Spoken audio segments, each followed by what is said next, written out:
You catch my girl legs open, better smash that.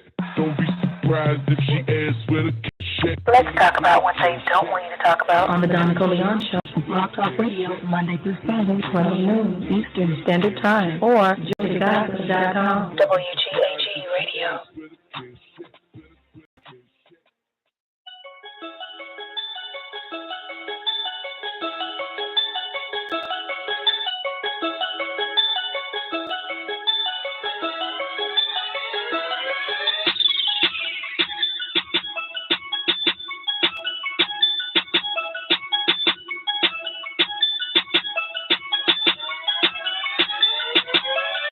Come on in, 901. Give us a mic check. Mic check. What's up, baby? It's Tony. Hey, Tony. What's good with you? How you doing tonight? Man. I'm making great. Sitting here with my little notes, and I kind of needed to get a little clarity or clairvoyance like this. So, like in the triple darkness that's before hydrogen. So in a sense, they're like a portal that they're like using to as a conduit to maneuver. So they're basically creating this 18th dynasty, right? I mean, they're basically creating this 18th galaxy, right? From Ilium, coming from Ilium. Where hydrogen. No, okay. The 18th galaxy, Ilium, is where one of the galaxies is where they reside. Mm-hmm. But that's already manifested as that's already as part as the that's already exists as no let's do it this way. That's already a sum of a thing. Right? Yeah, but that's already a something. That's a place. That's another galaxy. With that predates where we at predates Ilium. Where we at. The triple darkness, we know that it predates Ilium. Okay. Because I was kind of under the impression that that's like the portal that they use to shoot through to reconstruct other galaxies. No, because if there's a 19th galaxy, there has to be a 20 galaxy. It has, you know what I'm saying? There has to be a 21 galaxy, 25. There has to be 99 galaxies, at least 999 billion. There's more than just the 19 galaxies that exist in El Kalum. On this side of the sun, right, would give you our galaxy, which is the 18th galaxy, right? Right. Which is Terra, right? Terra. Right. Which is basically all of this on this side of the sun would be considered the physical plane. Why they call it planet, the physical plane, right? Okay. On the other side of the sun is where you will find Ilium, the 19th galaxy. Behind this sun is where you will find Ilium, the 19th galaxy. In a physical existence. Absolutely. After hydrogen. No, not hydrogen. We're not talking about hydrogen. We're dealing with galaxies right now. Okay. You understand? But the galaxies are composed of hydrogen, right? Absolutely. Okay. But the 19th galaxy has the same kind of setup like the 18th galaxy. Like here, it has planets. And we already know that one of those planets is Risk. And it has suns, it has moons, it has stars. Don, I think he's confusing the planes with the actual galaxies themselves. That's what I think he's confusing. No. What I'm saying is I heard like when you said Anu can manifest in physical form on this planet from the ethers. And the ethers don't have any elemental composition, they're ethers. So what I was asking was, do they travel, the place where they traveled from through the ether, were they physical before they came into the ethers to come to this physical? You get what I'm saying? No, they wasn't. No, they wasn't. It wasn't physical before they came on the other side of hydrogen. It wasn't physical. Okay. All right. When they come from the other side of hydrogen, which is the ethers, ether 1 all the way to ether 9, when they come from behind the hydrogen into the elemental chart or the like hydrogen and all the rest of them, that's when they're manifesting. Okay. That's when they are a combination of those 9 gases on this side of the periodic chart, on our periodic chart or elementary chart, which at that point they are in form. They still would be in form. Anything on the other side of hydrogen, of course, we know is ether, right? Right. On the side of hydrogen, we're dealing with energy. We're dealing with light. We're dealing with matter. You know what I'm saying? We're dealing with all of that. Okay. Right? We're dealing with weight. We're dealing with a sum of a thing. Right. Not the no thing. Not the no thing. Absolutely. Okay. Not the no thing. Right. We ain't at the no thing yet. Absolutely. Okay. So if you go to the first primary creation, mind you, let's go back to existence. We know that existence predates creation, right? Right. So the first creation, right, is before the lightest atom, before hydrogen. Hydrogen. We're dealing with just energy. Okay? Okay. All right? Energies With existed. your gases, right? Wait, let me talk to Tony for a minute. Energies existed before hydrogen, before the lightest atom. Okay? All right. All right? As a form of energy existing in the form of gases. Yes, newbie. 9 levels of gases. Now, we're back at the BIAPs, ZETIs, and ZEALs that we were just reading. But they were referred to as subatomic energy, before weight or the sum of any weight. And they were registering as nothingness. Okay? Yet existing, being lighter than the first form of existence, hydrogen. All right. Okay, we clear, right? Like the quark. Okay. The atom. Right. So now we're going into the secondary creation, the evolutionary creation, the evolving of existence from density to matter. That would basically be your Ilyun, will be your galaxies, will be your planets, will be your stars. Okay? Because then it starts to evolve as existence from density to matter, as atoms to cells to organisms to bodies. And what do they call planets? Bodies. Heavenly bodies is what they call it. And planets itself is a living organism. They're living organisms. Exactly. Okay? All right. And of course, ghostational would be the third. Now let's cross the street on page 3, if you got your tablet. On page 3, let's cross the street to the other side. And now we're going to get into the 3 sets of 3. Okay? Or triple darkness. What it say? What it say? It's right at the top. Yeah, you, Tony. What it say? The 3 sets of 3. What it say? Oh, I'm listening to you. I don't have a holy tab. Okay, well in that case, now I understand. Okay, so in that case, now we're clear that the primary creation of the first creation is before the lightest hydrogen, right? Energies existed. We clear. It's gases. This is creation. This is not existence. This is creation. Right? Existence was already here, right? Because existence was already here. Right. So the first creation was the gases, the 9 levels of them, the quarks, the BIAPs, the ZETIs, not the hydrogen. Okay? Right. All right. Cool. And it all weighed nothing. Subatomic. Right? Okay. Okay. So now we go into the sets of 3, the 3 sets of 3, which is the triple darkness. 1, 2, 3, 3 sets of 3. Now we're before, honey. We're going to be before the gases. Okay. Okay. But we're still in existence. No, we're in. We're. Oh, hold on. You're in evolutionary creation now. Into existence now. Right. Yeah, okay. We're going. No, Tony. We're going into existence now. We're done with hydrogen. None of this shit exists. Energies, gases, I'm sorry, hydrogen and all that. None of that shit exists. We're going into triple darkness now, where there's nothingness, yet it exists. So now we're going into that. Oh, you're going back. Okay, yeah, we're going back. We're going to existence now. Because in order for something to exist, something would have to have weight. So basically, they're mixing up something as existence and not creation. So now we're going before creation. Yeah. Exactly. So the 3 sets of 3 are triple dark. And the first set is before light, before energy, before matter. You got it? Mm-hmm. So Ilyun could not have existed. Ilyun was created. Exactly. All right? Exactly. Before light, before energy, before matter. The second set of triple darkness is before time. Ilyun has a time. It has an age, how long that galaxy lives. It has a time. So again, Ilyun had to be created just like this solar system or this galaxy had to be created. It didn't exist because it has a time, right? And it also has a place, and it also has a space. So in the 3 sets of triple darkness, the first is before there was light, before there was energy, before there was matter. The second set is before there was time, before there was space, before there was place. And Ilyun, of course, is a place. And it occupies a space, and it does have a time. And the third set is mind, spirit, and soul, right?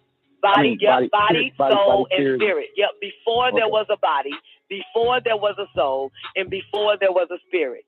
Those are your 3 sets of triple darkness. Okay. That's on the other side. Okay. Of hydrogen. Okay. Wow. Okay. All right. Exactly. I got you. Yeah. Okay. I see you. Of course, now your non-ether, when you're talking about those portals, and let's just eliminate the portal because it seemed like it had to come through a hole or something. right? And if it had to come through a hole, then it already had to be something. They would already have to be something, but they were nothing. And then they came from behind. No, they came from hydrogen. They came to hydrogen and gathered up the gases that you see now on this side of the planet. Okay? And the 9 gases, right, that exist on this side of the planet that will show you the combinations of 9 ether. This is on this side of the sun now. And these gases can be known on Earth as radon, xenon, krypton, argon, neon, and helium. Yeah. Because it says 9 ether is the combination of all existing gases of nature. Nothing anywhere can be as powerful as all existing gases. Now, on Earth, these gases are known as, you already know it, radon, xenon, krypton, argon, neon, and helium. All together manifesting. Okay. Right. But they're also called the noble gases on the periodic or elemental chart. Then it goes into that. Now, these gases, okay, therefore, non-ether is the most potent power of the universe. Non-ether is the original creator who grew out the universes. And then, boom, creation. Non-ether would be the creation, and ether would be the existence. All right. I see. Because non-ether always existed. Even as no thing and something? Yes, because that's on the other side of hydrogen. That's behind hydrogen. Okay, I see. I don't want to take it we're dealing with gases. Yeah, we're dealing with gases. Because the first primary stage in creation, it predates hydrogen. So we're dealing with gases, Mm-hmm. All right. And the gases had gases, and these gases were conscious or conscientious. That's how you say it, right, Newbie? Yeah. So everything out of all those gases grew the universes. Thus, you're going to have your galaxies. Then you're going to have your solar systems, your suns, your other planets, your other worlds. You're going to have the cosmos after that because it grew the universes. The gases grew the universes. Okay, and during so during this time, were the Melanites growing too? It was growing along or with it. Okay. Yeah. Okay. Well, we ship too, sweetheart. Yeah, but the original woolly-haired, dark-skinned Moors came along with the original creation. And let's go back to what is the fucking original creation. The original creation was what? Before the lightest atom. Okay. Primary creation. Yeah, the primary creation. It came along with it. It grew. It came along with the original creation. That is the same kind of ether forces that grew the universe. You get it? The same kind of ether forces that grew the universe. And we know that Ilyun is in the universe. Yeah, right? Yes, exactly. Okay.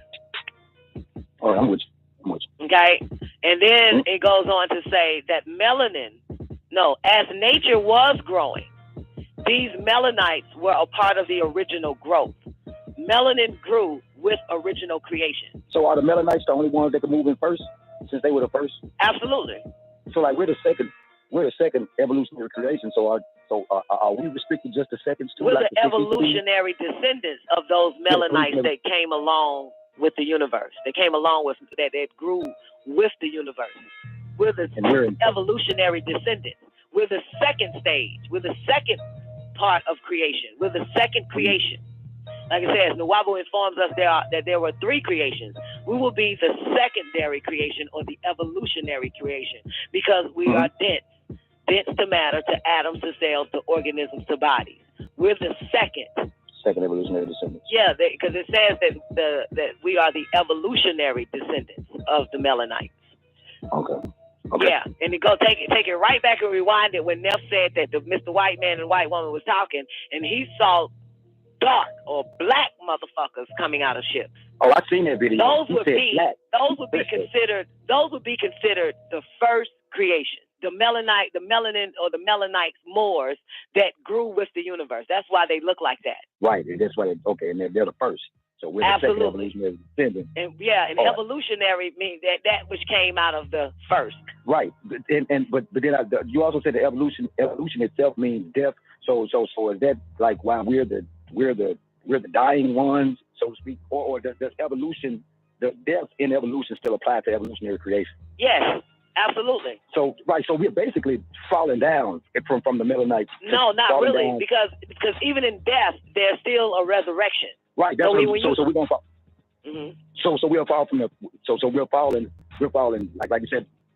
Once we leave this we will remanifest as 6 ether beings, then as 3 ether beings, and then we resurrect again as 9 ether beings. 9 ether resurrects after 6 ether dies. Right. Mm-hmm. So then you'll come right back into a 9 ether state of being. Okay. Let's do it this way. Before you got here, you were behind hydrogen. You were nothing more than ether. Mm-hmm. Right? You were nothing more than ether. You could have been ether 1. But in order to manifest on this side of hydrogen, you had to at least get to either ether 6 or ether 9 to come on this side of hydrogen and manifest in the physical form. Because there's only 2 forms of ether that can actually come on the physical form, and that's 6 ether and 9 ether. Okay. You understand? And where does this fit in with the cycle of life?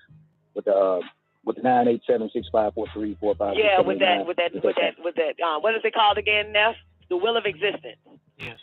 Where did that come in at? That's what you're asking? Yes. It's quite simple now. It comes in just like this. You ready? Mm-hmm. Okay. Let's take 9, that will, and make that the primary creation. You got me? Uh-huh. Do you have a mind's eye of what that wheel looks like? That you're talking about the definition? I'm looking at the wheel now. Okay, good. Let me pull it up. Got it. Okay, so there's the 9, and the 3 is the opposite of 9, right? And the 2 6s on the side, right? Mm-hmm. We're going to take 9 as the primary creation, whether it's going counterclockwise or clockwise, okay? Either way, it has to get to 6. Yes or no? Yes, it has to. 6 would be considered the second evolution, the second creation, which is evolutionary creation. Okay? Okay. All right. So and the 3 would be your third creation, your ghostational creation, the breath of life, the living soul, the existing conscious being. Okay? You ready? Mm-hmm. All right. Now we're going to go to what happens when 6 ether comes in human form and 9 ether come in human form. You ready? Mm-hmm. Look at the wheel. Because 9 ether produce 6 ether, right? That's your Caucasian, right? Right. And that's the 6. And 6 ether produce ghost. That's your 3. Right? Mm-hmm. That's your creation. That's your 3 creations. Regardless if you go clockwise or counterclockwise. Okay, now, and 6 ether produce ghost, because we know there's 3 creations, right? And 3 is ghost, 6 is evolution, bodies, organisms, and all that type of shit. Uh-huh. Okay, now 6 ether produce ghost, and this is not to be mistaken with the hair range of 6, 7, and 8, okay? Or 9. Okay, here we go now. 9 ether will become 6 ether through time and age. What is the wheel called again? Time and existence. So through time and age, 9 ether will become 6 ether. Mm-hmm. That's evolution right there, because that's your second creation, which is evolution. And it says that 9 ether will become 6 ether through time and age, which means die, D-I-E. You got it? Mm-hmm. Now, you stay with me at 6 ether. What will 6 ether become? 6 ether going to become 3 ether. And 3 is ghost. It's the third stage. It's the ghostational creation. So we're not really looking at only death. We're looking at creation and death going hand in hand. Yeah, all right. Okay? Because even though 9 ether becomes 6 ether through time and age, which will die, 6 ether will become 3 ether. Let's do it that way, right? Through time and age, which is ghostational. Okay? Exactly. But now that we're at the 3 now, Tony, you can either, I don't know which 3, okay, the 3 that you're looking at, I'm going to the left. I'm going clockwise, right? Okay. Even though it's really counterclockwise, okay? But now you got 4, 5, and 6 again, right? Right. So 6 ether, albinos, is 9 ether, Nuwabians in death, right? So when you're looking at 6 ether in the physical form, you're looking at a dying 9 ether being. Exactly, I get it. So, but what I was caught up on looking at the wheel, I was like, well, it touches 6 ether twice. Absolutely, because now it has to still go through the creation process, and I'll show you how. After the death of 6 ether, 9 ether resurrects again. So you see we at 6 now, and you see that wheel has to come right back to 9 to resurrect. No matter which way you go on that wheel. So we can go 9 at the top, right? And do it counterclockwise if you're looking at the wheel. So it'll drop down. 9 ether becomes 6 ether through time and age. Now we at 6. 6 ether becomes ghost through time and age. Now we at 3. Right? And what does it say? After the death of 6 ether, 9 ether resurrects anyway. So it still has to go through those ethers to even come back to 9 counterclockwise. Anyway. Right. Exactly. I see. Right. Because mind you, the 2 creations, which is evolutionary, which is the second creation, and tertiary, or how the fuck you pronounce that, newbie? Tertiary. Thank you. Which is the third creation, is nothing more or nothing less than what? Ghost stationary. Right, which is the breath of life, the living soul, and the existing conscious being. There's nothing racist about this. This is science. Yes, we know that we are, or we do have the breath of life, right? That's our third form of creation. The living soul, and also the existing of consciousness in us. That's your third creation. Now we're going back into the 9 again after 6 ether dies and becomes 3 ether. That's when 9 ether is born again. We're moving, resurrecting. Right, because then you give up the ghost. Because the third creation is ghostational. So you give up the ghost. You give up the breath of life. When you die by yourself, right, you become the last stage of death, which is the first, which is one of the 3 stages of creation. You give up the life, the breath of life. You give up the ghost, the spirit or the soul that occupies your body. And now you become a conscious being. And a conscious being is nothing more than conscious gases. Right, and you have to manifest. Which means at that point you are now behind hydrogen back to ether. Listen, don't mistake non-ether you for non-ether existing. I think that's what I'm doing too. Okay, that's what you're doing. Right, that's what you're mistaking that. Once you become nothing but gas again, conscious gases, that's where you're at your ether, your non-ether state. You look like non-ether beings that grew the universe. Don't get us wrong. Don't get me wrong. We look like, we resemble them motherfuckers. Right. Because we are the evolutionary descendants of the real woolly-haired non-ether beings that came along and grew with the universe. Okay? But because what is it called now? The wheel of existence and time. All on this side of hydrogen. You catch my girl legs open, better smash that. Don't be surprised if she asks where the cash at. Let's talk about what they don't want you to talk about on the Donna Coleon Show, Rock Talk Radio, Monday through Friday, 12 noon Eastern Standard Time, or JoyTheGospel.com. WGAG Radio.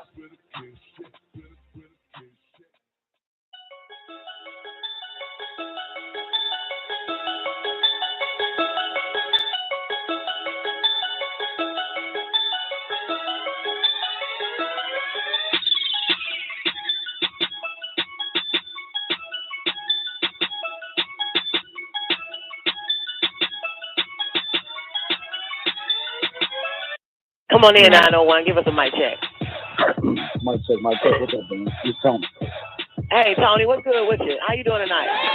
Nah. I'm making them great. I'm sitting here with my little notes, and I kind of needed to get a little clarity, a little clairvoyance like this. So, like in the triple darkness that's before hydrogen. So in a sense, they're like a portal that they're like using to as a conduit to maneuver. So they're basically creating this 18th dynasty, right? I mean, they're basically creating this 18th galaxy, right? From Ilion, coming from Ilion. Where hydrogen. No, the 18th galaxy, Ilion, is where one of the galaxies is where they reside. Mm-hmm. But that's already manifested as that's already as part as the that's already exists as no let's do it this way. That's already a sum of a thing. Right? Yeah, but that's already a something. That's a place. That's another galaxy. Which that predates what where we at predates Ilion. Where we at. The triple darkness, we know that it predates Ilion. Okay. Okay, because I was kind of under the impression that that's like the portal that they use to shoot through to reconstruct other galaxies. No, because if there's a 19th galaxy, there has to be a 20 galaxy. It has, you know what I'm saying? There has to be a 21 galaxy, 25. There has to be 99 galaxies, at least 999 billion. There's more than just the 19 galaxies that exist in El Kalum. On this side of the sun, right, would give you our galaxy, which is the 18th galaxy, right? Right. Which is Terra, right? Terra. Right. Which is basically all of this on this side of the sun would be considered the physical plane. Why they call it planets, the physical plane, right? Okay. On the other side of the sun is where you will find Ilium, the 19th galaxy. Behind this sun is where you will find Ilium, the 19th galaxy. In a physical existence. Absolutely. After hydrogen. No, not hydrogen. We're not talking about hydrogen. We're dealing with galaxies right now. Okay. You understand? But the galaxies are composed of hydrogen, right? Absolutely. Okay. But the 19th galaxy has the same kind of setup like the 18th galaxy. Like here, it has planets. And we already know that one of those planets is Risk. And it has suns, it has moons, it has stars. Don, I think he's confusing the planes with the actual galaxies themselves. That's what I think he's confusing. No. What I'm saying is I heard like when you said Anu can manifest in physical form on this planet from the ethers, and the ethers don't have any elemental composition. They're ethers. So what I was asking was, do they travel? The place where they traveled from through the ether, were they physical before they came into the ethers to come to this physical? You get what I'm saying? No, they wasn't. No, they wasn't. It wasn't physical before they came on the other side of hydrogen. It wasn't physical. Okay. All right. When they come from the other side of hydrogen, which is the ethers, ether 1 all the way to ether 9, when they come from behind the hydrogen into the elemental charts or the like hydrogen and all the rest of them, that's when they're manifesting. Okay. That's when they are a combination of those 9 gases on this side of the periodic chart, on our periodic chart or elementary chart, which at that point they are in form. They still would be in form. Anything on the other side of hydrogen, of course, we know is ether, right? Right. On the side of hydrogen, we're dealing with energy. We're dealing with light. We're dealing with matter. We're dealing, you know what I'm saying? We're dealing with all of that. Okay. Right? We're dealing with wealth. We're dealing with a sum of a thing. Right. Not the no thing. Not the no thing. Absolutely. Okay. Not the no thing. Right. We ain't at the no thing yet. Absolutely. Okay. So if you go to the first primary creation, mind you, let's go back to existence. We know that existence predates creation, right? Right. So the first creation, right, is before the lightest atom, before hydrogen. We're dealing with just energies. Okay? Okay. All right? Energies existed. Gases, right? Wait, let me talk to Tony for a minute. Energies existed before hydrogen, before the lightest atom. Okay? All right? As a form of energy existing in the form of gases. Yes, Nubi. 9 levels of gases. Now we're back at the Biaps, Zetes, and Zeals that we were just reading. But they were referred to as subatomic energy, before weight or the sum of any weight. And they were registering as nothingness. Okay? Yet existing, being lighter than the first form of existence, hydrogen. All right. Okay, we clear, right? Like the quark. Okay. The atom. Right. So now we're going into the secondary creation. The evolutionary creation, the evolving of existence from density to matter. That would basically be your Ilium, will be your galaxies, will be your planets, will be your stars. Exactly. Okay? Because then it starts to evolve as existence from density to matter, as atoms to cells to organisms to bodies. And what do they call planets? Bodies. Heavenly bodies is what they call it.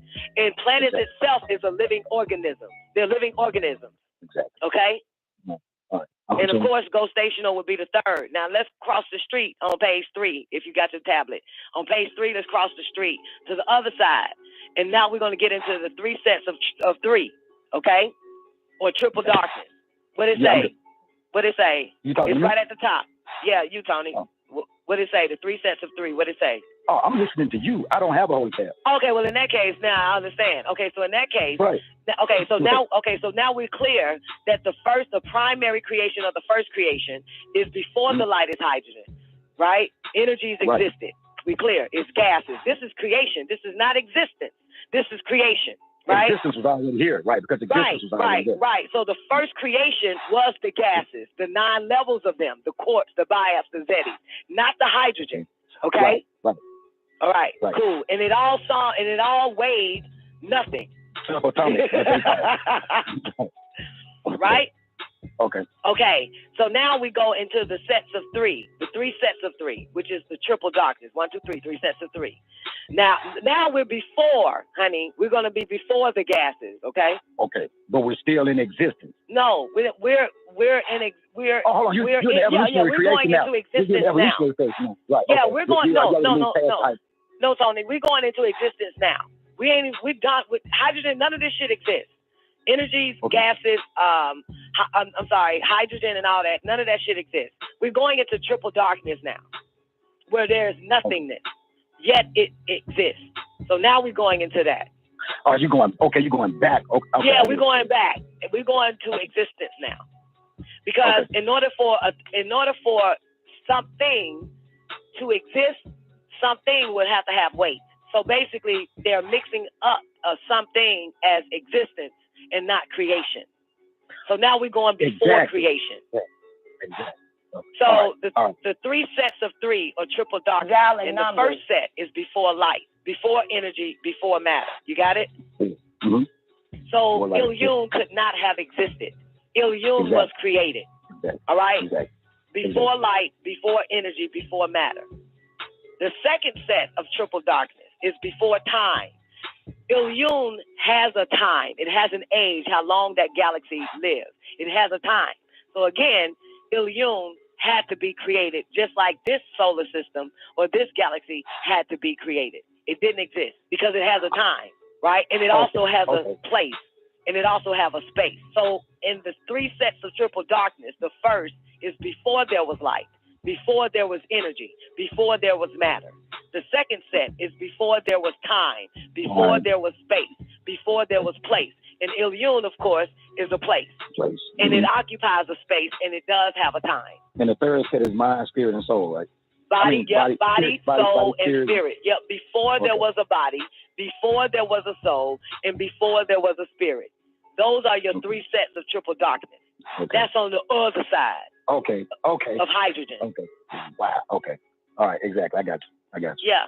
Okay. I see you. Of course, now your non-ether, when you're talking about those portals, and let's just eliminate the portal because it seemed like it had to come through a hole or something, right? And if it had to come through a hole, then it already had to be something. They would already have to be something, but they were nothing. And then they came from behind. No, they came from hydrogen. They came to hydrogen and gathered up the gases that you see now on this side of the planet. Okay? And the 9 gases, right, that exist on this side of the planet that will show you the combinations of non-ether. This is on this side of the sun now. And these gases can be known on Earth as radon, xenon, krypton, argon, neon, and helium. Yeah. Because it says non-ether is the combination of all existing gases of nature. Nothing anywhere can be as powerful as all existing gases. Now, on Earth, these gases are known as, you already know it, radon, xenon, krypton, argon, neon, and helium. All together manifesting. Okay. Right. But they're also called the noble gases on the periodic or elemental chart. Then he goes into that. Now, these gases, okay, therefore, non-ether is the most potent power of the universe. Non-ether is the original creator who grew out the universes. And then, boom, creation. Non-ether would be the creation, and ether would be the existence. All right. I see. Because non-ether always existed. Even as no thing and something? Yes, because that's on the other side of hydrogen. That's behind hydrogen. Okay, I see. I don't want to take you too far. We're dealing with gases. Yeah, we're dealing with gases. Because the first primary stage in creation, it predates hydrogen. So we're dealing with gases, 9 levels of them. Mm-hmm. All right. And the gases had gases, and these gases was conscious and conscience, or conscientious. I think that's how you say it, right, newbie? Condensate, yeah. So everything out of all those gases grew the universes. Thus, you're going to have your galaxies. Then you're going to have your solar systems, your suns, your other planets, your other worlds. You're going to have the cosmos after that because it grew the universes. The gases grew the universes. Okay, and during so during this time, were the melanites growing too? It was growing along or with it. Okay. Yeah. Okay. Well, we ship too, sweetheart. Yeah, but the original woolly-haired, dark-skinned Moors came along with the original creation. And let's go back to what is the fucking original creation. The original creation was what? Before the lightest atom. Okay. Primary creation. Yeah, the primary creation. It came along with it. It grew. It came along with the original creation. That is the same kind of ether forces that grew the universe. You get it? The same kind of ether forces that grew the universe. And we know that Ilyun is in the universe. Yeah, right? Yes, exactly. Okay. All right, I'm with you. Okay? And then it goes on to say that as nature was growing, these melanites were a part of the original growth. Melanin grew with original creation. So are the melanites the only ones that can move in first, since they were the first? Absolutely. So like we're the second evolutionary creation. So are we restricted just to seconds too? We're like the evolutionary descendants of those melanites that came along with the universe. They came along with that grew with the universe. We're the evolutionary descendants. We're the second stage. We're the second part of creation. We're the second creation. Like it says, Nuwabo informs us that there were three creations. We will be the secondary creation or the evolutionary creation because we are dense to matter, to atoms, to cells, to organisms, to bodies. We're the second evolutionary descendants. Yeah, because it says that we are the evolutionary descendants of the melanites. Okay. Yeah, and it take it right back and rewind it when Neff said that the Mr. White Man and White Woman was talking, and he saw dark or black motherfuckers coming out of ships. Oh, I've seen that video. Those would be considered the first creation. The melanin or the melanites Moors that grew with the universe. That's why they look like that. Right, and that's why and they're the first. So we're the second evolutionary descendant. And evolutionary means that which came out of the first. Right, but then you also said the evolution itself means death. So is that like why we're the dying ones, so to speak, or does evolution, the death in evolution still apply to evolutionary creation? Yes. Absolutely. So we're basically falling down from the melanites. No, not really, because even in death, there's still a resurrection. Right. That's so we don't fall. Mm-hmm. So we'll fall from we're falling like you said. Once we leave this we'll remanifest as 6 ether beings, then as 3 ether beings, and then we resurrect again as 9 ether beings. 9 ether resurrects after 6 ether dies. Right. Mm-hmm.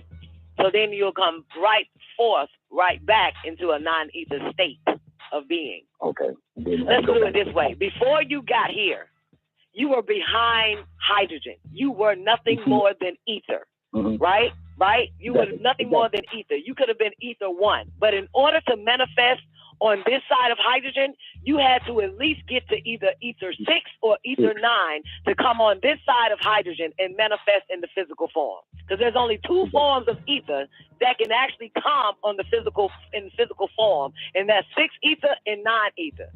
Okay. You understand? And where does this fit in with the cycle of life? With the 9, 8, 7, 6, 5, 4, 3, 4, 5. Yeah, with that. What is it called again, Neff? The will of existence. Yes.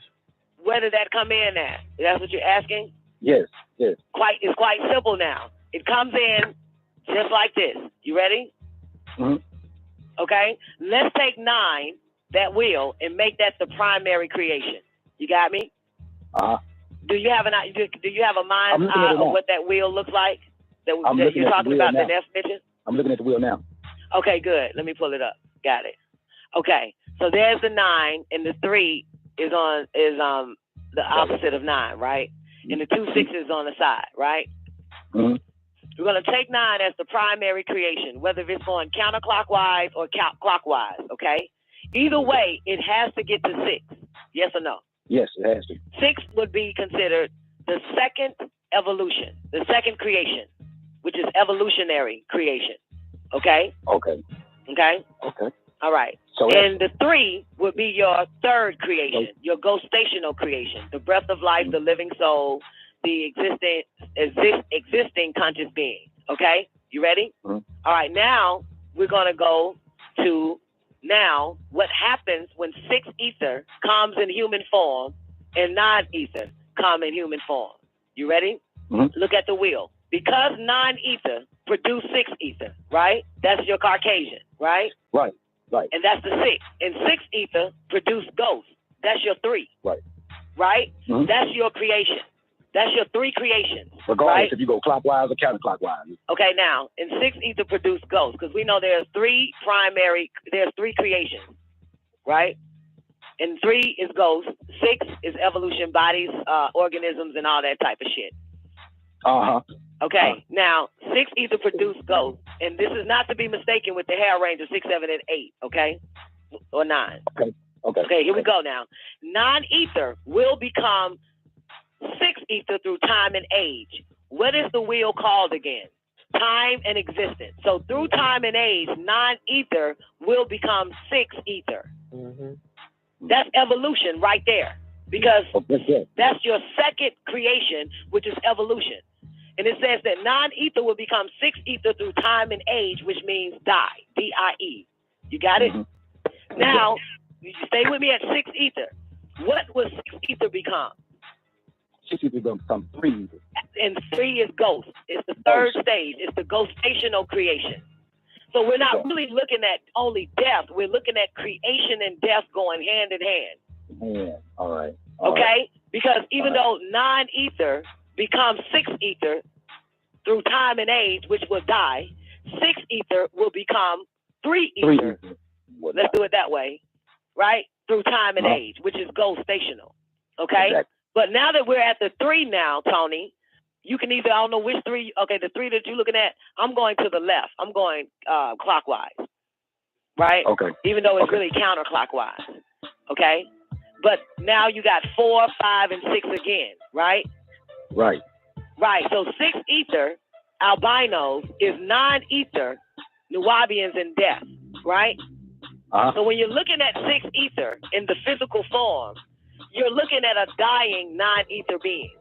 Exactly. I get it. So, but what I was caught up on looking at the wheel, I was like, well, it touches 6 ether twice. Absolutely, because now it has to still go through the creation process. And I'll show you how. After the death of 6 ether, 9 ether resurrects again. So you see we at 6 now, and you see that wheel has to come right back to 9 to resurrect. No matter which way you go on that wheel. So we can go 9 at the top, right? And do it counterclockwise if you're looking at the wheel. So it'll drop down, 9 ether becomes 6 ether through time and age. Now we at 6. 6 ether becomes ghost through time and age. Now we at 3, right? And what does it say? After the death of 6 ether, 9 ether resurrects anyway. So it still has to go through those ethers to even come back to 9 counterclockwise. Anyway. Right. Exactly. I see. Right. Because mind you, the 2 creations, which is evolutionary, which is the second creation, and tertiary, what the fuck you pronounce that, newbie? Tertiary. Thank you. Which is the third creation, is nothing more or nothing less than what? Ghostational. Right, which is the breath of life, the living soul, and the existing conscious being. There's nothing racist about this. This is science. Yes, we know that we are, or we do have the breath of life, right? That's our third form of creation. The living soul, and also the existing of consciousness in us. That's your third creation. Now we're going back. We're going back into the 9 again after 6 ether dies and becomes 3 ether. That's when 9 ether is born again. We're moving. Right, because then you give up the ghost. Because the third creation is ghostational. So you give up the ghost. You give up the breath of life. When you die by yourself, right? You become You become the last stage of death, which is the first, which is one of the 3 stages of creation. You give up the life, the breath of life. You give up the ghost, the spirit or the soul that occupies your body. And now you become a conscious being. And a conscious being is nothing more than conscious gases. Right, and you have to manifest. Which means at that point you are now behind hydrogen back to ether. Listen, don't mistake non-ether you for non-ether existing. I think that's what I'm doing too. Okay, I think that's what you're doing. Right, that's what you're mistaking that. Once you become nothing but gas again, conscious gases, that's where you're at your ether, your non-ether state. You look like non-ether beings that grew the universe. Don't get us wrong. Don't get me wrong. We look like, we resemble them motherfuckers. Right. Because we are the evolutionary descendants of the real woolly-haired non-ether beings that came along and grew with the universe. Okay? But because what is it called now? The wheel of existence and time. On this side of hydrogen, non-ether has to go through 6 and 3. All the ethers anyway, because we're on this side of hydrogen. We're not ether beings. We are not non-ether beings. We are just in non-ether form on this side. But we are not non-ether beings. In order to go from form, from flesh, from physical, you have to go back behind hydrogen in order to be pure conscious gases. Conscious and conscience or conscientious gases. And that we are not. We are just conscious beings. There it is. That's it right there. Say what? I can't hear you, Tony. Zena's having a hallelujah moment. Say it again, Tony.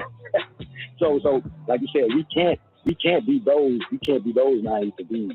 But in the physical form, I mean, we're not albinos, so we're not 6 ether beings. So in a sense that make us non-ether beings, but not the original non-ether beings. Answer that question again. I'm sorry. Like the 6 ether beings are I call all the animals basically, all the straight-haired extremely, all the straight-haired people, whether it be the Caucasian or the Indian or the Arab or whatever, they're all like 6 ether beings. Okay, you're only saying that they would be only 6 ether beings because of their what? Their color or their hair texture or what? No, I'm saying they're the descendants of those that bailed out at 6 ether instead of growing to 9. They just bailed out and said, I want to manifest. Which means that they only would have 6 of the conscious and conscientious gases. That's all it takes is to get to the other side of hydrogen is at least 6 ethers. Right. To come on this side of hydrogen. 1 ether, you can't get to this side of hydrogen. 2 ether, you can't do it. 3, you can't do it. 4, you can't do it. 5, you can't do it. 6 or 9, you can go from behind that hydrogen and manifest in form. Because then you will become the side of hydrogen, you will become light, energy, and matter. And then you'll go down to the second creation, where then you will be born into or created be created into density, matter, atom, cells, and organisms and bodies. Then once you get all that, you come down to the third, to the body, soul, and spirit, which is the third creation. So it takes 3 forms of creation in order to even manifest on this side. Right, that's what I'm seeing. That's why it's not racism, it's science. Because even what you're looking at, all those people or Caucasians or Mongoloids or Arabs, whatever you want to call them, it still took them from behind hydrogen to manifest in front of hydrogen to become energy, light, matter. Then take on the second form or the second creation, which is what? Matter, atomic, density, matter, atom, cells, the organisms to bodies. Then manifest on the third, which is the breath of life. They got that too in them. The living soul, they got that in them. The ghost, all of us have the ghost in us. Okay. You have to go through the 3 stages of creation in order to manifest on this physical form. In this physical form, you still have to go through the 3 stages of creation. They were all ether before coming on this side of hydrogen. Okay. So that's what I'm saying. Absolutely. And they were all ether before becoming on this side of hydrogen. Absolutely. Exactly. All right. Don, I have a question. And don't forget this. Hey, Triple, don't forget this. Now, check it. Let me say this real quick, Triple. Okay, Tony, overstand this, okay? Okay, you ready? Yeah, I'm ready. Therefore, the Melanites and their evolutionary descendants are the personification of the original creative forces. Who? 7 in all. Okay, 7 in all. As the 7 species of Riskians, you have 7 species of Melanites or Nubians called Negroids, right? Right. And you have 3 species of Mongoloids and 2 species of Caucasoids. Now, here's your science, not racism. Now, the 3 species of Mongoloids, the 2 species of Caucasoids, the 7 species of Melanites, all growing out of the original Nubians. Even the 2 species of Caucasians grew out of the original Nubians. They just didn't grow within in the beginning. Hell no. It grew out.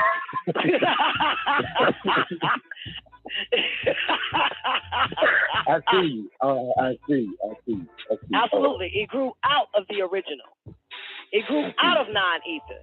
So thus, out of non-ether come 6 ether beings. That's why it says non-ether will become 6 through time and age. 6 ether becomes ghost through time and age. 6 ether albino is non-ether in death. Nubians in death. And ghost is the death of 6 ether. And after the death of 6 ether, non-ether resurrects again. All right. You cut the light on with that one. All right. Yeah, they all grew out of the original non-ether beings.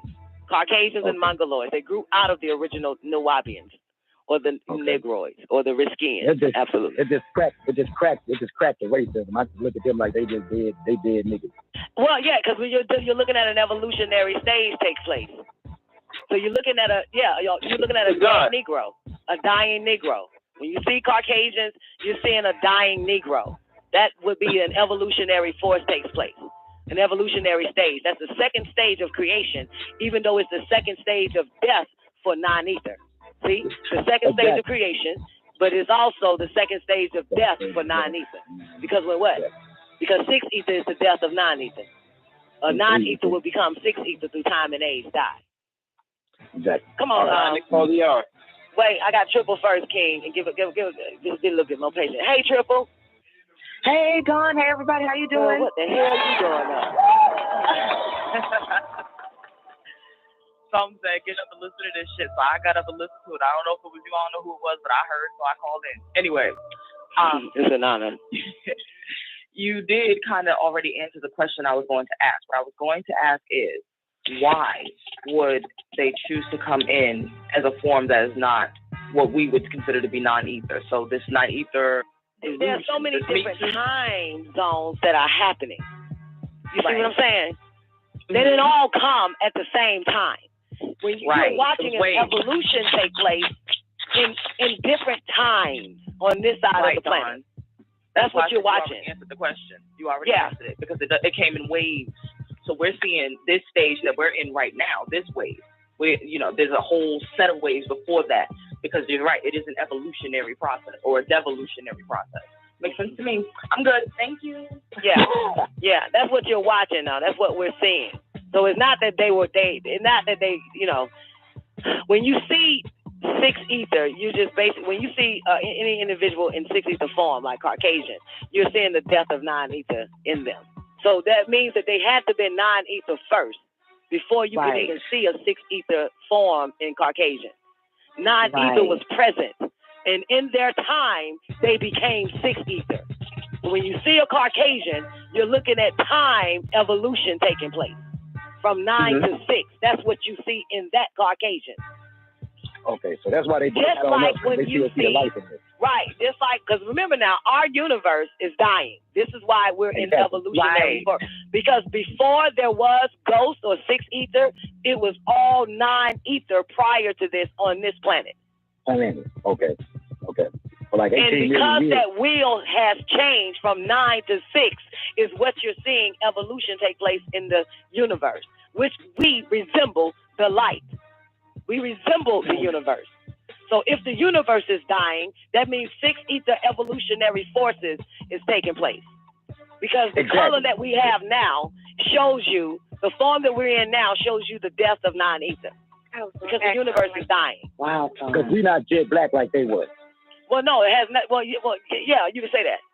And we damn sure is not conscientious as well. Right. It's conscious, but not conscious in inches. That's why we have to get from behind hydrogen, or like he say, get from behind the non-ball. So you have to come from hydrogen and go back to ether. And there is a way to get to ether even on this physical form. Because if Anu can come down uninformed to informed and be detected, okay, and what you call your time and space, so can you do the same thing. And that is simply staying up for about 3 days, 72 hours, you already get from behind the hydrogen. You're already in ether now. You're working off of gases. Hold up. You said if I could stay up 3 days. Yes, you'll be behind hydrogen. You'll be working off of ether, pure ether, gases. Try that shit. You gotta try that shit. Yeah, that is right. Yeah. The last time I did that, I thought I was God, honestly. Exactly. Become God, for real. I'm about to try that shit. Yeah. That's why they like to keep the spell asleep on the being. Right. Yeah. Because then you'll be on the other out. side. You will actually start to go through the planes of existence.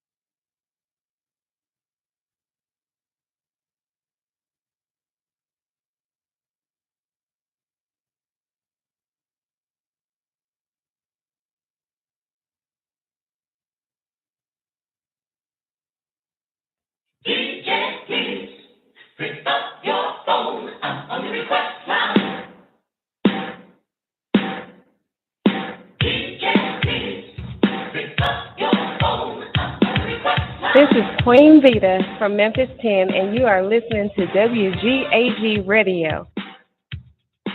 Hey, this is Wing Chung of the TWS Archangels, and you're listening to WGAG Radio.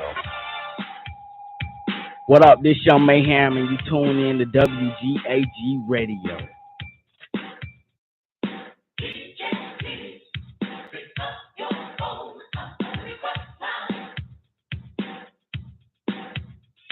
This is Yusuf L with Private Side Solutions, and you're listening to WGAG Radio. Keep it locked right here. Hey, this is Kate. Mama, listen to WGAG Radio.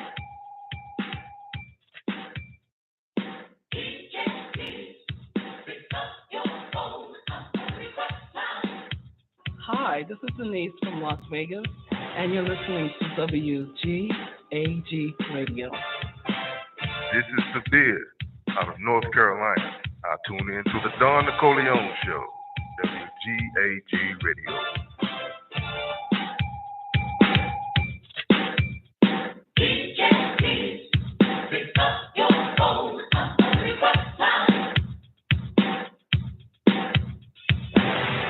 Yeah, what up? It's the God, Sakim Ra, WGAG Radio, live from Brooklyn, you heard? Hi, this is Minesweeper from Houston, Texas, and you're listening to WGAG Radio.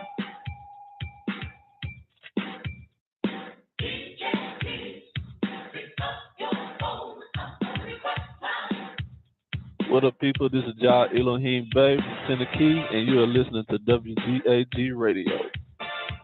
What they do, this humble, live, MIA.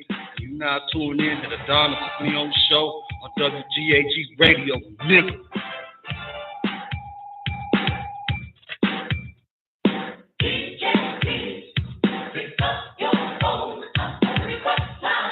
This is 50 and retired, just outside of Chicago, and we listen to the Don Nicoleone Show on WGAG Radio.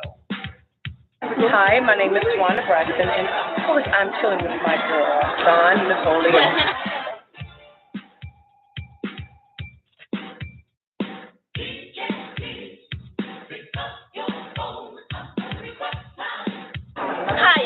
Heavenly Times from Married to Medicine, and I'm with Don Nekaybaw. I'm Renee Lawless, Catherine Cryer on Tyler Perry's The Haves and the Have-Nots, right here on the Donna Corleone Show. Hola, me llamo Tiana. Tú escuchas WGAG Radio.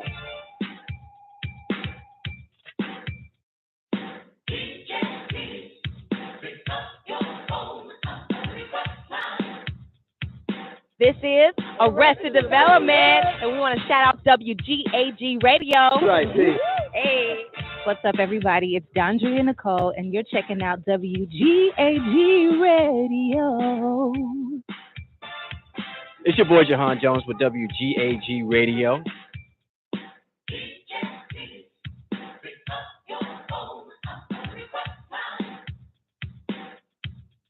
Hello, everybody. It's your girl, Demetria McKinney, letting you know that I am hanging out with WGAG Radio. Hi, we're Escape, and you know we're kicking it with WGAG Radio. Hi, I'm Evelyn Braxton. And I'm Trina Braxton from Braxton Family Values, and you are rocking it with WGAG Radio.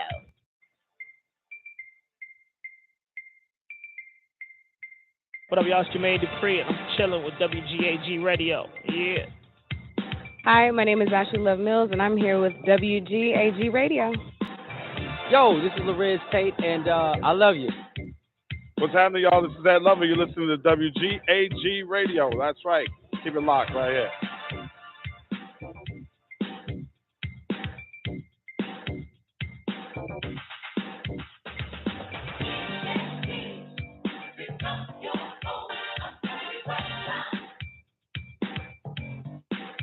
This your boy Tony calling from Memphis, Teno. Yeah, man. WGAG motherfucking radio. Shout out to Don Nekaybaw, the producer, the engineer, the creator, the inception maker.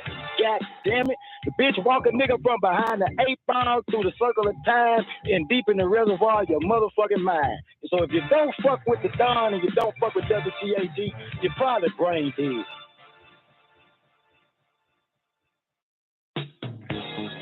All Eyes on Egypt presents the Holy Tablets, backed by popular demand. Written and transcribed by Dr. Malachi Zodak Yokel, the receiver.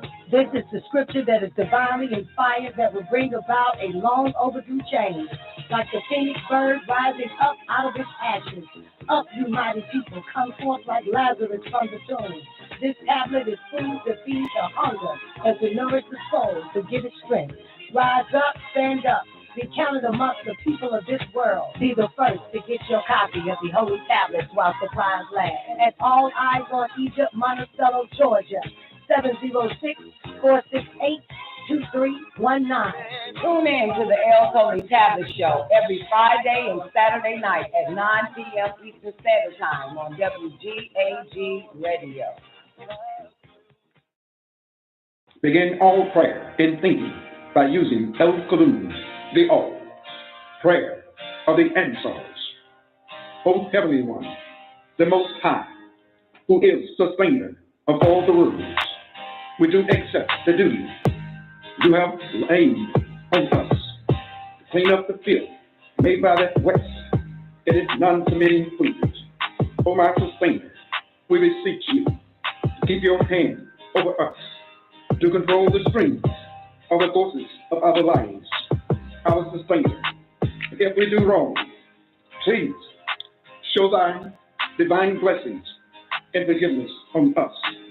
You are the only one that can raise us true followers of the news bearers. And in thy name, we carry on an anthem for all.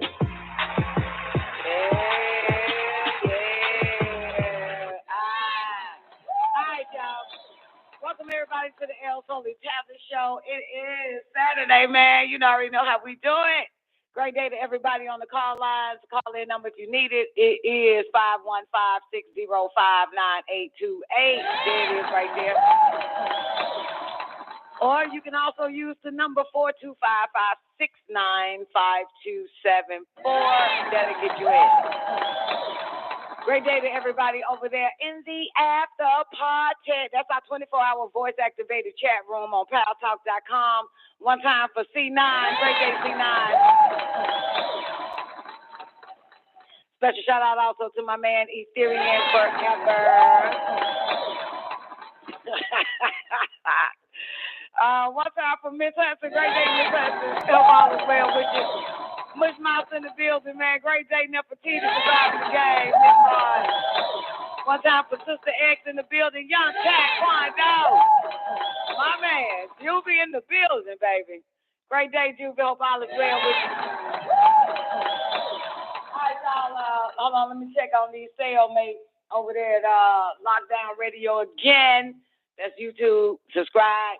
Hit the bell button. Click all. Then you'll be notified if we go live over there. Over there on Lockdown Radio again. Have a great day. L. God is in the building. Oh, L. What you doing loving an older woman, honey? I love you too, baby, man. Great day. Oh, yeah. Eric, once again. Hey, Eric.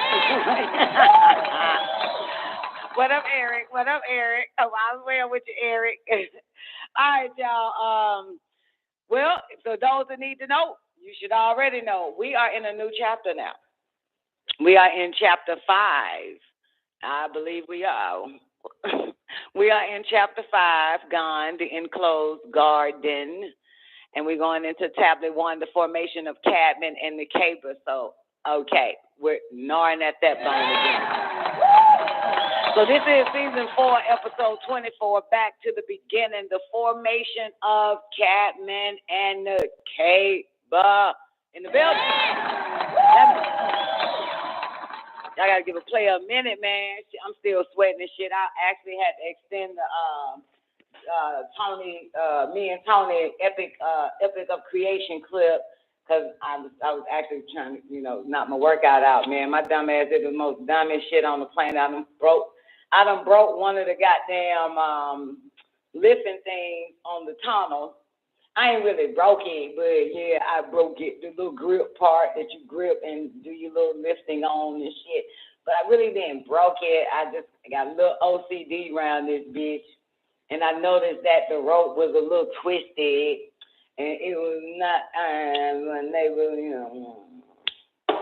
I'm fucking tired, nigga. Give me a second. I'm fucking sweating, man. I'm dripping. Came through this bitch dripping. And so anyway, it's like a handle, you attached on for the weight and shit. So the I don't know how to explain it, but the little grip part, the string on the motherfucker was twisted and it was bothering me. So I decided to detach it from the tunnel and get a screwdriver and unscrew it and take it apart and fix the rope. That's what I decided to goddamn do, fix the rope on that bitch. So, come to find out, it was some little gadgets and gadgets inside of this little goddamn thing. I unscrewed and wasn't able to put it back together. And that's that. So, that took 2 hours of me fucking with that. This was early, goddamn. I was adamant on getting it done, even though it was like at 7-ish kind of sort of. Show goes live at 9. So I was fucking with it for about an hour to about 8 and some change. So I wasn't able to, jump right into my little workout. Man, Hudson, how you doing, baby? And so, yeah. So instead of me using the 2 handles, I used the barbell. I just attached the barbell to it since I can't have separate handles where you hand one hand on one hand and then hand, the fuck I'm trying to talk about. I'm fucking, I just finished, man. I'm tired. That was a lot. That was a lot, man. That was about an hour and some change workout I did on that bitch. Mind me, Sharon? Are y'all ready to get into the asshole tapper show? Can I make some of you motherfuckers motivated around this bitch? Can I motivate some of y'all motherfuckers, man? Can I motivate some of y'all? Tell y'all what I did. Ooh, as a matter of fact, I pumped 4,941 pounds. I lifted 4,941 pounds.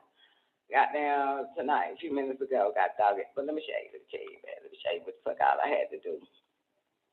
I had to do 4 sets of barbell. I did 4 sets of barbell sumo deadlifts.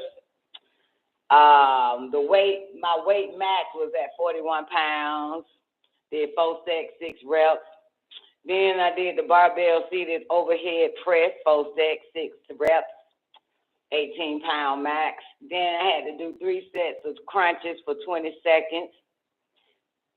Then I did the squat with the rope, the little rope, the little thing, whatever the fuck that shit called.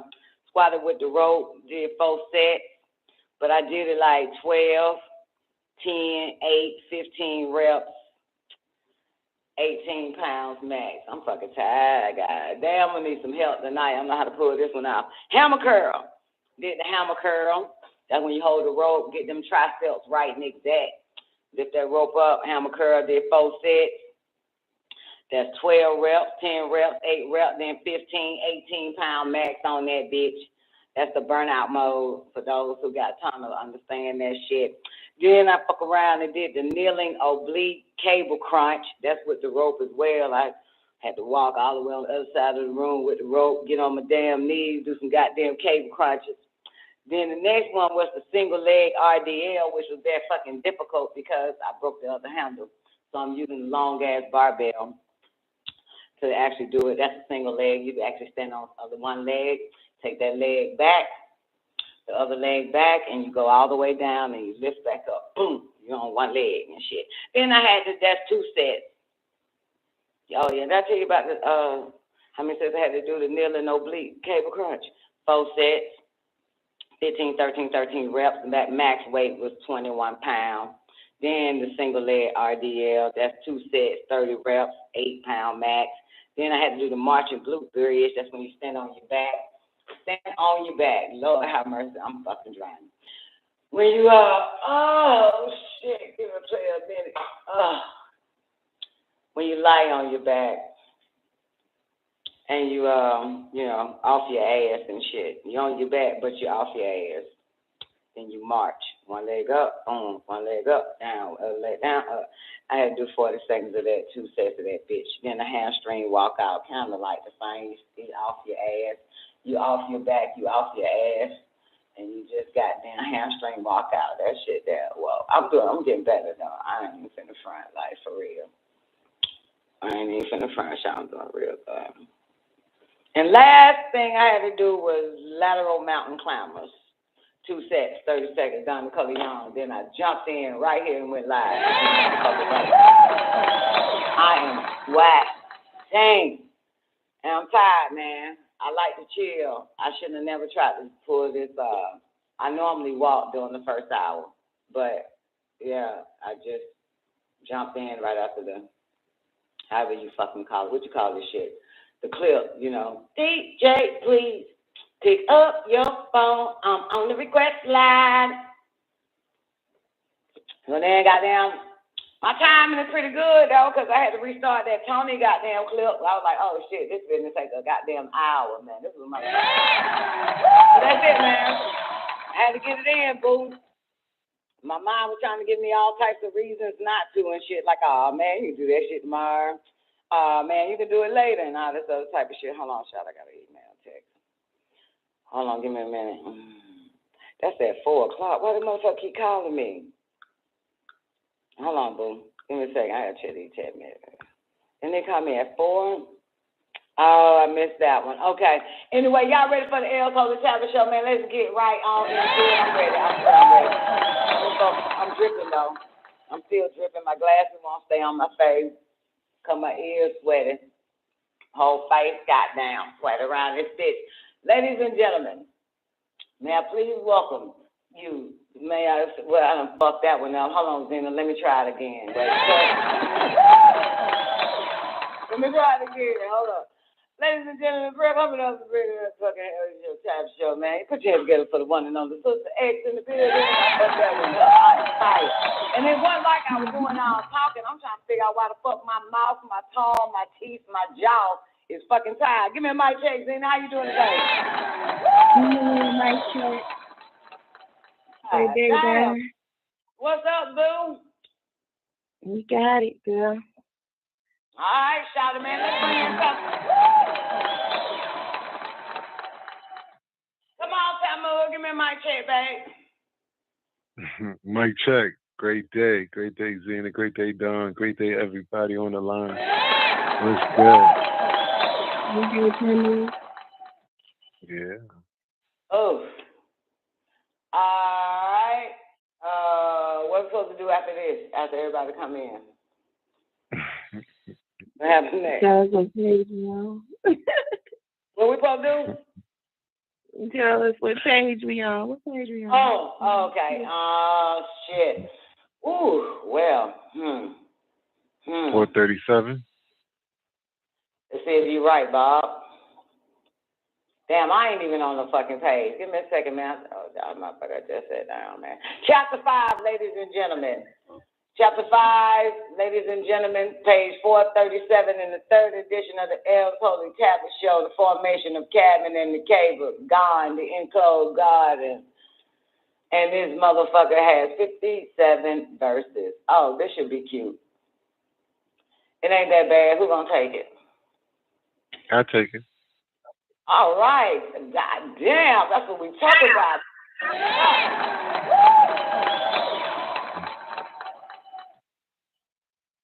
All right. Y'all put your hands together for the one and only Talmud, giving us 57 verses of this.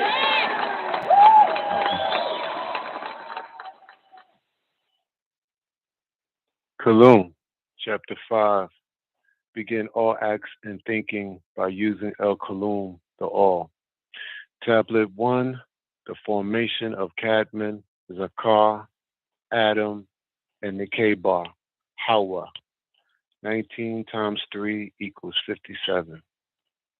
Lo, in, ruler of Ki, earth, Enki, commanded the Anunnaki Nisku, who bore the title Gibrael, Gabriel, to form the body of Kadmon, who was taken from the dust of the ground, Adama project created of clay, black mud. Hold on. Read that again. You actually who did was it right. taken from... You just I did? Okay. You want to read it with Yeah, in a way, because... Yes. Okay. Yeah, yes, basically, Enki commanded the angel or the messenger Gabriel to form the body of Kadmon. Enki said, Gabriel, form the goddamn body of Kadmon. Put the body together.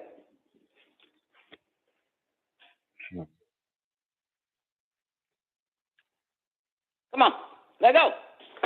I'm up now, man. I just took 7 shots while you were reading of Espresso. Let go. Okay. All right, I'm going to start again. Lo, in, ruler of Ki, earth, Enki, commanded the Anunnaki Nisku, who bore the title Gibrael, or Gabriel, to form the body of Kadmon, who was taken from the dust of the ground, Adama project created of black mud, blood clot cell, and fashioned into and cloned. You missed the word shape, baby. Yeah, he's shaped and fashioned. He's shaped and cloned. Right. Go ahead. Okay. And fashioned into shape and clone. Being the mud was of earth, he was called Adam, which means Adama, the ground. This is speaking of his... Let's stop right there. Let's stop right there. Hey, let's stop right there.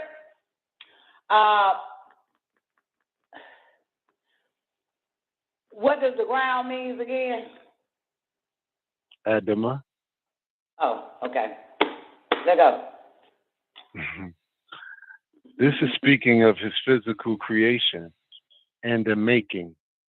Being there is already life in the soil of the ground. It wasn't the creation of life itself. Ooh. So the what's they saying that the soil had life already in it. Yeah. And they use this. It was called make. Well, to make is to create. Right. But this is speaking of the physical creation and making. Yeah. Right. Being that there is already life in the soil of the ground, it wasn't the creation of life itself, self. Right. Come on! The mud and clay is symbolic of the contents of blood or the clot. Dehydrated blood turns into... In Genesis, why it said, the dust of the ground, the dirt and shit, the mud, the clay, that is blood or clot. That's interesting too, because you put some blood on in a bowl, it's gonna turn to dust. Let's go. Right. Mud, clay, yeah. Dehydrated blood turns into brown dust particles. And this is how the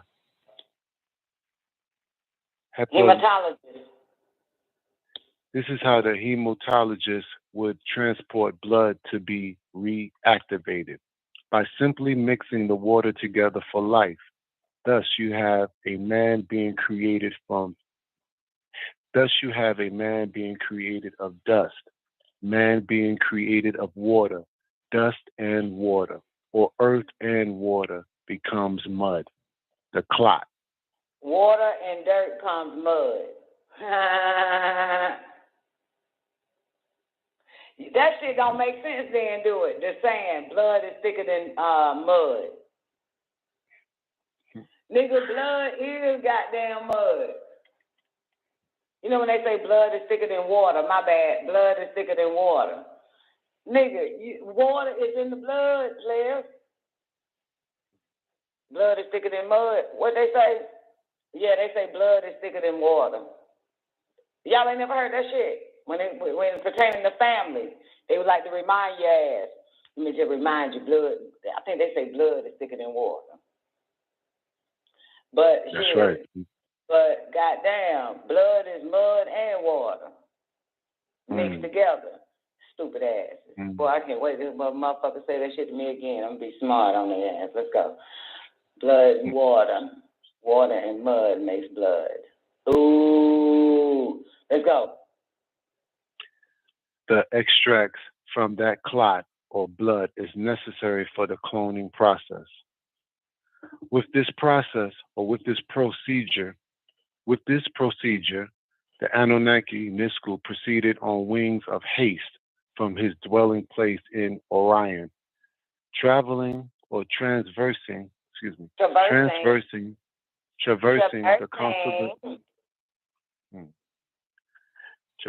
the constellations of the skies and elemental orbs. Upon arriving on the surface of the planet Earth, then called Tawawat, or Tamara, Tiawat, or Tamara, Tiawat. Oh, Tiwawat. Okay. Upon arriving on the surface of the planet Earth, then called Terra, Tiawat, Tamara, Nisku went to the rulers of the Atumites.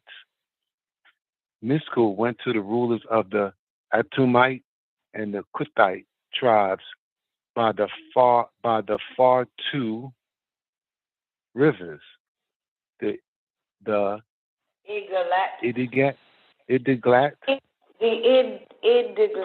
the Tigris.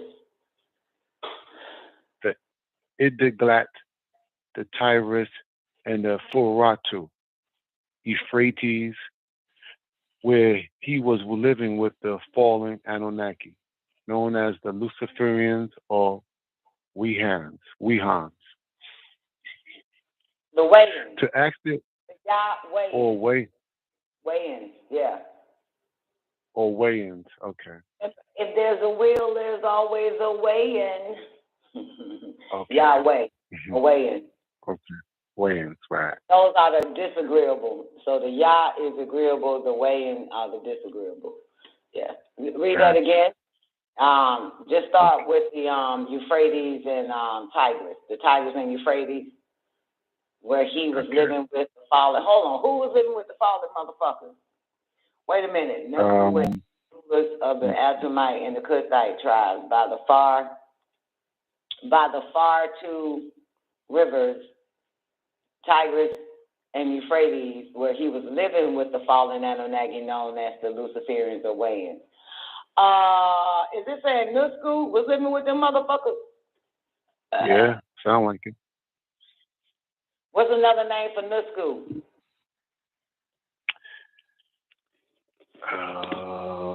Gabrielle. Ding, ding, ding, ding, ding, ding. Let's go. Okay.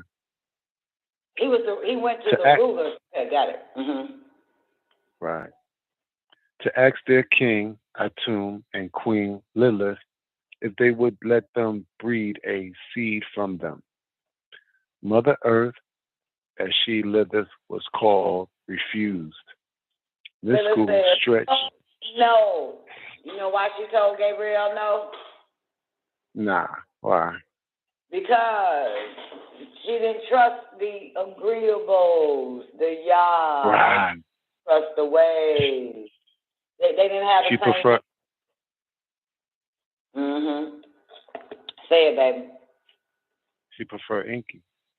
Right. Because this school wasn't even of the same goddamn, you feel me? Got the same nature and shit, shot it, man. Yeah. Right. Yeah. Okay. So she refused Nisku. Number 7. Nisku stretched his hand to execute the command he had received from Enki, the ruler of Earth. So what that this mean? Fearful. He stretched his hand. What that mean? To execute the command. That nigga snapped on the bitch. Nisku snapped. Yeah, exactly. He snapped on used that. Force. Yeah. He didn't do that to Muhammad though. Let's go. But he did that to the queen Lilith. Men always want to goddamn rule with a goddamn brute force on the bitch, but he didn't do that shit to goddamn Muhammad. Prophet Muhammad. But let's go. He snapped on him. Number 8.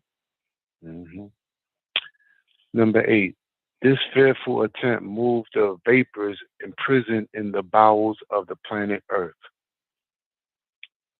This fearful attempt moved the vapors imprisoned in the bowels of the planet Earth, and it caused a terrible earthquake and strife between the elders and the seed of Atum, father of Kadmon. The soil inquired of this Anunnaki, the angelic being Gabriel, who replied, El Elo, one of the Elohim, the sustainer of glory, intended to create a primitive worker from you, to dignify his head with the diadem, the crown, or with the diadem.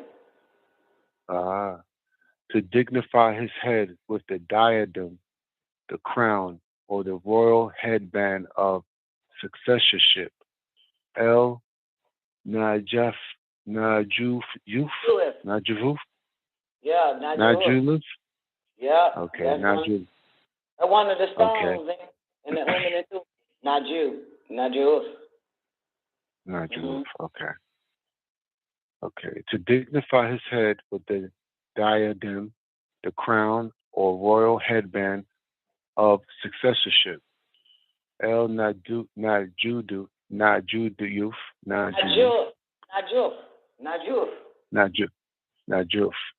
or caliphaship, to rule Ki in Inki's place, and to adore his stature with nobility. So basically, what Gabriel said back to Queen Lilith was, look here, bitch. El Elo, one of the Elohim. He's talking about Enki here. You got it?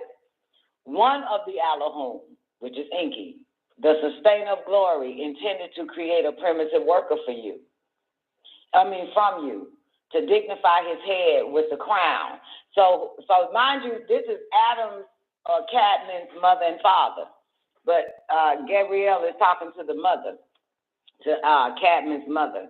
You know what I'm saying? Your son basically is supposed to be the Khalifa, the successor, to rule the planet Earth in Inky's place. That's what he told her. And to adorn him or his stature with nobility. So he is supposed to what? Kadmon is supposed to be the successor. That's why in Genesis it says that God gave him dominion, rulership over the earth. Yes or no? Yes, correct. Right. So this is what it's supposed to be, the successor. Because remember, Inky is what? Ruler of Ki. Ki is earth. So Kadmon is to take Inky's place, Khalifaship, to be the successor of it, and adorn his statue with nobility. So the earth aftermites enjoined said what back to Gabrielle? 14. The earth, I have refused with El. I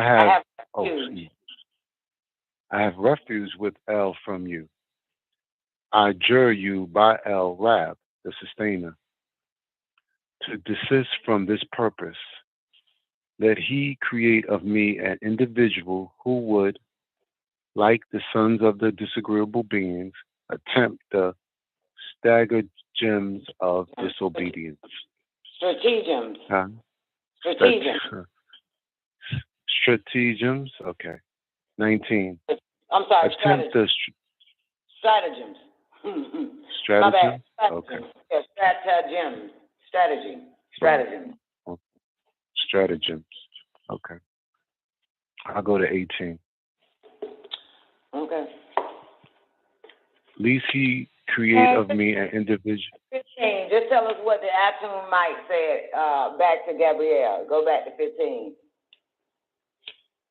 I have refuge with El from you. I adjure you by El Rab, the sustainer, to detest from this purpose. To desist. To desist. Okay. I adjure you by El Rab, the sustainer, to desist from this purpose, lest he create of me an individual who would, like the sons of the disagreeable beings, attempt the stratagems of disobedience, and would consequently be kitchen. Little pretty, ain't she? Hell yeah. Yeah. She got a wide net like a goddamn tranny. But there you go.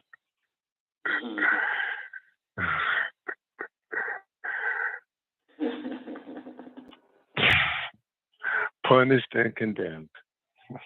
Right, read that line again. Because we missed it. You say, I'm sorry, you got to rewind. You got to go back a page.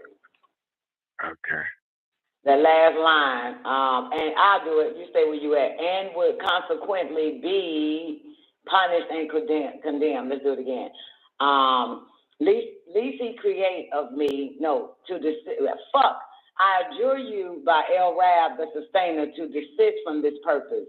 Least he create of me an individual who would, like the sons of the disagreeable beings, attempt the stratagems of disobedience, and would consequently be punished and condemned. I have not the power to resist the wrath of El Elo, the punishment of Anu Elion Elionel, the Most High Ruler. That's what the Atumite said back to Gabrielle. 23. What did Gabrielle say back? What happens next? The Anunnaki Gabrielle heard the entreaties. Okay. The Anunnaki Gabrielle heard the entreaties of the Earth people, the Atumites. No. Yeah. Wait, let's stop right there. What the hell did the Atumite say back to homeboy, to Gabrielle, when he asked for the baby? Asked if that bitch can have a baby by him. What did they say? What does it mean? Zena, you still alive with us? Can you translate? When the Atumite said, I refuse with El Elo. From there, what is it saying? I adjure you to. I'm fucking struggling, boy. God damn.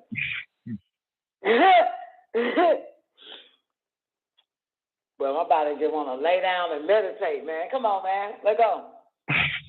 Gina, you still alive? Yeah, but I didn't hear it. You ain't who? I didn't hear what she said. What the hell you been doing? I was moving around. I'm sorry. Oh, okay. Don't apologize. I understand. Shit, trouble. All right. So let's do it again. Let's figure this thing out. First, Gabrielle, Gina said, "Look here, bitch. We want to goddamn. we want a baby from you, bitch." And Queen Lilith said, "Nah, motherfucker, that ain't happening." Then Gabrielle ended up using the command or the power of Inky and snapped on the bitch. Right? He stretched his hand out. That's verse 7 if you on the page where we at. And he caused the earthquake. But this is what he says to her. And we get this. He said, "Look here, man, that baby that we want you to have, bitch, is going to be the successor. It's going to take over Inky's place, be the ruler of earth." So here's the part. Verse 15, the earth Adamites said back to him, "I have refuge with El Elo from you." What does that mean? "I adjure you by El Rab, the sustainer, to desist from this purpose." So basically, we know that Lilith is like, y'all, you need to chill out with that fuck shit. We ain't doing no whole shit like that for y'all, motherfucker. What 18 say? "Least he create of me an individual who would, like the signs of the disagreeables." I don't get it. Attempt the stratagems of disobedience. See, this is the whole part I don't get. What's she saying back to him, man? Somebody help me out right now. That the child might turn into, be disagreeable. But they fucking disagreeable. They goddamn selves. That's the thing I didn't understand. Okay. Yeah. I mean, they are the Atumites are and the Kuthites. Well, oh shit, I'm fucking tired. My ab on fire. Every time I talk, my stomach hurts. Look, man. Look. Isn't the Atumites is disagreeable? So that's what I'm saying that I don't really understand. She said, "Chill out from this purpose, desist from this purpose, lest he create of me an individual who would, like the signs of the disagreeables, attempt the stratagems of disobedience and would consequently be punished and condemned." Oh, I get it. She said, "I think I get it." Is she saying, like, look here, man, you going to create from me a disagreeable, but we know that you motherfuckers punish disagreeables. So I'm not gonna play this whole shit with y'all, fuck boys. You know what I'm saying? She said, I have not the power to resist the wrath of El Elo, the punishment of Anu Elionel, the Most High Ruler. So is that what you're saying? Do you we on the same page, Tammuz? Do you think that's what she's saying? Yeah, I do. Saying like y'all be punishing the goddamn disagreeable motherfuckers, man. Y'all trying to goddamn now. Y'all want a baby by me and shit, so y'all can fuck it up. And eventually they did punish Kadmon, didn't they? They kicked that little bastard out, made him work by the sweat of his brow. All types of shit, this motherfucker. So true. Come on, baby, 23. I'm agreeing with you. Even though you agreeing with me that that's what she was saying. Like, Yeah, I can't resist the wrath of El Elo, the punishment of Anu Elionel, the Most High. So, goddamn, mind you, he made the earthquake and shit. Right. Gabriel got pissed. So, let's go. 23. The Anunnaki Gabriel heard the entreaties of the earth people, Atumites and the Kuthites, and he sympathized with their helplessness, and returned by the same way he descended, and laid his information before El Rab of glory. By permission of the creator of more. I got distracted, man. Go back to 23. I ain't trying to miss no parts of this movie. Let's go. Sorry. Cool. The Anunnaki Gabriel heard the entreaties of the Earth people, the Atumites, and the Kuthites, and he sympathized with their helplessness and returned by the same way he descended and laid his information. Yes. Okay. Okay. So that earthquake didn't help then, did it? Nah. And I guess he didn't. That earthquake didn't help. He could have kept that inky power, then he had to keep it to himself. All right, so he left. He went somewhere. Okay, come on. 25. And laid his information before El Rab of glory. By permission of the creator of mortal beings, the Anunnaki Mikael, son of Enki and Damkina, likewise returned. All right, he also so who coming to the planet Earth to handle this business? Big Mike. Since Gabriel got turned down. Mikael. They wouldn't let they wouldn't let Gabriel, what her name, Lilith wouldn't let Gabriel fuck her.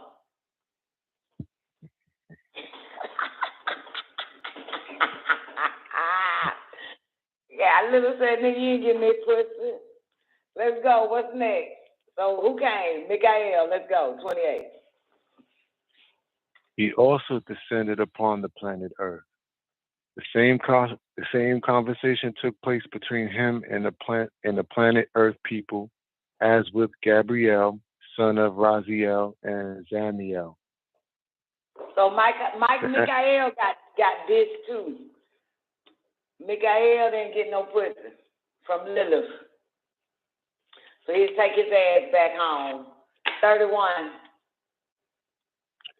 Then the Anunnaki Enki, son of Anu and Id, who bore the title Israel, was on the same errand. The planet Earth people, King Atum of the Kuthites, again employed and began to lament and to cry. What Enki said, "It is not more incumbent." Oh, it is more. Okay. Enki said, "It is more incumbent upon me to obey the nourisher than to take pity on you."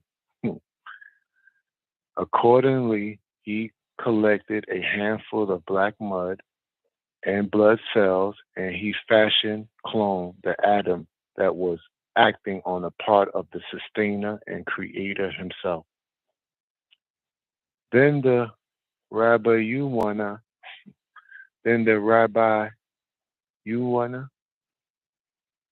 all the elders. Rabbi Yuwana. Okay. Rabbi Right. Master or the elders, yeah.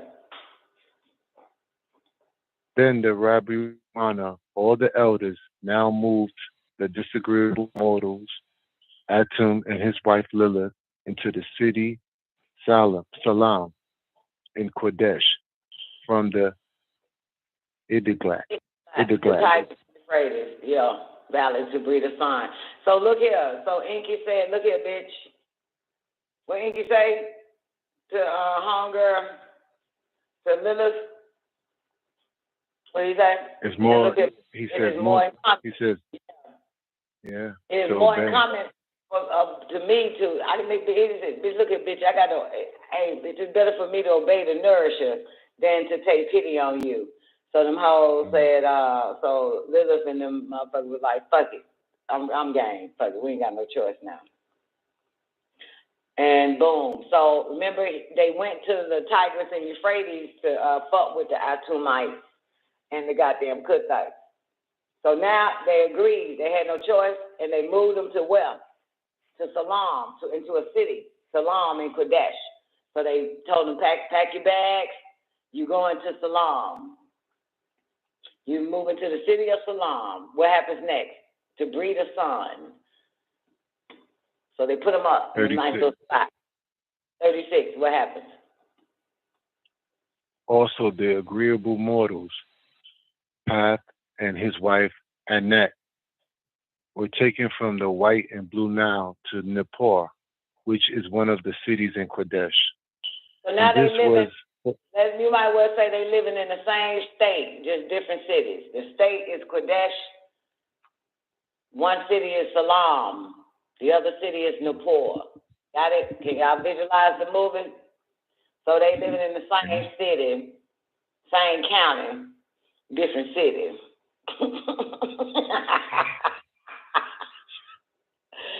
All right, do it again. The agreeable talk and his wife. That's Nekaybaw, mama and daddy. He's mama and daddy living up though. Were taken from the White, right? Also, the agreeable mortals, Pat and his wife Annette. It's pronounced Ta. Ta. Oh, okay. Tar, right? Okay, sorry. Yeah, the P is silent. Right. Also, the agreeable mortals, Tar and his wife Annette, were taken from the White and Blue Nile to Nippur, which is one of the cities in Qadesh. And this was for the purpose to breed a daughter.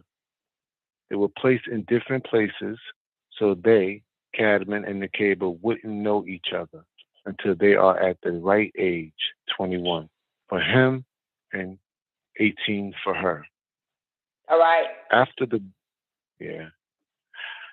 the birth of a daughter of the mixed seed, for her seed or blood was from Kadmon's own marrow, bone of his flesh of his flesh, and they called her Nekaybaw, who was also mixed with the Cushite from Tar, and Hawalat from Anath. Anath is her mother. Anath. Anath, like okay. Like a mathematician, Anath. Anath, okay. Yeah, so now we know that Ta was a Cushite, and her mother, Nekaybaw's mother, is a Hawilahite. Okay, I was trying to figure that shit out, because sometimes he'll have the Hawilahite and the Halalites and the Cushites next to each other. That's because her father's a Kish and her mama's a Hawilahite. I got it. Okay. So Dawn. Yes, Zena. Yes, Thomas. One at a time, boys and girls. Go Zena. Go Zena. It's your birthday. Yeah. So, and man, ain't that old boy? Not Halal, whatever name it is. Hers with a Q, Anak. Oh, that's Anak. Okay. Yeah, the Anak guy with the Q, the Anak white, the Anak guy. Yeah, Anak. Yeah, she's of the Anak guy. She's from that seed. What page are we on, y'all? I'm sorry to ask that question. 440. Okay, 440, Brian. Tamu, you had a question, or you want to make a statement before we move on from? Yeah, I had a statement. I had a question, rather.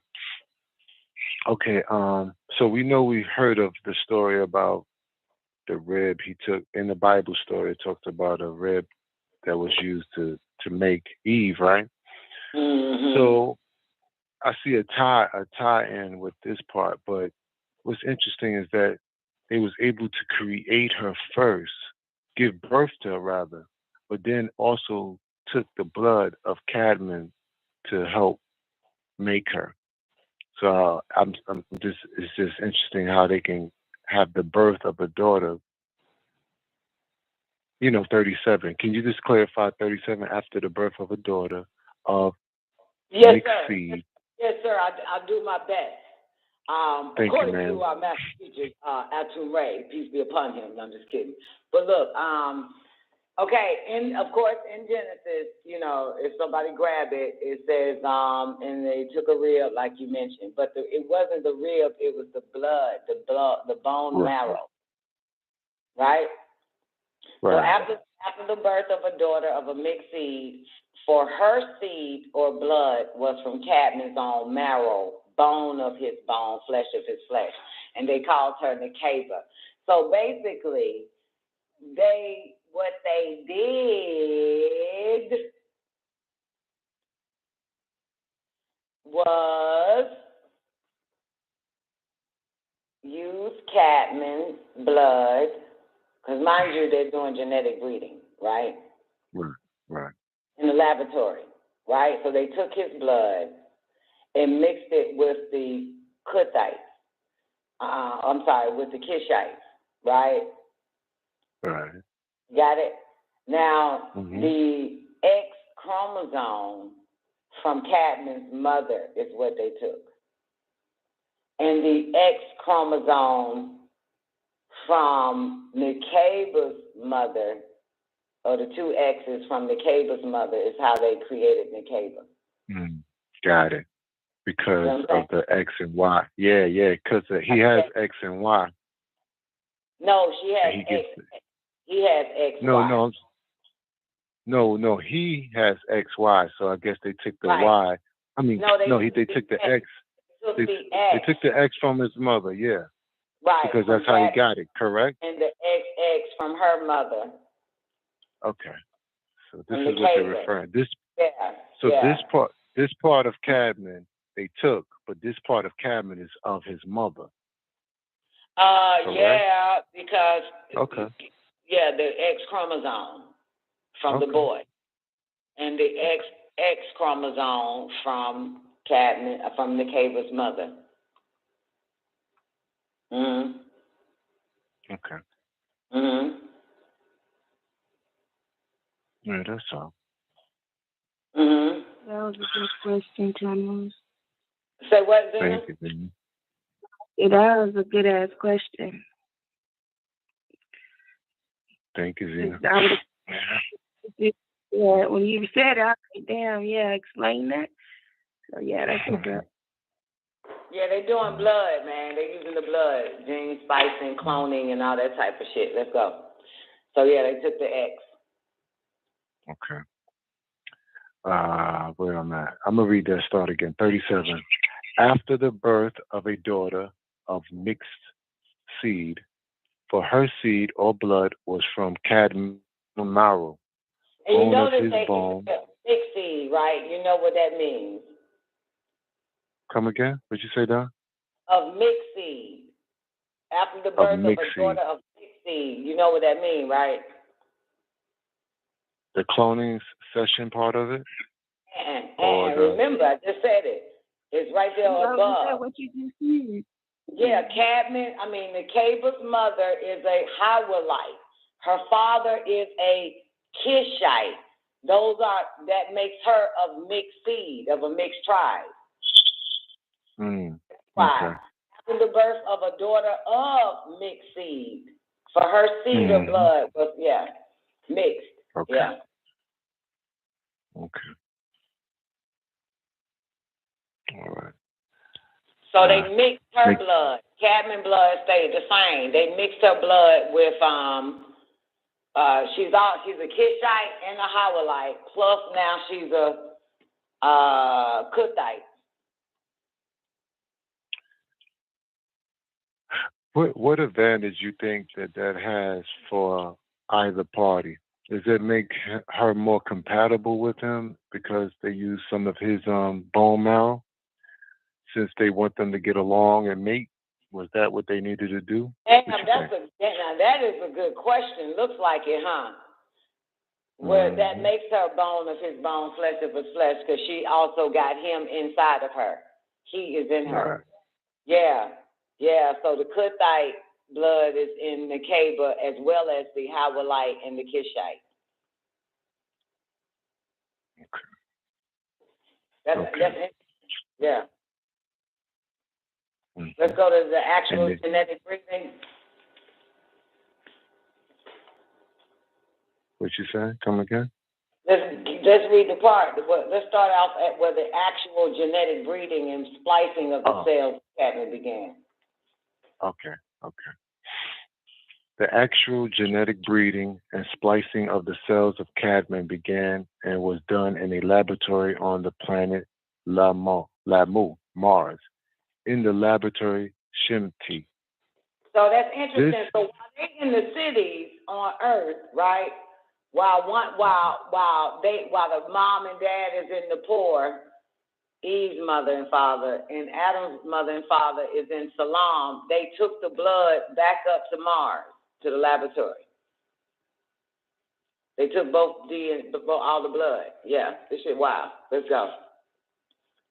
They got in their spaceship and went to Mars to do their shit. Damn, that's a lot of traveling. Let's go. Let's see.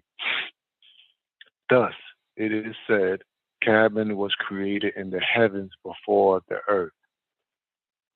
How was this great task undertaken? That's why he said he was created in the heavens, because that's also Mars, but Earth is in heaven too.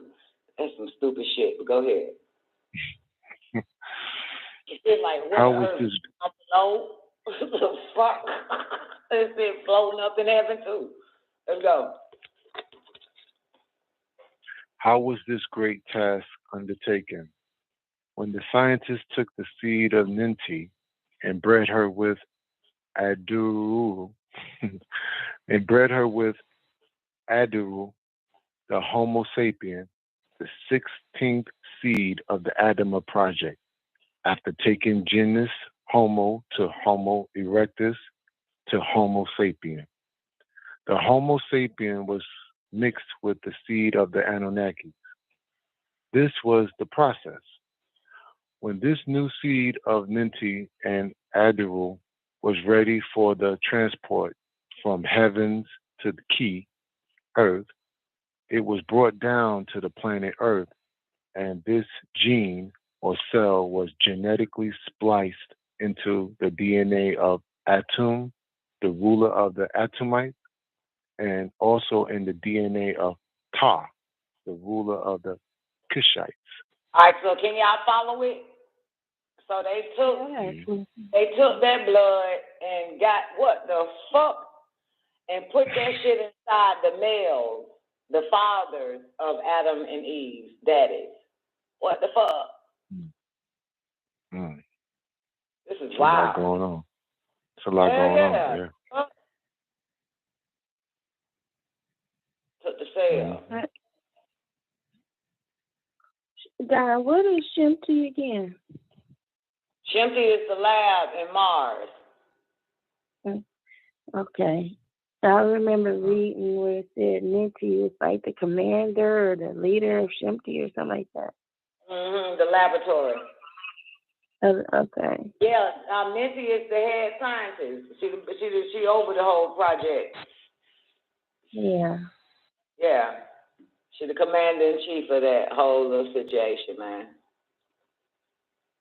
Okay. I just want to remember what Shimti was again exactly. I'm not. My brain is not there right now. You said it. I was like, okay. Yeah, they did. They got a Shimti on Earth too, as well as on Mars. But in this paragraph, they took Adam's DNA or whatever the fuck and flew their ass back to Mars. Where they did all the splicing and shit and the adding. Then they came back down and implanted that gene into Ta and Atum. In time, let's go. Bottom of page 440. In time, Ta gave birth. I don't understand how man can give birth, but let's go. I got another question. It's stemming from that what Tim was asked earlier, because now I'm thinking, why they say in Nekaybaw, we reading about, why they say that her parents are whoever her parents is, I forget, I can't think of their name. If she really only came from her mother, where her dad come in at? Girl, I ain't even going there. Let go. What you mean? What you mean? Well, she came from her mama. All bitches come from their mama, don't they? Right. I got that, but why they say her dad is so and so if he played no part in it? That's what I'm asking. Man, her dad. Her dad would be Kadmon. Girl, I see. I'm with you on it. I'm on the why, but damn, man wrote this bullshit. Let's go. Okay. Because it literally and put the DNA in Todd and put the DNA in our tomb. And then it say in time Todd gave birth to. Come on, let's go. Bottom of the page, bottom of 440. Come on, Tammuz. In time. In time, Todd gave birth to the daughter called Nekaybaw, meaning the tribal leader. And before that, Atum gave birth. And Todd meaning the daddy, Todd meaning the mama, maybe, Todd, because she's from the Todd. You feel me? I hope they ain't saying, but they did, man. This some wild ass shit, man. This some gay ass shit, man. This some motherfucking this shit, man. I'm sorry. In time, Todd gave birth to the daughter called Nekaybaw, meaning tribal leader. Come on. And before that, excuse me.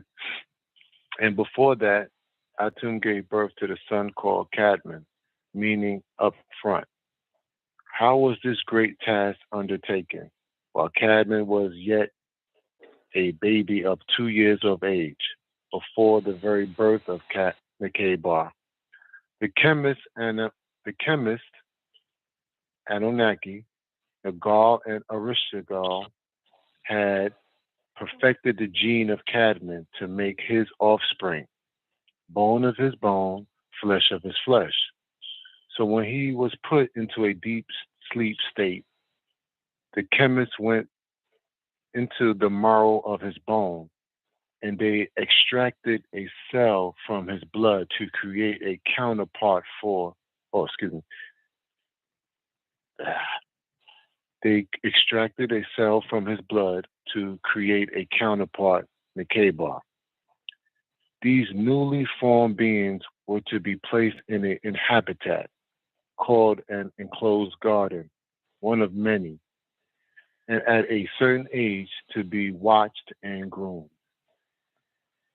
And you shall always remember the birth of our mother, Nekaybaw, for she is the mother of mothers, and her birthday shall be celebrated on the month of May, the 10th day. At the age 21, Kadmon was moved without clothes to the enclosed garden called Eden, located in Bali. At the age 18, Nekaybaw was moved into the same enclosed garden, and she also was without clothes or shame. Comprised of different colors and properties. Comprised of different colors and properties from the surface of the planet Earth, and having mixed all parts together, the birth of Kadmon, called the ground, Adamah. It was formed as a black olive, as black as the shadow hour in the skin tone of the original Asiatic black man. The Hindu, yet with a reddish skin color, thus the name Adam or Idum, red or ruby. Mm-hmm. Yeah, Adam or... That's why I say reddish brown ground in the goddamn Bible. Reddish brown. Right. Reddish brown ground, yeah. Coming from the Hindus, the Asiatic black man, because their tribe was black as fuck with a little red hint, like they were Hindus. Let's go. 43. When Enki, the Elohim Israel, arrived in the glorious space, in the glorious place, the Anunnaki Elohim. Let me read that again. 43. When Enki, the Elohim Israel, arrived in the glorious place, the Anunnaki, Elohim. He asked him whether the planet Earth people had this time taken refuge with himself or not. Inky replied, yes. El Rab said, if it took refuge with me from you, why did you not spare it? Inky replied, I deemed obedience to you more necessary than pity for it.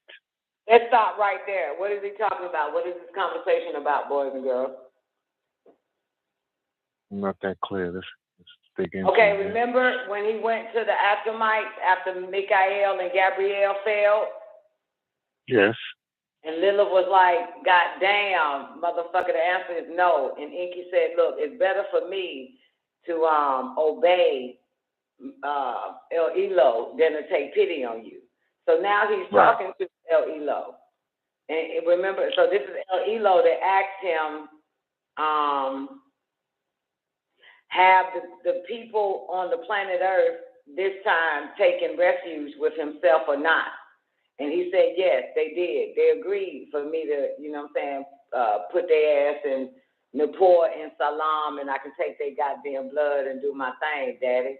And then El Rab said, if it took refuge with me from you, why did you not spare it? So remember, what part is that? What? Because remember, they said, the Aphromites said, you know what I'm saying, we are, we would prefer y'all to desist and chill the fuck out, but El is our sustainer as well, so we ain't got no choice but to do this shit. So that's why the question is asked by El Rab, if they took refuge with me from you, why did you not spare it? And Inky told her what? He said the same shit he said to the Adamites. He said, I'd rather be obedient to your sustainer than to have pity on you. So Inky replies back to El Rab, I deemed obedience to you more necessary than pity for them motherfuckers on earth.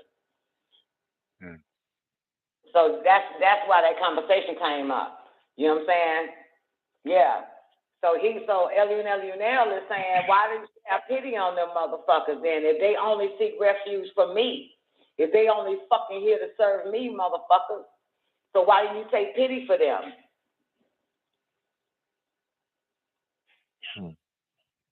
So 50, what did Anu say?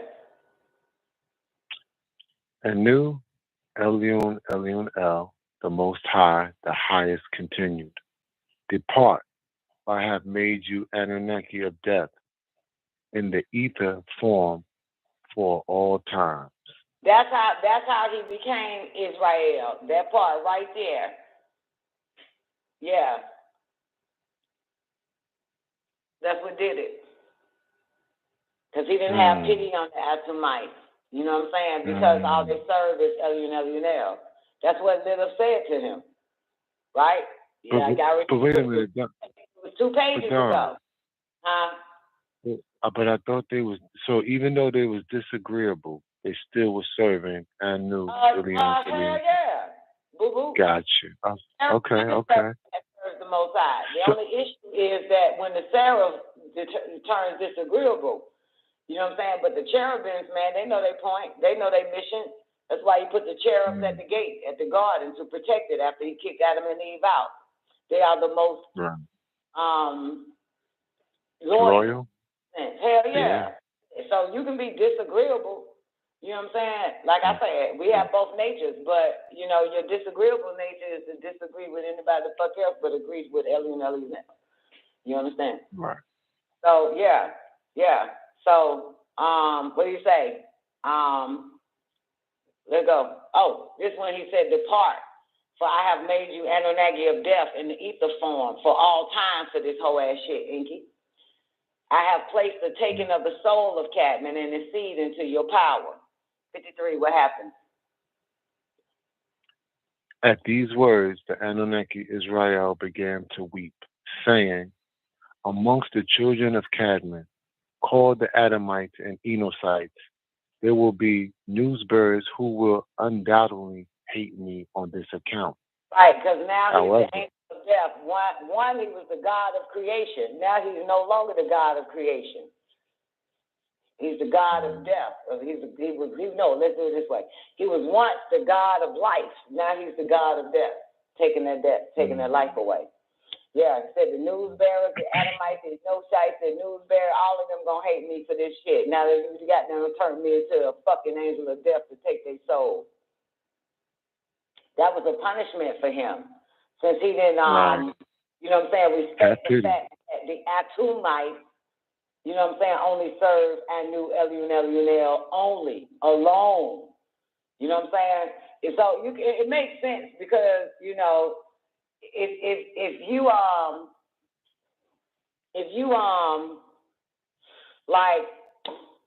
you know, I dealt with Dr. York's sons a lot, and I still do to this day, but I damn sure don't follow them bastards.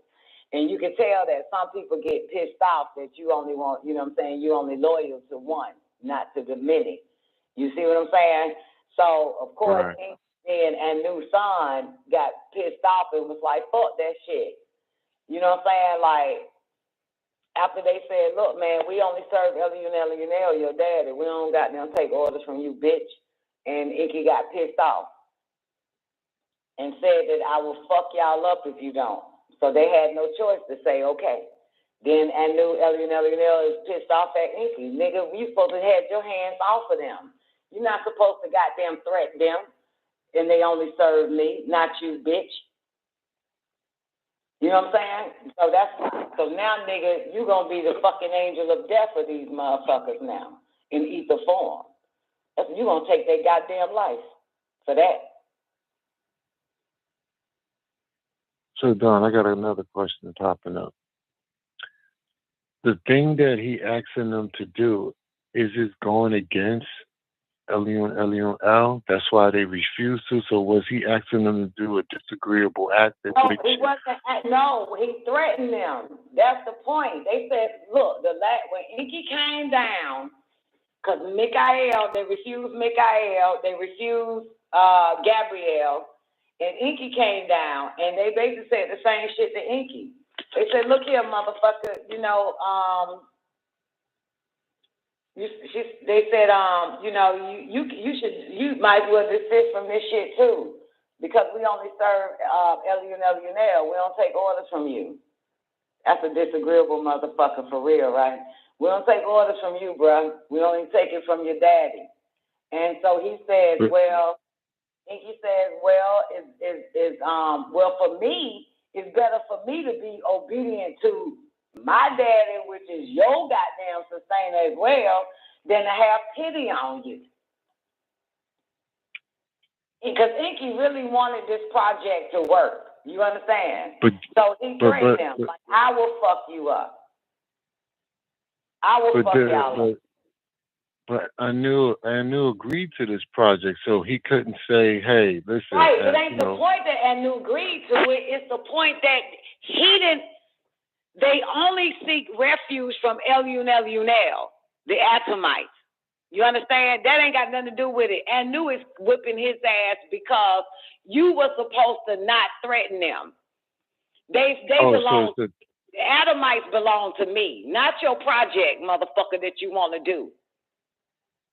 So you weren't supposed to threaten them with their life because they only serve me. Something that Mikael and Gabrielle did not do.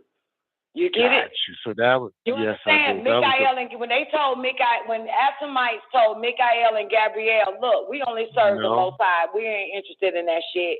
You know what I'm saying? And besides, y'all motherfuckers punish goddamn disagreeable motherfuckers, and ain't nobody got time for that shit. We El Rab is our sustainer, not you motherfuckers. So Gabrielle and Mikael did not threaten them after that. They left, did they not? Yes, they did. They didn't threaten them. But when Inky came down, they said the same shit to Inky. Man, we only serve L-U-N-L-U-N-L. We don't, this ain't got nothing to do with you. I don't give a fuck what y'all want. Then Inky said, what? It's better for me to be obedient to my sustainer, which is your sustainer, than to have pity on you, motherfucker. So I'm going to fuck y'all up if y'all don't do this shit. Now, Inky take his ass back to on high, and his daddy say what? His daddy say, motherfucker, the people that you that refused your ass, the people that refused you, nigga,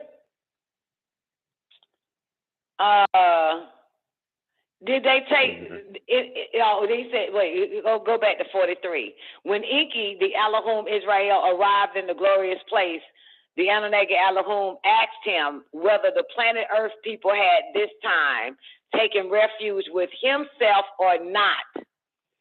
Inky says, yes, that's a lie. It's a yes, and it's a lie and a truth.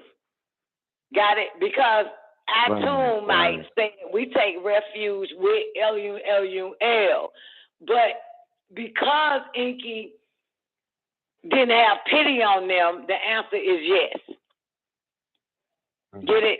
He says yes. So El Rab say back in 47, if it took refuge with me from you, nigga, why did you not spare them?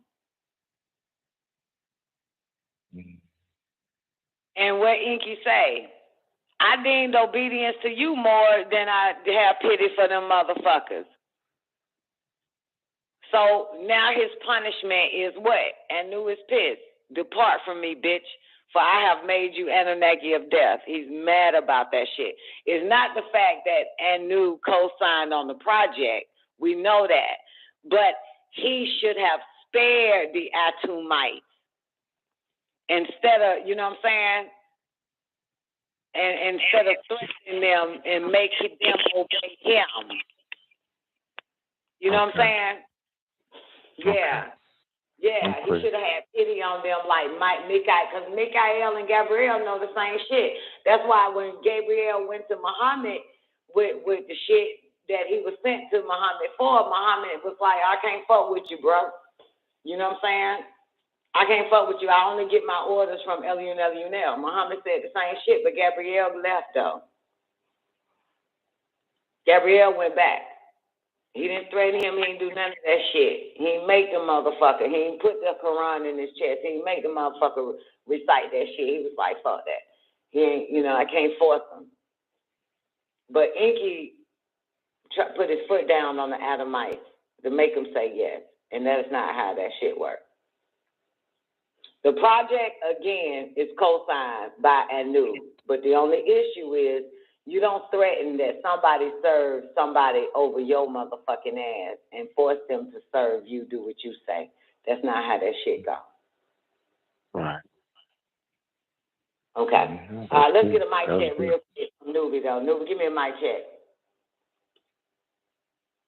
Unmute, Newbie. 631. Is this you, Newbie? Hotep. How's everyone doing this evening? Good, baby. What's up, bro? I was calling in to say that everybody was right in that situation, but Enki got he got the short end of the stick because now he ends up being Israel because he was doing what his father told him, and everybody else was doing what his father told him as well. It's not that everybody was right in it. It's the fact that Enki, and I stand for Enki. I got to put that on record. But Enki is wrong when the Adamites told Gabriel, told Mikael, and also told Enki, we only get our orders from Anu, L-U-N-L-U-N-L. Enki was the different one that threatened their ass, basically. You know what I'm saying? Like, well, I agree, but Enki was doing what Anu told him to do, though. No, he was not doing what Anu told him to fucking do.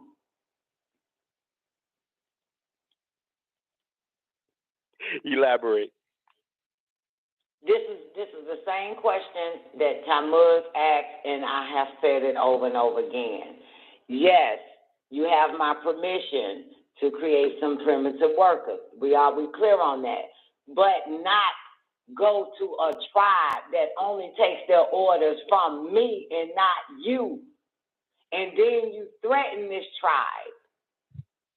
This is why now you are the angel of death.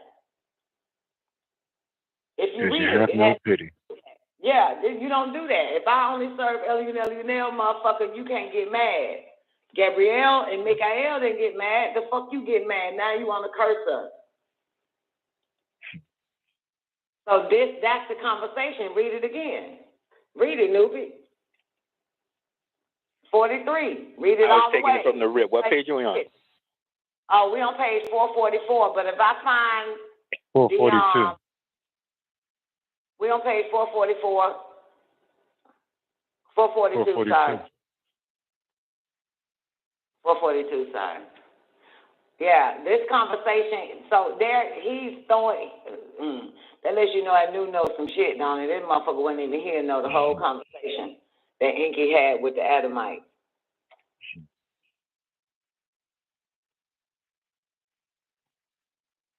He forced them. Because that's what he said, why, what they doing taking refuge with you when they took refuge with me, bruh?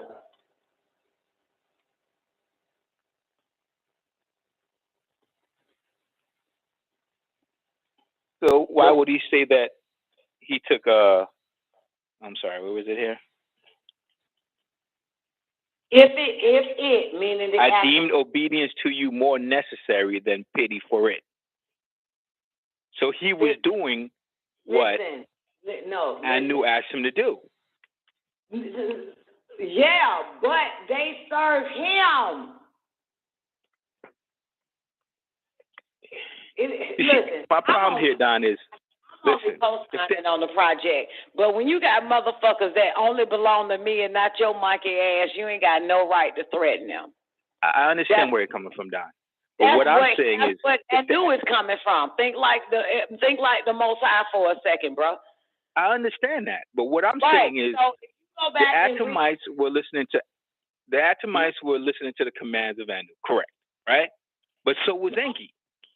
No, Enki is not the command of Anu. Enki is only the command of Anu to Gabrielle and Mikai motherfucking El. But not to the goddamn Adamites. They minding their goddamn business on earth. If you rewind it back, hold that page, if you got the book in front of you. Then I certainly do. Go to rewind it back, and go to page 437. Hold where you at. Go to page 437. Okay, I'm there. Okay, go to verse 10. Because the angel Gabriel now is talking to the Atumites. Okay? Okay. Verse 11. What did he say to the Atumites? El Elo, one of the Elohim, the sustainer of glory, intended to create a primitive worker for you, to dignify his head with the diadem, the crown, or royal headband of successorship, El Najuyuf, or caliphate, to rule Ki in Enki's place. And to adorn his statue with nobility. Now, 14, go to verse 15. What did the Adamites say back to him? I have refuge with El from you. I adjure you. Absolutely. From you. From you, meaning my refuge is with on high, not your Uh-huh. Right? This is what the Adamite says to Gabrielle first, right? Right. Okay. What else did they say in 16? I adjure you by El Rab, the sustainer, to desist from this purpose, lest he create of me an individual who would, like the sons of the disagreeable beings, attempt the stratagems of disobedience. Okay, that's a little extra shit. Okay, so you get what they first said to Gabrielle, right? Mm-hmm. We don't give a shit about from Khalifa-ship to Inky and all that other type of shit. I have refuge with El from you to stop this bullshit, to cease this bullshit. All right, so go to the next page. And it'll say that that Gabrielle got the hell on. 21. So he says, I have not the power to resist the wrath of El Elo. The punishment of Anu, Elu, and Elu, and El, the Most High Ruler. Okay, the stop. Anunnaki. That's the Adamites saying, completing that statement to Gabrielle. Right. You don't have the power to resist the wrath of El Elo. Mm-hmm. The punishment of Anu, Elu, and Elu, and El, the Most High Ruler. So you can get the fuck on with that shit. So then what happens with Gabrielle? The Anunnaki Gabriel heard the entreaties of the earth people, Atumites, the Kuthites, and he sympathized with their helplessness and returned by the same way he descended. Okay, so that means he left him. He didn't threaten him. He wasn't obedient to Anu. He respected the fact that they only served Elu, El. Correct. And they seek refuge from this motherfucker by way of Elu, El. These are the Atumites. Okay, so Gabrielle got the fuck on, and who comes next? 27. Mikael, right? All right, 27, let's go. The Anunnaki Mikael, son of Enki and Damkina, likewise returned. He also descended upon the planet Earth. The same conversation took place between him and the planet Earth people as with Gibrael, son of Raziel and Zamael. The Anunnaki Mikael likewise returned. Okay, so they said the same shit. We only serve Elu, motherfucker. We seek refuge from you by way of Elu, You can get on with that bullshit. So what's going on here? Why are there so many people going down to these people? Ain't no so many. For the same purpose. It's just two so far. It's just two. Yeah, it ain't so many. It's just Gabrielle and Mikael. But they respect the fact that they only do what Elu, El asks of them to do. That's it. Okay, so now, no matter what, it's like this. God damn it, it's real simple. I'm the mama. Y'all take orders from me. Okay? Y'all my children. Mikael, you, Nubis, Tammuz, all that fucking shit. You got it? So I approved y'all mission. Okay? We already clear on that. So now y'all got to find some motherfuckers. So what y'all do is take your ass to the after party with that bullshit, and you holler at J1, and y'all holler at Brian, okay? To see if y'all can pull this shit off. Y'all need them, right? But J1 and goddamn Brian only take orders from me. Not from you motherfuckers, no matter what the mission is, even if I approved it or not. They ain't got to fucking suck your dick. They ain't got to do shit for you. Even though you are my children. You understand? Gotcha. Okay. So that's what it is. They only get their orders from me. I only get my orders from Dr. York, not this fucking kid. I don't give a fuck. The kids say, he told the kids open up a goddamn store and they come knocking on my door talking about we need your help. I ain't got shit to do with that, bitch. I ain't got nothing to do with you motherfuckers. I only get my orders from Dr. York, and that's the fucking truth. Give a fuck who you are. Muhammad said the same shit to Gabriel. I don't give a fuck who you are. Give a fuck what name you come in. I only serve and get my orders from the same name you goddamn saying you coming in, motherfucker. So what happens next? Inky shows up, right? Right. All right. What did Inky tell him? 33. 33, where are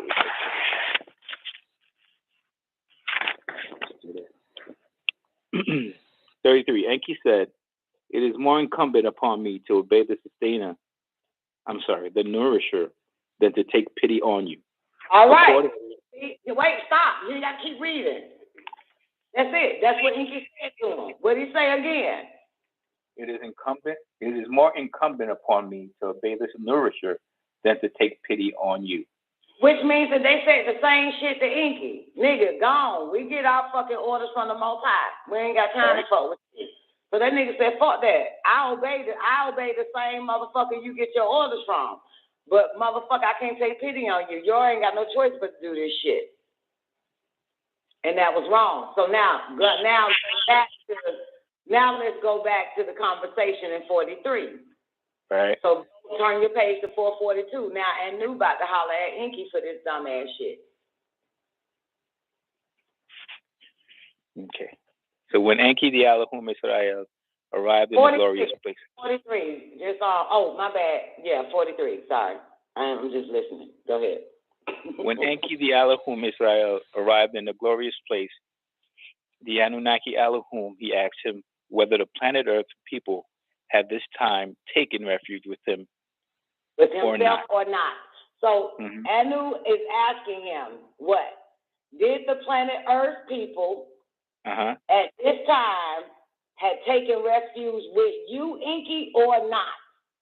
What did Enki say in 45? Yes. What did El Rab say? If it took refuge with me from you, why did you not spare it? Why you didn't spare it? Then what did Enki say? It deemed obedience to you more necessary than pity for it. He said the same thing to the Kuthite tribe, right? Correct. And then what did Anu say? The Most High, the highest continued. Depart, for I have made you Anunnaki of death. That's throughout. If it took refuge with me from you, nigga, why did you not spare them? Then depart from me. Now you the fucking Anunnaki of death and ether form for all time, bitch. Now you gotta take these motherfuckers' soul for that whole ass shit. I still feel that they all were right, though. It doesn't matter if they were listening to Anu. I mean, come on. You ain't Elunel, that's why. God damn it. You ain't Elunel, so shit. That's why you see, that shit wrong as fuck. They only serve Elunel. You weren't supposed to do that shit. They took refuge with me, motherfucker, from you. And you got pissed off and wanted to curse them. So now I curse your ass. Punishment. Absolutely. That's why this nigga's crying in verse 53 for that bullshit. It remind me of that time when they banned me from the fucking land on their own and shit. Because I only get my orders from Dr. York. And so we went there and they wouldn't let me. Dr. York sent me though, for the record.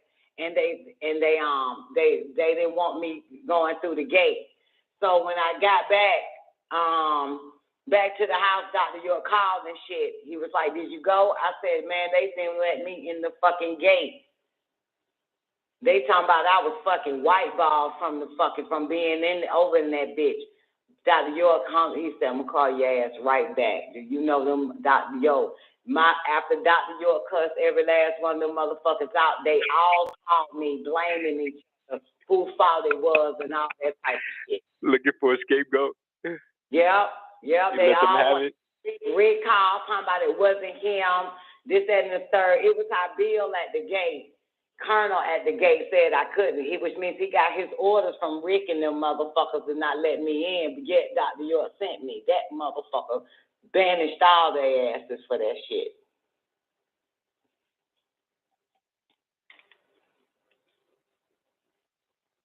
Yeah, I understand this shit. When you only get your ending, but they want the fucking curse a bitch. You know what I'm saying? Absolutely. Because I ain't on their team. I'm on one-man team and one-man team only. That's it. I ain't on your side. I only serve that nigga. That's it. Fuck you bastards. They ain't like that shit. But they caught it. They caught that goddamn wrath of that motherfucker, man. I don't know what he said to them bitches, to them niggas, but they all called me, apologizing, all that type of shit. And blaming each other. And then Dr. York called me and he was like, they blaming each other. They said it came from that person. Then I talked to that person. That person said no, they wouldn't. They were told by that person. They all was shifting the blame.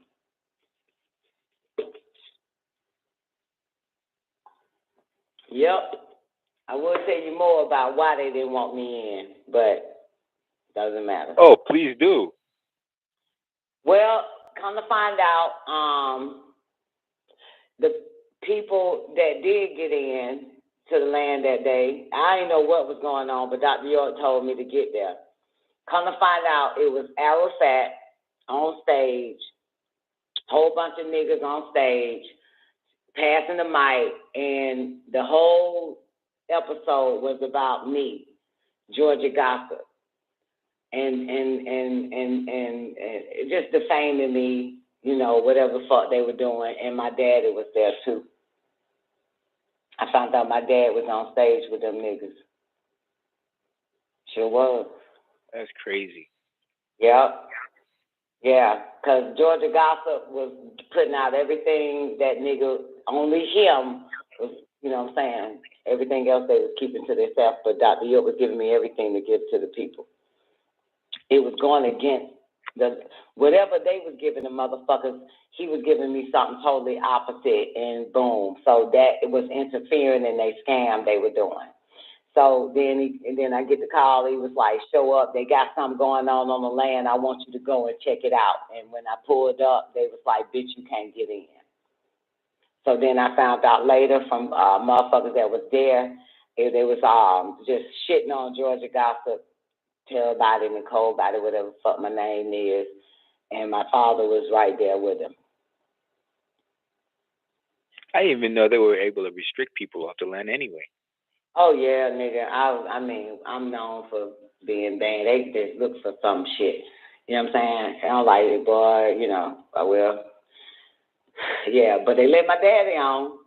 My daddy was right down stage with Mount Arafat, Derek Sanders, and all them motherfuckers, signing up niggas to BIA 215, all that type of shit, and was slandering or trying to get people don't listen to this side over here, Georgia Gossip, Nicole about it, whatever, Tara about it, whatever. My dad was right there with him. It ain't hurt me that the fact that I couldn't get on the land. I don't give a fuck because I got Dr. York. I couldn't wait to get back and talk to this motherfucker all night long any fucking way. You know what I'm saying? So I wasn't hurt by that. I got hurt for the simple fact that my father was right there on stage with them while they slandering me. He was right there with them. That's a hard pill to swallow. Yeah.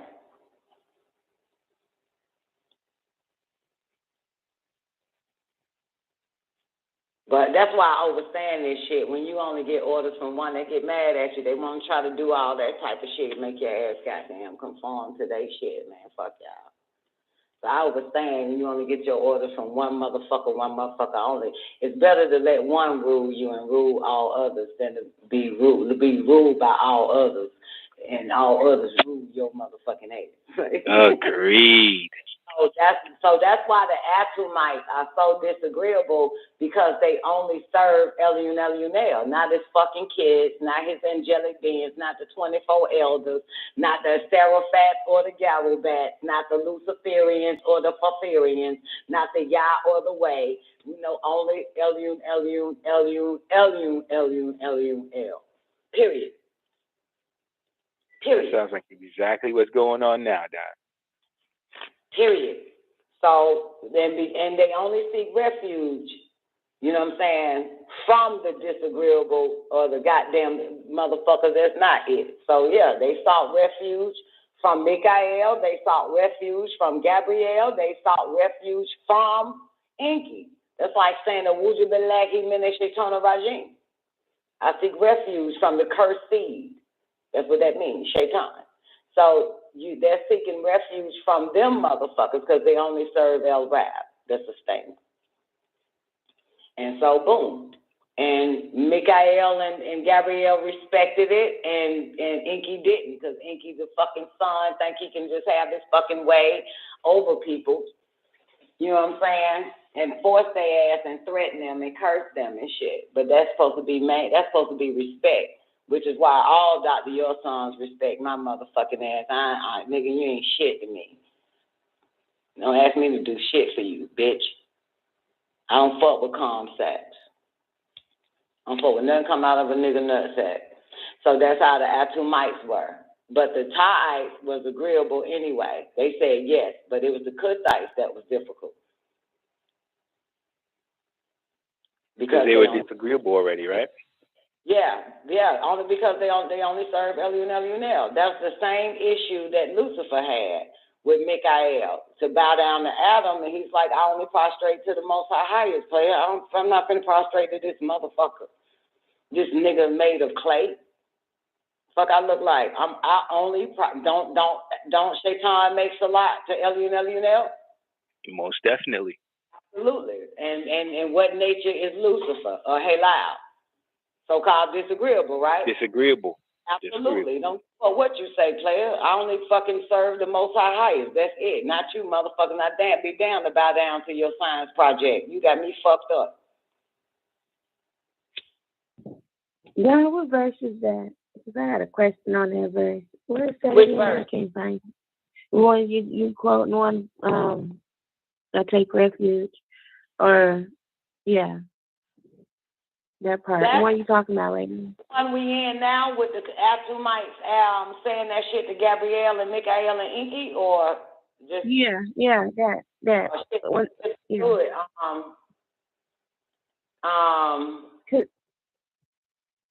We just went through it, man. We did it. I know I can't find it. Okay, baby. It was on 437, right?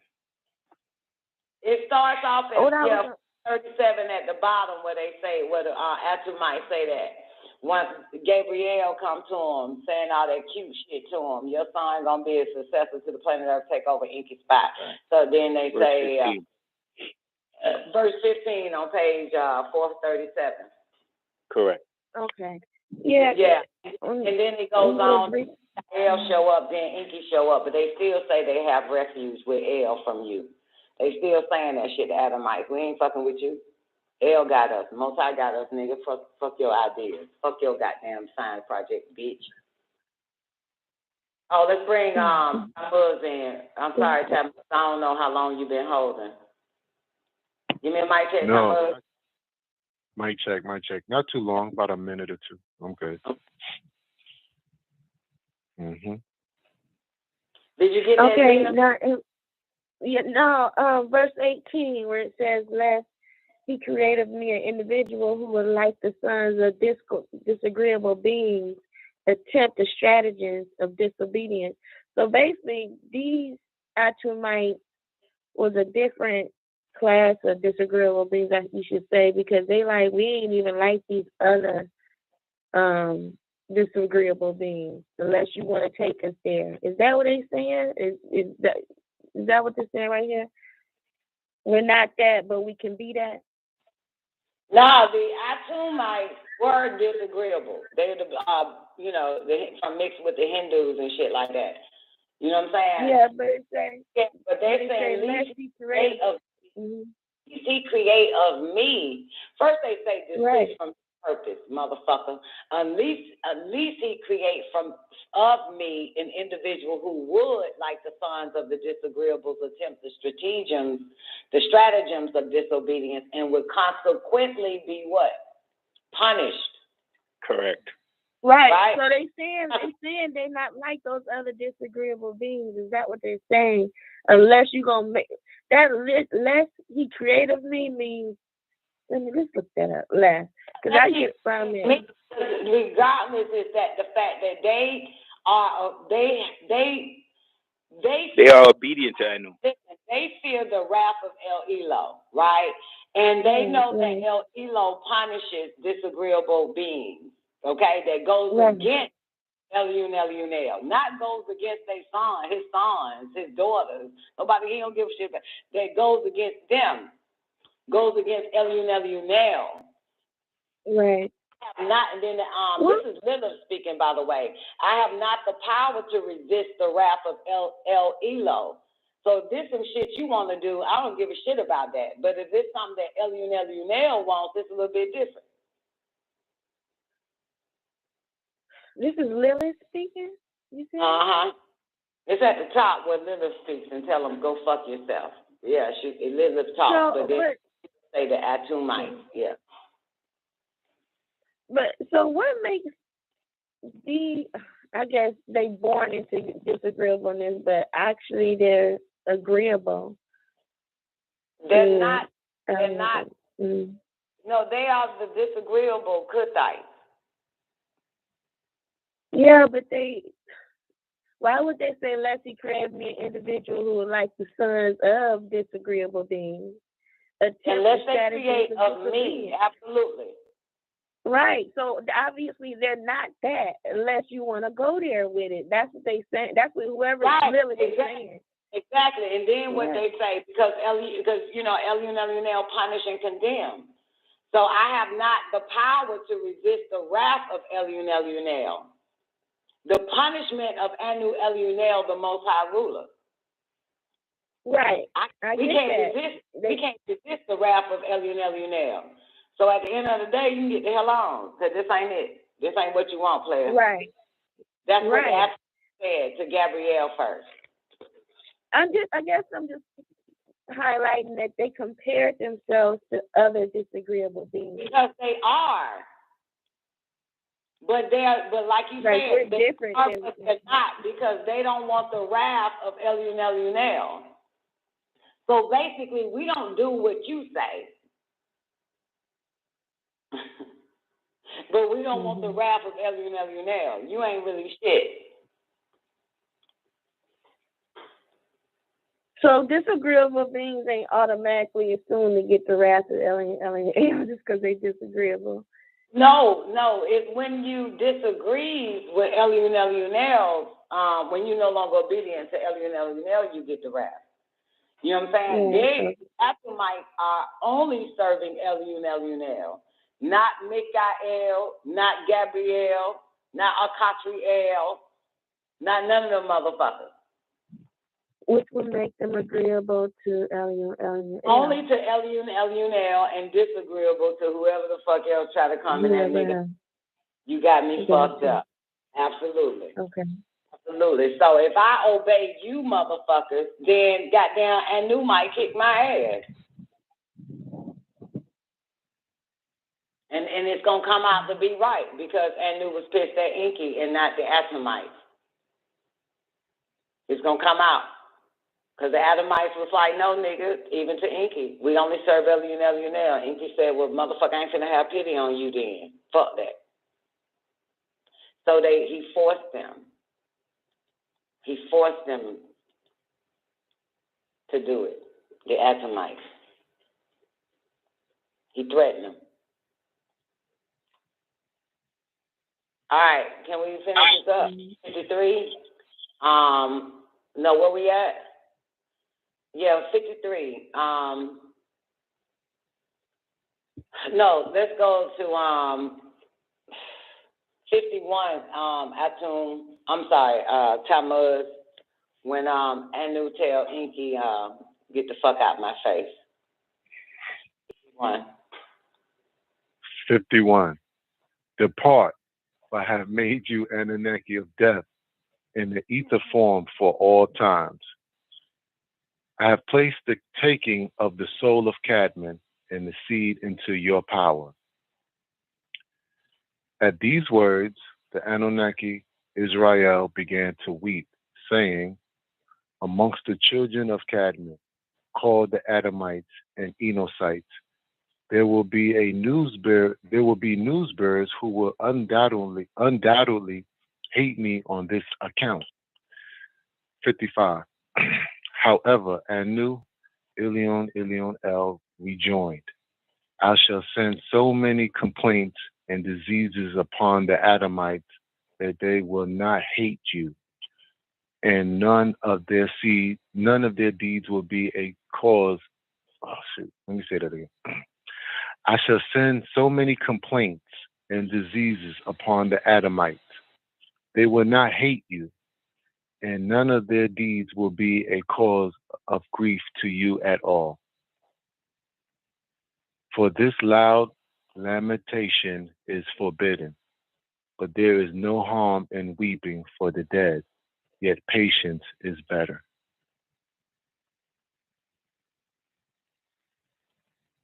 Okay.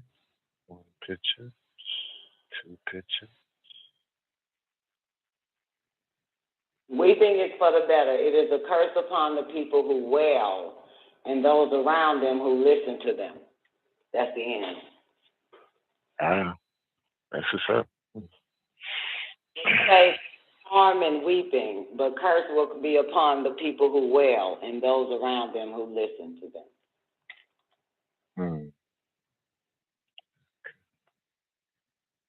Remember we had this conversation, Zena, on that wailing shit. What's the difference between wailing and weeping?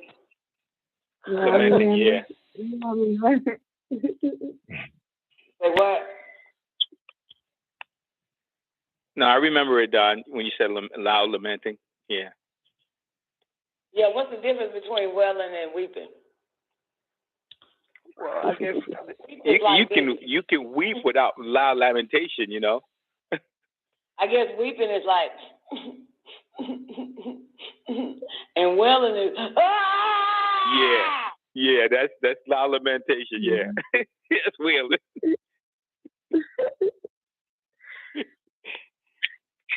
It is a curse upon the people who wail and those around them who listen to them.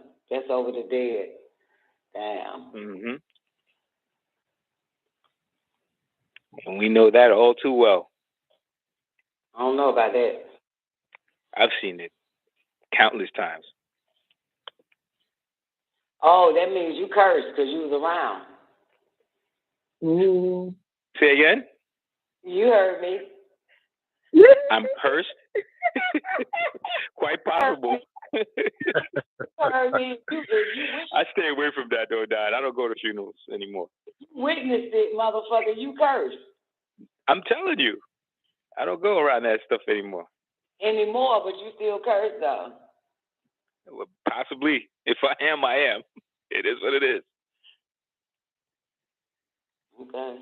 What up, Jackie? How you doing today? All right, let's get to the tablet 2, the 4 rivers, 152 verses. We got 10 minutes and we're going into overtime, ladies and gentlemen. So, anybody want to restart their phone, hang up and call back in? Do it now if you like. The call-in number is 425-569-5274 or 515-605-9828. That'll get you in if you, going to get ready for the, got about 10 minutes. Great day, Jackie. Hope all is well. You're doing your best. That's great. Yeah, this is good, by the way. Let me show some love to J1. Great day, J1. All right, y'all ready to get into this shit? Let's bring in Zena real quick. And Tamuz, real quick. Nubi, you coming back in with us? Dun, dun, Yes. dun, Mic dun. check. Mic check. All right, man, we about to get into the 4 rivers. Before we get into it, though, real quick, because we got about 5 more minutes. Let me open up Nubi mic. Do we got anything else y'all want to talk about with that last tablet, the first tablet? The formation of Adam and Nekaybaw, and Kadmon, whoever the fuck they named it. I'm just I just want to highlight the different enclosed gardens. I have to remember so many different ones. Now I'm wondering which one is the Akasha records in. But yeah, they was in one garden and then they put them in valley, which is surrounded by disagreeable beings. In that garden when it was 18 and 21. And yeah, just thought that was interesting. Is that in the tablet we just read that you're talking about? Yeah. Yeah. Well, they ain't in the garden yet. They separated them. Well, at the end, yeah, in Eden. But at the end, right at the end, when the Ta'ites agreed and the Kuthites or the Atomites was forced to agree, verse 37. They put let me finish this first. They took Atom and Lilith and put them in Salam in Kadesh, the city Salam that's in Kadesh. And when the Ta'ites agreed, they took Ta and Anath and placed their ass in Nippur, another city that's in Kadesh. Then they took the blood and went to Mars to do the gene splicing. Then they waited until Kadmon was 2 years old to actually perform the surgery of the bone marrow DNA to create Nekaybaw when he was 2. From there, they waited. So the 2-year-old and the new baby, Nekaybaw, they waited until they were 18. She was 18 and he was 21, and then placed them in the garden of the light. Now, just wanted to say that as a recap. And Don, I have a question. Mm-hmm. When they took the bone marrow from Adam, where did they get that other X chromosome from? His mother and and the other mama. Okay. Yeah. Because I know he has X and Y, so they couldn't have gotten both from him. Right. So they took the X. Well, the X and a Y is still an X. It's just missing. Maybe, but it couldn't be just his. It had to be another one. Well, nothing belongs to man any goddamn way. It both are genetic material of mitochondrial DNA. The X and the Y is mitochondrial DNA. Yeah, I understand that, but when, in order to produce a female, that you need 2 X's.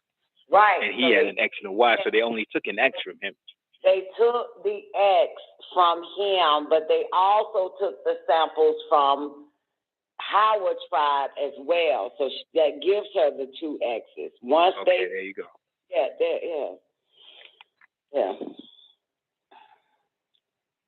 Yeah, the blood samples, and then mixed it with the Homo erectus, that minty blood, and the Aridu blood that was the Homo erectus. So they took those 2 bloods, and then boom, when they put the little baby to sleep at 2 years old, they took it from him as well.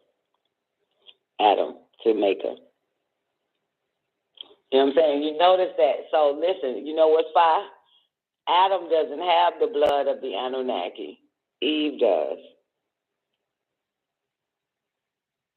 That's interesting, right? There's no question about that. Yeah, Eve has the blood of the Anunnaki. They only took the blood, they only took Adam blood from his mother and father, the DNA from him. But they made Eve with with Adam's blood and Minty and the Homo erectus. That's how they made it happen with her.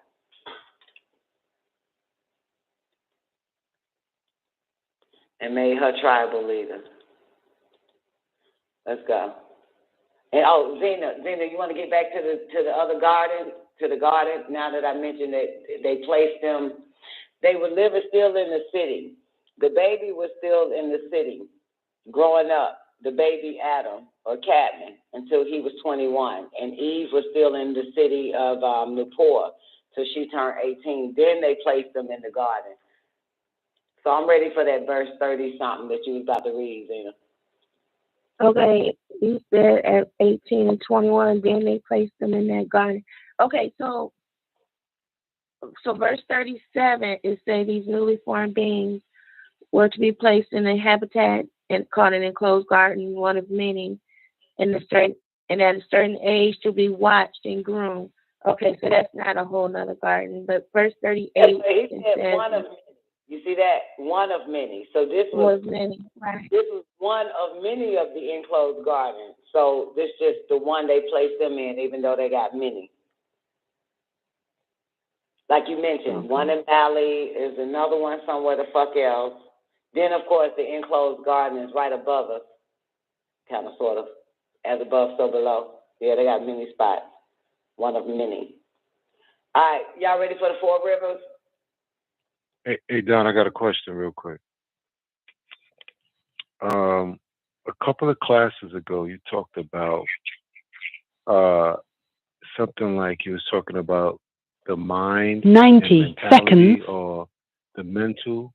So I think he was discussing something about becoming all mind or becoming all mental. I just wanted to get a little clarity. It was something I was thinking about. All right, well, let me grab the Melchizedek book real quick. Yeah, shit. Let me grab it. Okay. I should have known it. Somebody said, I heard that shit. 60 seconds. About that goddamn thing again. Let me grab it. Let's do it. Appreciate it. Let me grab it. It's always out there. All right. This is from intellect, from ignorance. This is from ignorance into intellect, okay? Okay. Where it says this motherfucker become mine. Okay? Mm-hmm. Once you lose the soul. Because once you become lose the soul, mine. that's what you're talking about, right? When I mentioned about losing the soul and all that. Okay. All right, this word for word, not from me. Because you know I'm a female, I don't know shit. Shut up. All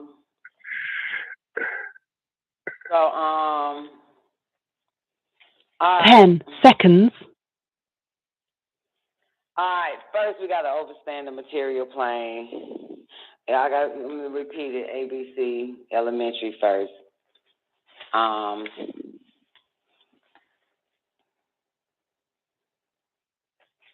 right. Okay.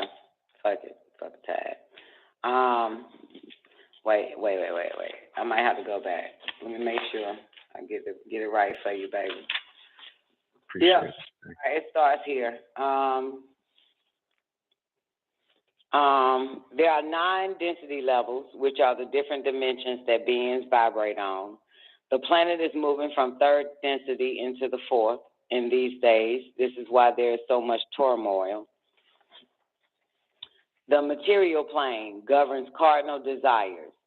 This is the lowest plane and is the plane of the physical body. This plane is governed by desire and manifests through the so-called 5 senses: seeing, hearing, smelling, tasting, and feeling. The plane of force is the force between voluntary and involuntary actions, which is life substance. The plane of force is the force between voluntary and involuntary actions, which is life substance. On the plane of force, there is no distance, temperature, seasons, day, night. Oh my God, there's a page ripped out in this bitch. I gotta grab another book. I wonder why there's a page ripped out. Hold on, let me grab another book. You know I got several copies of the same book. Hold on. There's a page ripped out. That's the page where it says all that shit in that you're talking about. Give me a second. I gotta grab another book. Damn, that's interesting. Somebody ripped the page out. I know I ain't do it. Somebody must rip it out and say, I need to keep this to myself. Hold on. Let me grab another one.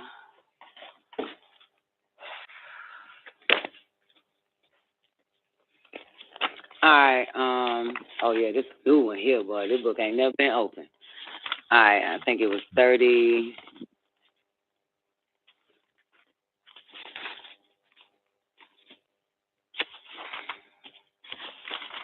All right, here we go. Interesting. There is no page ripped off, but it looked like a page ripped off. Okay, so where am I? The plane of force. The plane of force is the force between voluntary and involuntary actions, which is life substance. On the plane of force, there is no distance, temperature, season, day, night, and it is not subject to gravitation. It is largely composed of etheric duplicates of objects on the physical plane or counterparts. The plane of force is governed by a force called attraction and is all around us and is as much a part of our makeup as the material plane. You are not able to detect it because your senses are not conditioned. However, beyond the subplanes of the etheric duplicates of the plane of forces is a vast reservoir of forces which very few have knowledge of. These forces controls the forces that result in what we know to be nature. The higher forces can also be held accountable for the many so-called wonders and supernatural phenomena of the material plane. The lowest force consists of ordinary forms of energy like heat, light, attraction, electricity, etc. But the higher forces are those forms of energy which are finer. They give man and nature vitality and the ability to grow and reproduce. This vital force which sets life on the physical into motion and is responsible for growth and reproduction is called Hayu, life. Every action and reaction of growth and reproduction is resulted from the life force. The spiritual plane is where emotions are manifested as previously described. The mental plane is the plane where the spirit or soul are outgrown or thoughts take form. You got it? Mm-hmm. Okay, stay with it. The mental plane is the plane where the spirit or soul are outgrown or thoughts take form. Each plane is broken up into 7 subplanes, which are broken up into 7 subplanes, down to the 7th degree of 7. The 4th subplane of the spiritual plane is a battleground for the mind of human beings. This is where an external and internal struggle goes on between his higher and lower mind. Emotions are formed, vibrating on their own selfish frequency. This is where thoughts are formed and all individuality is given up because soul and spirit are outgrown. You hear that? Yes. Elevation cannot be made to the mental plane unless it dies. What is the it that got to die? The soul and the spirit. At this point, when one loses the spirit and soul, he is no longer able to determine or complete any action for or against himself. This is because there is no self. One has taken the ultimate step, and from this point on, he has burned out all desires. The only thing that holds man back from ascending to this plane is his ego. From the mental plane on, one is in a total state of mind, which is shared or united with every living thing. All forms of low individuality are entirely dissolved, non-existent. No one realized that bliss or that ultimate love because they are no longer separate individual ideas to separate. On this plane, one is guided and prepared by the angelic beings for the final stage of the journey in the all. This preparation takes one through the remaining planes, just the mental plane. Only chosen humans are able to travel back and forth freely through this plane. The 4th plane is also where the Elohim Anunnaki are living in the realm of Malachut. Malachut is a pathway that spiritual beings come into. It's the gateway through the vortex. Extraterrestrials vibrate on this realm and start going up higher. When the spiritual beings reach the 4th realm or density, then they'll decide to come to the physical plane. Human beings are caught on 1, 2, 3. And your world is 3-dimensional world. You are 3-dimensional beings. We are 9-dimensional beings. Also, Melchizedek, Marduk, is also in tune with the 4th plane of the mental plane. This is the plane where mortals and mind meet. The revelations are given to man from the 4th plane. The submerged mental, the plane of divine truth, the plane of divine reality, and number 7, Anu, the Most High. These are your 7 planes, distinct lines of division. The most common mistake is imagining planes and layers of strata or fine matter lying one above the other in space. So right away, get it out your mind that the 7 planes of heavens have distinct lines of division. They do not. Planes are grades of vibration. Look at it this way. Nothing in creation rests. Everything you see, hear, taste, smell, or feel vibrates. Vibrations are tiny, back and forth movements. Yeah, that's about it. Okay. So, great. but you become mind, the mental, once you get up there. Right. And it's also in the mind book as well. And I don't know if it's in the El Holy tablet, but I hope that helps. So you have to out the spirit or soul and soul and move on up and become straight mental. Become mind. That's how they communicate with you. That's right. Yeah. I appreciate Because that. remember, he said the spiritual plane is where the soul and the spirit is outgrown. So that means now you're ready to cross over to the mental.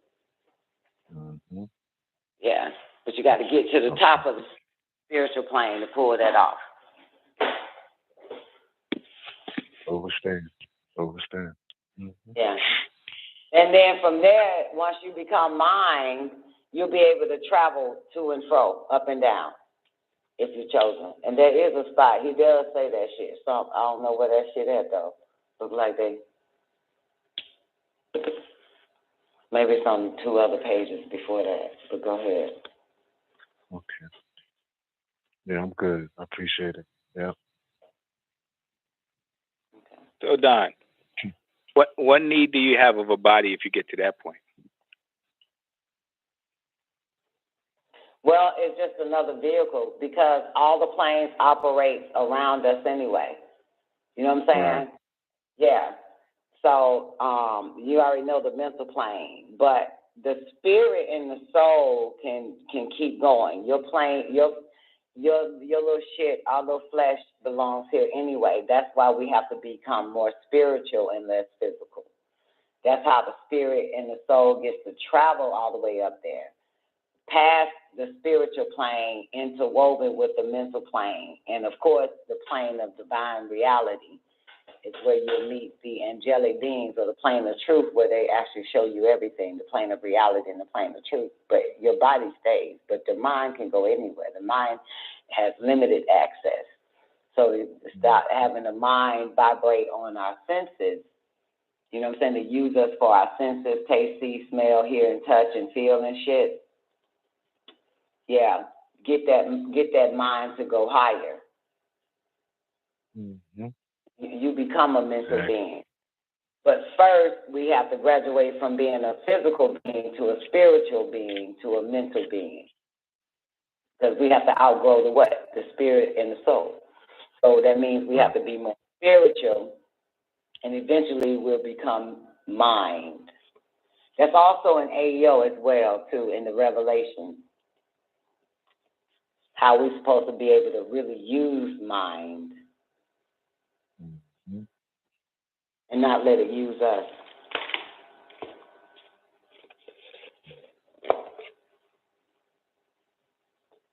You know what I'm saying? We still got to care for the body.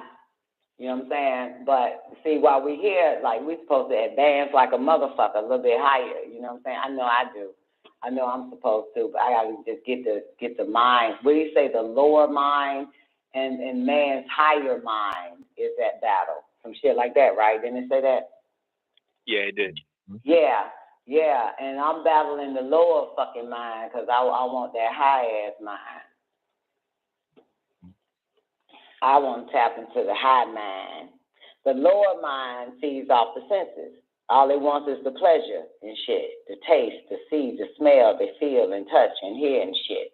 All that dumbass shit. Use our lower senses. But the mind is so powerful. It's the psyche part that we have to get up to. Get the mind to be more psyche and less physical, to feed off our senses.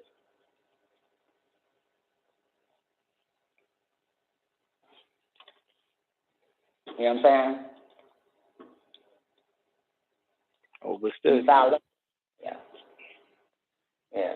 Well, I am talking to males. What the fuck am I listening?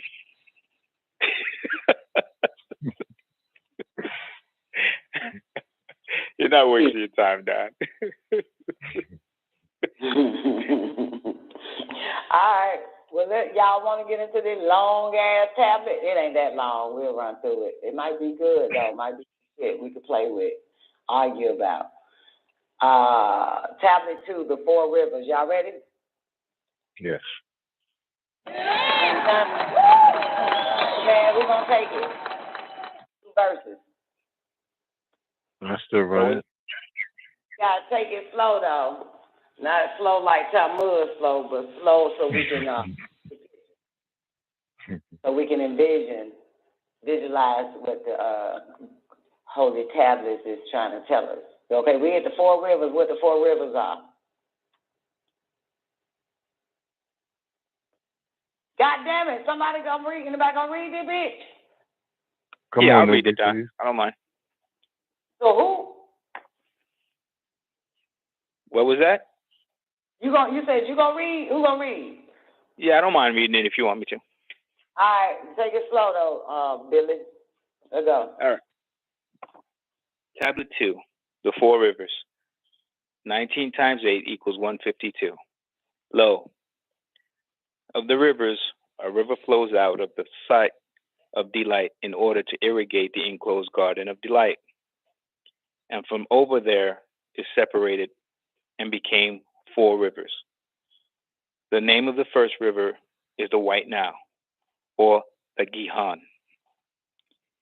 It is the one that surrounds that whole part of the planet Earth, Ethiopia, the land of old Nubia, called Havilah, where there is gold.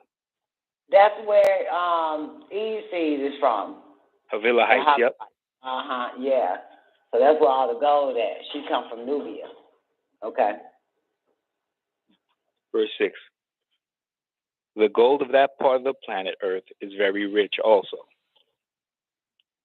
In Nubia, there can be found gum resins, pearls, and also the onyx stone. The name of the second river is the Blue Nile, Pishon. It is the same one that surrounds the whole planet Earth of those ancient Cushites, black skins, Kishites of Eridu, in the Sumerian land, where the Anunnaki came down to Earth. The name of the third is Ediglat, Tigris, rapid stream. It is the one flowing eastward towards the land of the ancient Ashurites to widen. The fourth is the Furatu, Euphrates, breaking off. Between these rivers did the ancient tribes of Kish from the skies, later called Cush, migrated and settled. It is the same river that... The Kishites came from the skies. Mm-hmm. Let's go. This is good. 14. It is the same river that surrounds the whole planet Earth. Before these rivers and streams flowed into the cracks and crevices of the dry land, whose surrounding source was called oceans. It was one water mass for the whole planet Earth. The same ancient Cushites became blackskins, or Kishites, by the rusting in their blood.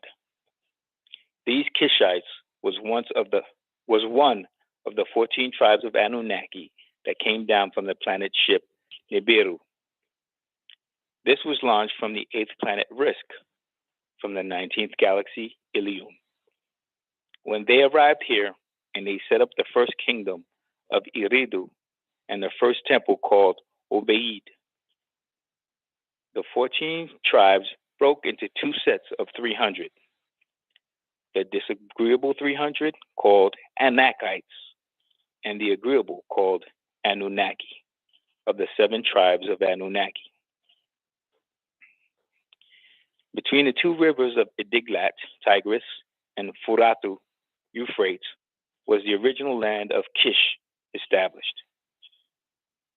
These 2 rivers of Ediglat and Furatu were also occupied by one of the 7 disagreeable tribes of the Anakites. The original Kishites later migrated north, then west through Ashkolam, known as Akibulan, to join the 7 agreeable Anunnaki, and on into Kemet, later changed to Mizraim, which is Egypt, where names did change and became Anu, the heavenly one. Ra became El Elo, where Nunem. I got a question. Oh, yeah. Let's go. Cause goddamn, I'm seeing a lot too, Samuels. Come on. Okay, going back up to 20, it says the 14 tribes broke into 2 sets of 300, the disagreeable 300 called Anakites, and the agreeable called Anunnaki. So question, is the Anakites, was that from a female, Anakites? Was like Anu and Anna? I don't know. No. I'm just thinking, huh? No. Okay. No. Okay. I'm good. Yeah, it's interesting though, but the Anakites were the Anunnakis, but they are the disagreeable Anunnakis. Right. Yeah. Okay. So that's why they the Anakites. I think I was thinking about Ishtar being of the disagreeable and the Muzi being of the agreeable. But in thinking about 2 energies, I don't know. I just thought that it was coming from people, so we won't get too. Let's just see it as just people, so we won't get too far off. These are just people.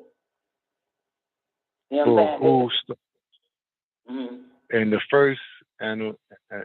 first Anakites was just a male and a female who created the Anakites. Nah, man, they just a bunch of goddamn niggas, man, from another fucking planet that broke off. That's it, period. Yeah. Gotcha. Yeah, that part, this part where he's explaining is when it says the sons of God came down, blah, blah, blah, and mixed. So, yeah, but it was two down. It was 2. It was 2 groups that came down. He's explaining what these groups are. They were Negroes. You know what I'm saying? Coming from the planet Risk, right? Okay. Right? So they were Negroes, and they landed. Boom. And they set up places. What did they say? They set up a kingdom. When they arrived, kingdom of Eridu. Eridu means what? Home away from home, right?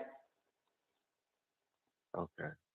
Right. And in 20 it says it was 14 tribes though, and they broke up into 2 sets, so that means 7. Right? Okay.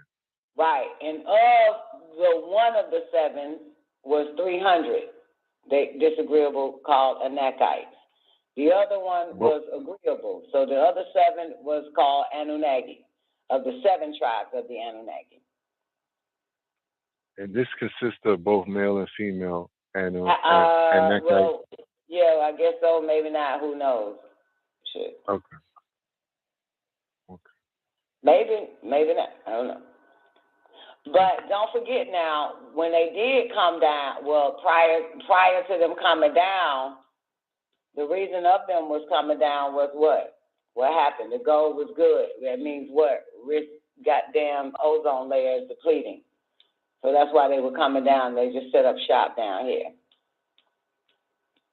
And we know that it had to be male and female because it was a lot of clamor, remember? The Anunnakis had the mind for gold and shit since Inky fucked it up. Right. So they brought their families down here too, so it had to be females amongst them at the same time. So they set up, Eridu, a temple and all that type of shit, right? So the 14 tribes broke into 2 sets of 300, right? The 14 tribes broke into 2 sets of 300. So that means what? 600 of them? Yeah. Correct. Right. Yeah. Okay. All right. And then 21, it says what? 22, it says between the 2 rivers of Igdalat, Tigris, and Euphrates. was the original land of Kish established. That's how they became the Kishites. Got it. These two rivers of Igdalat and Euphrates and Faratu were also occupied by one of the 7 disagreeable tribes of the Anakites. So you had so one of the disagreeable tribes, one of the 7, they occupied the 2 rivers, the Igdalat and Faratu, the Tigris and Euphrates rivers. That was just one tribe of the Anakites. 24. So there was actually 14 total, but there were 7 disagreeable and 7 agreeable. Yeah, but one of the 7 tribes ended up occupying the 2 rivers. Remember, he gave us 4 rivers, right? Correct. Right. And then the one river was the White Nile, the other one was the Blue Nile, and one river was the Tigris, and the other river was the Euphrates. So one of the 7 disagreeable tribes of the Anakites occupied the Tigris and Euphrates. So where we at now? 25? 25. Matter of fact, 24 one more time. 24. The original Kishites later migrated north, then west through Ashkolam, known as Alkebulam, to join the other 7 agreeable Anunnaki, and on into Kemet, later changed to Mizraim, which is Egypt, where names did change, and became Anu, the heavenly one. Ra became El Elo. So you can see how the names change, right? If y'all know the language. It was An at first, and then Anu. And then it was Ra at first, and then El Elo.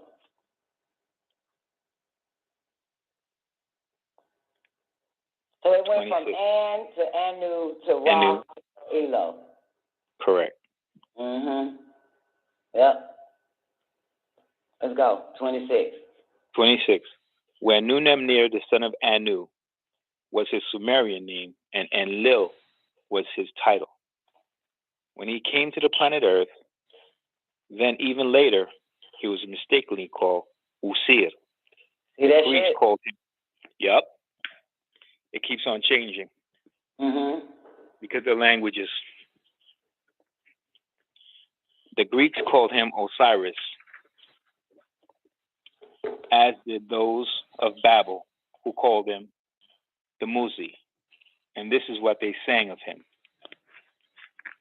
So now we're in Babylon, those of Babel.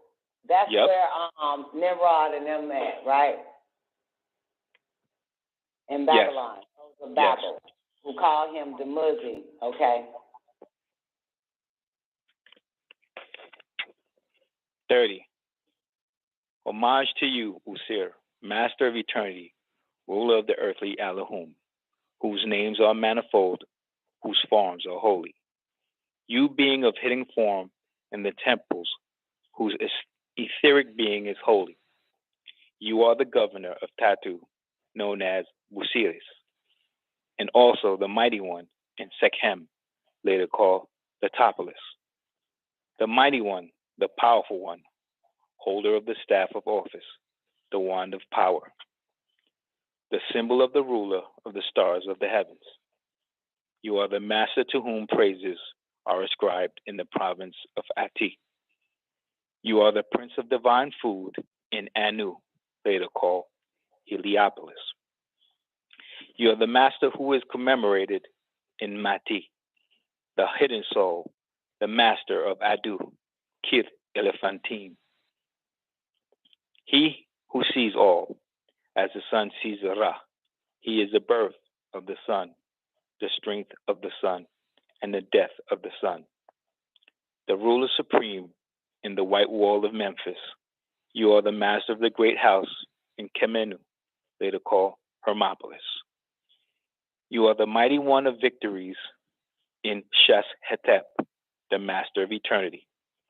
The governor of Abydos, Upper Egypt, originally called Kemet, land of the Nubians.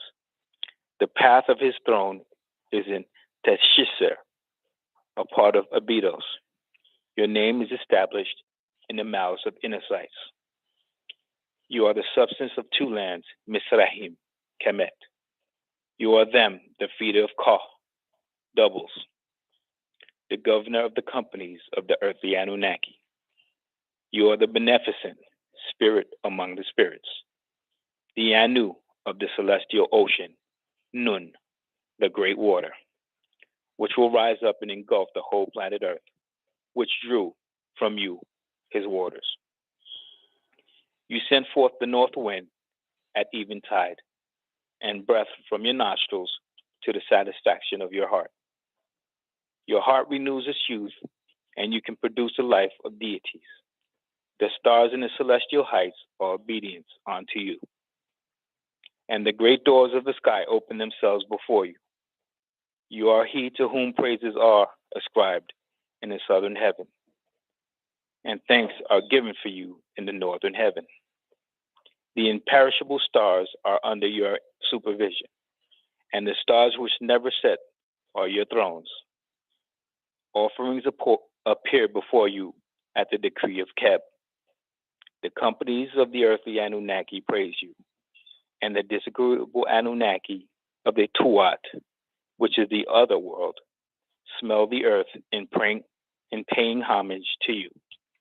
The uttermost parts of the planet Earth bow before you, and the limits of the skies entreat.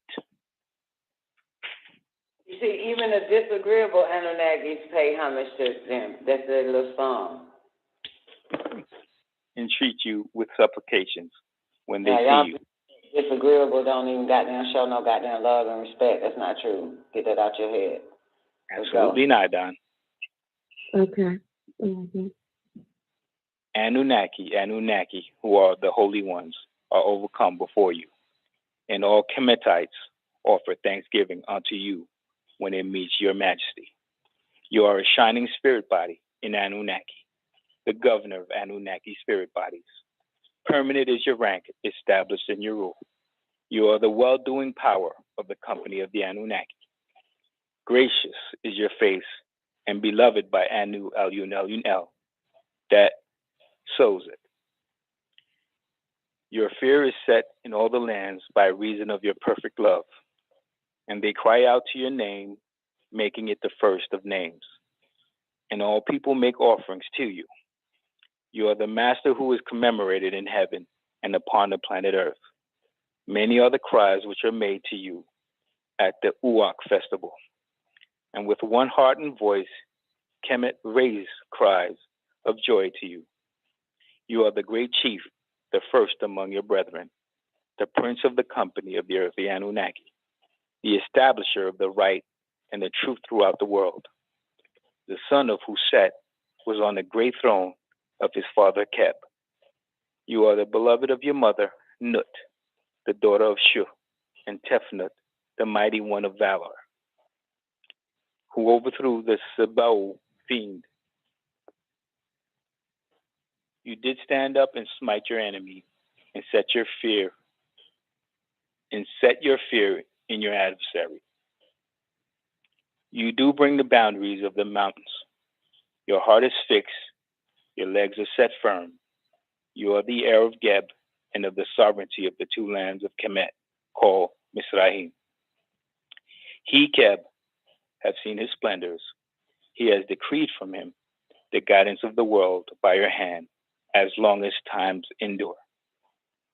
You have made his key earth with your hand, and the Tiamat waters, and the winds, and the vegetation, and all the cattle, and all the feathered fowl, and all the fish, and all the creeping things, and all the wild animals thereof. The desert is the lawful possession of the son of Nut. The two lands of Misrahim are content to crown you upon the throne of your father, like Ra. You roll up into the horizon. You have set the sun's light to overpower the absence of light. You send forth air from your plumes, and you flood the two lands like the disk at daybreak. Your crowd penetrate the height of heavens. You are the companion of the stars and the guide of every Sarufat. You are beneficent in decree and speech, the favored one of the great company of the Anunnaki, and the beloved of the little company of human Anunnaki.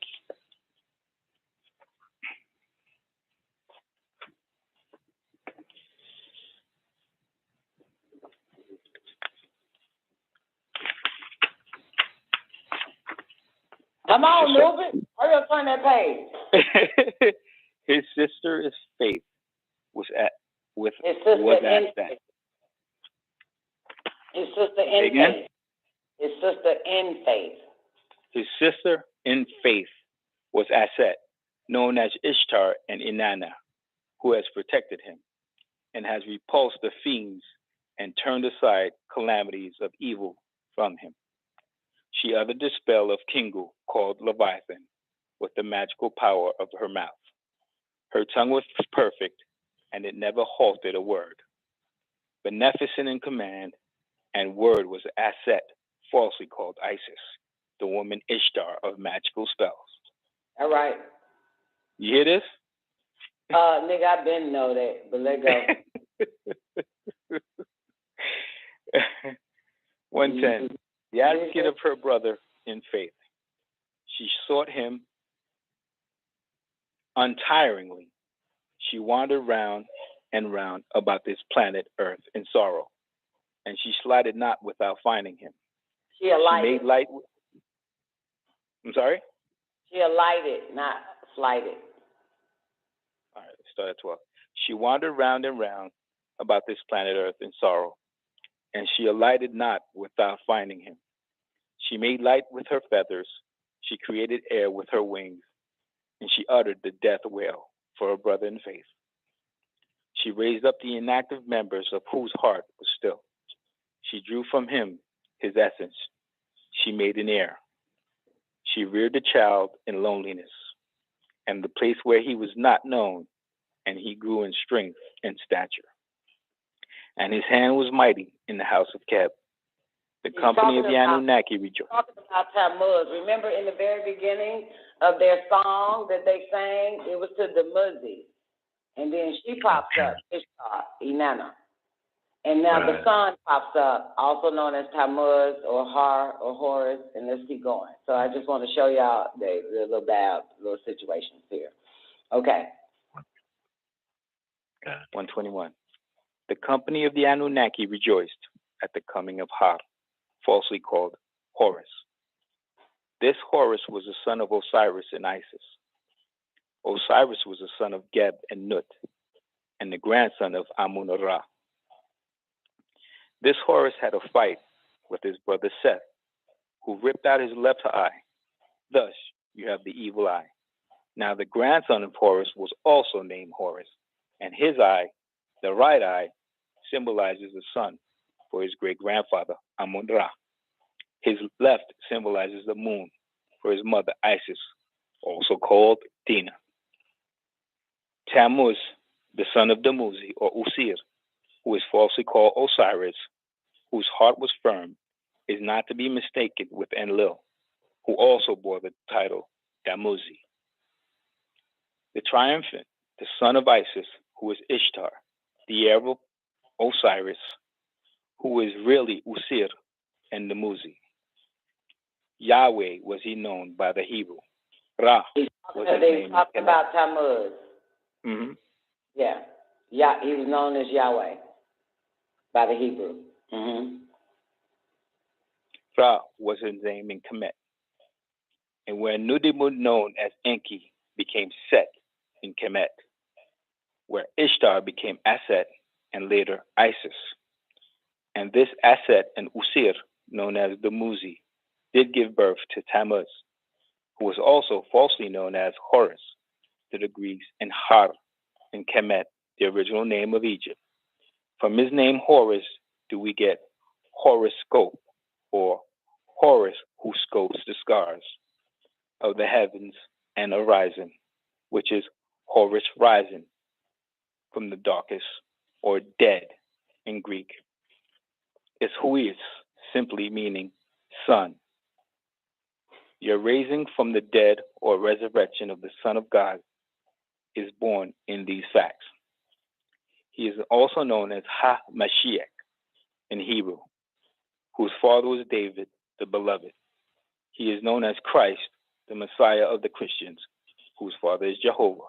And see, you see how this all get confused? It all ties in, yep. Verse 130, because remember the Canaanite woman that cried from the same coast to Yahshua HaMashiach? She said, son of David. This is what they were talking about. He is also known as the son of David, whose father was David, the beloved. The 131. He is known as Christ, the Messiah of the Christians, whose father is Jehovah. Al-Masih of the Mohammedans, whose father is Gabriel, the Holy Ghost. Al-Shadi in the Torah of Genesis. Wow, right? This whoever this is, this motherfucker. Tying it in. They got all types of daddies. This one here. Same. He is known as. The whose father is Jehovah to the Christians, whose father is Gabriel to the Mohammedans, whose father is El Shadi in the Torah, whose father is what? Heavenly Father or some old shit? No, the Torah is El Elo, right? Or El Yom. Whatever. Let's go. 134. And Christos, son of Theos, in the Evangel of Revelations. El Shadidu in the Koran. This is what the change in the tongues from cuneiform to Akkadian did. This is how they confound their tongues. This into the many tongues it caused to come into being, where names and dates were changed to confuse those who read its babble. The original Kishite descendants migrated from the land of Kodesh, where in time they did mix with the seeds of Utnapishtim, also called Noah. Which made sense why they said Noah was perfect in his gene narration. Yeah, they mixed in. 140. Making his genes perfect by a mixture of all Elohim and the Enoshites. Through Utnapishtim's son, Ham, Cush, the son of Ham, was born. The son was named after his Sumer descendants, Kish, which is another name for Cush, who he traveled with. Wait. Through Utnapishtim's son, Ham, Cush, the son of Ham, was born. Okay, got it. This son was named after the Sumer descendants, Kish, which is another name for Cush. Okay, who traveled with his brother Mizraim and Put. Leaving the albino Canaan, born in the ship that did hover above the earth. Canaan dwelt amongst the disagreeable, Cush, Mizraim, and Put, crossed through Ashkolam instead of the Canaanite, who hid what they knew to be true. Wait, let's start over because you kind of combined that period with the beginning of Cush. Canaan dwelt among the disagreeable. Period. Cush, Mizraim, and Put crossed through Ashkelon. Instead of the Canaanites, who hid what they knew to be true.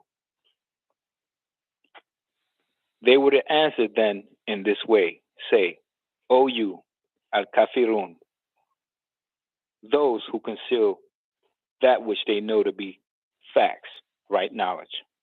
I am not a slave to what you are a slave to. All right. And you are not a slave for him whom I am a slave for. Alyun, El. Alyun, Ali, Anu. And I am not a slave of what you're a slave for. Spook gods, shrines, and kabbas. And you are not slaving for him who I am slaving for. Alyun, Ali, Anu. You will have your deen, way of life, decision, and I will have mine. What was that? I was just saying it with you, and I will have mine. You'll have your way of life, your decision, I'll have mine, goddamn. 151. The Sra'im settled northeast. Put moved on further west.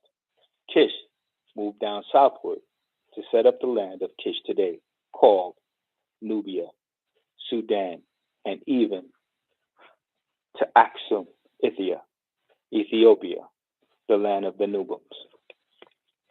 Beautiful. Thank you, Nubia. That was Yeah, well. That shit was all right and exact. Mm-hmm. Y'all got any questions on that? To me, what I just read, this just all it proves is that it was all a family affair. Like you always say it. It was all family. They were all related in somehow, some way. Yeah. Yeah, they came down, man, with some ET descendants. Mm-hmm. Or ascendants, and now we got to ascend. For real. Everything else on this planet is animal-like. You know what I'm saying? Yep. Animal-like. We're the only ones that's unique on this bitch. And all the different things the tongues did was just confuse people. Yeah, the names change as time change. Yeah. Yep. All right. The Four Rivers. Nope, we did the Four Rivers, didn't we? All right. Anybody else on this? The one we just did, the Four Rivers? Yay, nay. All right. Nay. Zena, you good? I said nay. Yeah, I'm good. All right, let's dance on the enclosed garden. Zena, you want to do it? It's just 38 verses.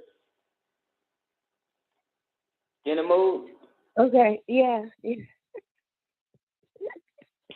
Nah. Before we move on. Huh? I said before we move on, we have something that we must say then now at verse 145 to the Kafirun. Oh, you, our Kafirun, those who conceal that which they know to be the facts. I am not a slave to what you're a slave to.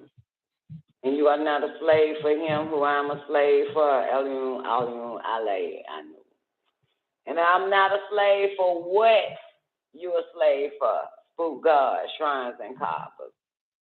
You're not slaving for him who I'm slaving for. You have your way of life, decision, I have mine, bitch. All right? What about it? No, I just thought it was important. Oh, that's very important. Yeah, that's like the Atumites. I'm only slaving for that nigga, man. Yeah. But they told Inky, Murdoch, and goddamn Gabrielle, get the fuck out of here with that shit, shop.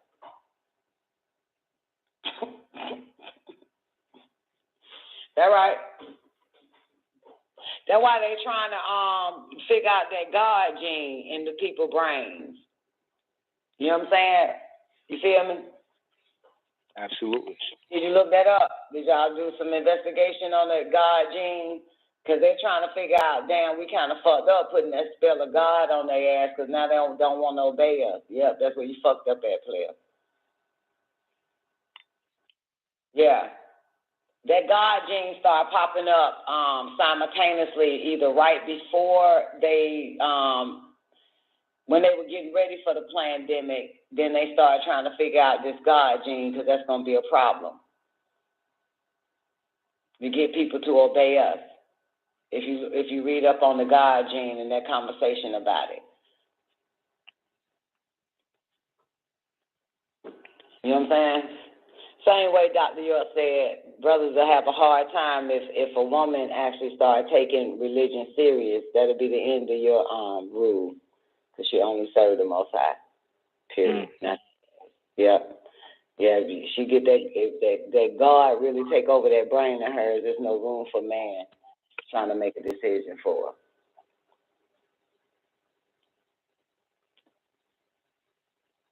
Yeah. He said she'll become hell on wheels for you. I added all those words. It's in the class, so he said something like that. Hell on wheels, huh? Yeah. He said, ain't nothing like a bitch that believe in the word of God. Bitch ain't finna goddamn do shit for your ass. Yeah. I don't know, Brian. I just glanced at the God gene a little bit because when I first heard about it, it was from word of mouth, and I figured that they were what you figured, Brian, targeting the God gene in the brain. And that is what they're targeting. You know what I'm saying? Because they want complete mind control, complete brain. They want to hack into your brain and shit, right, Brian? But when I read a little bit on it, like Wikipedia, it was basically saying that people they call it the God gene because I didn't read it no further, but the little bit that I did read, it said something like,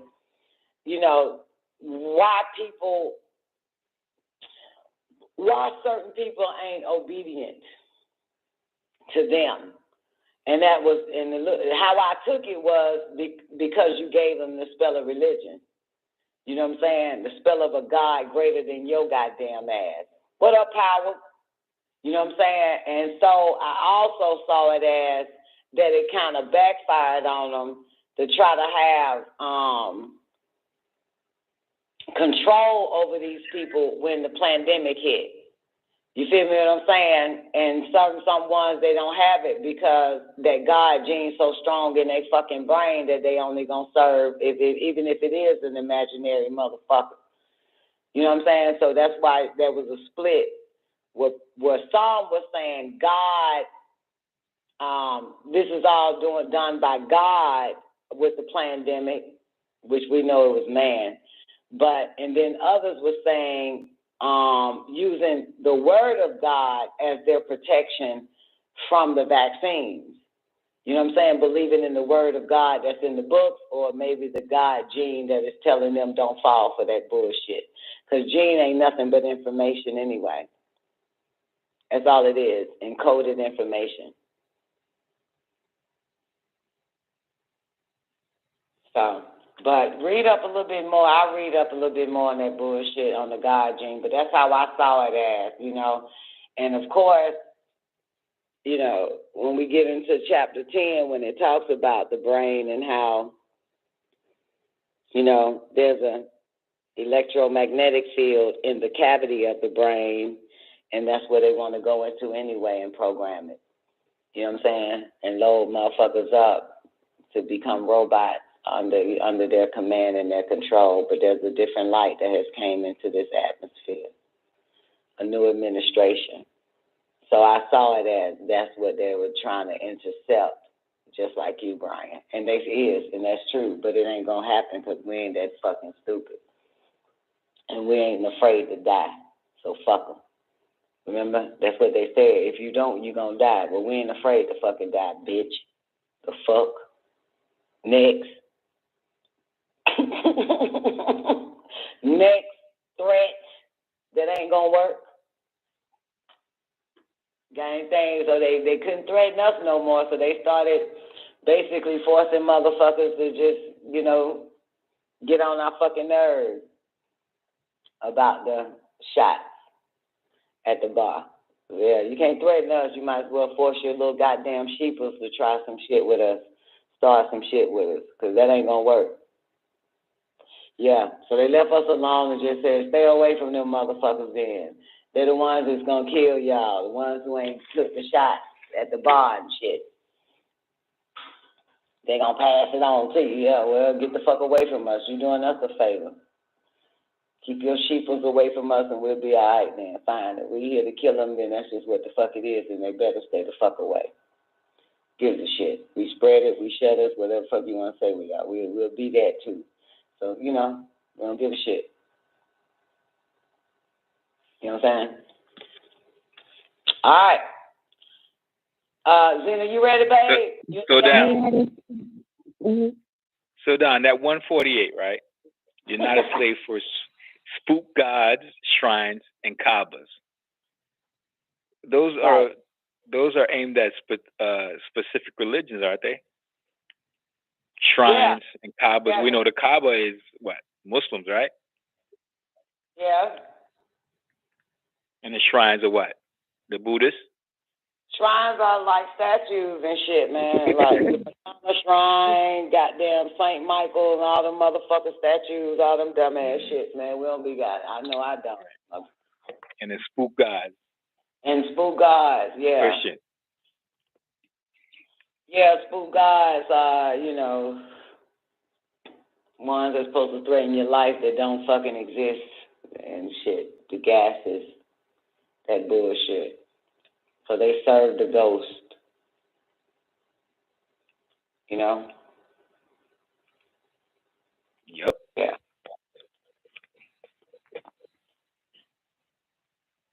All that, baby. All that. You already know, newbie. It looks like you're trying to take shots at somebody. You want to stay at? No. I'm just clarifying what I'm reading here.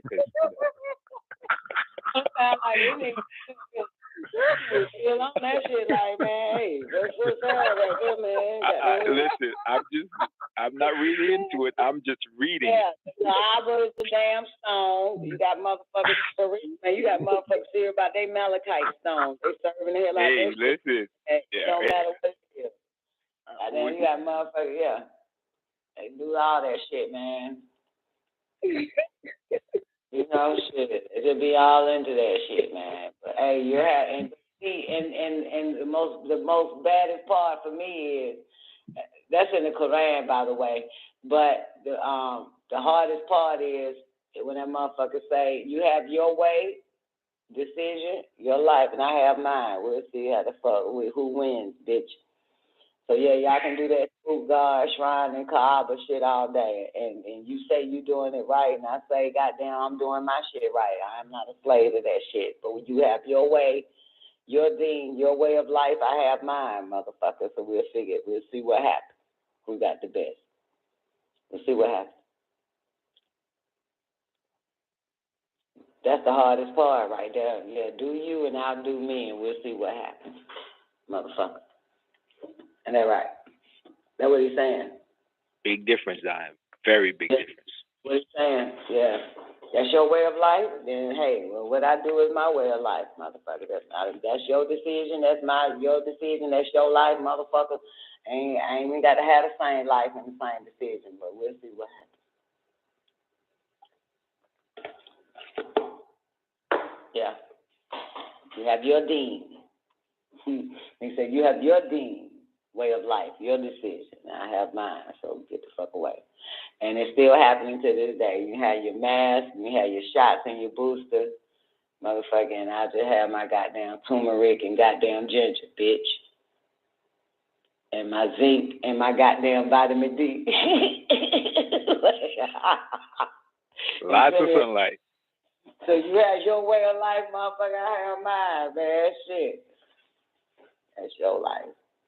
Bad the fuck back. Yeah, baby. All right, Gina, you ready? Wait, I can't say Gina, you ready. Newbie, is you finished?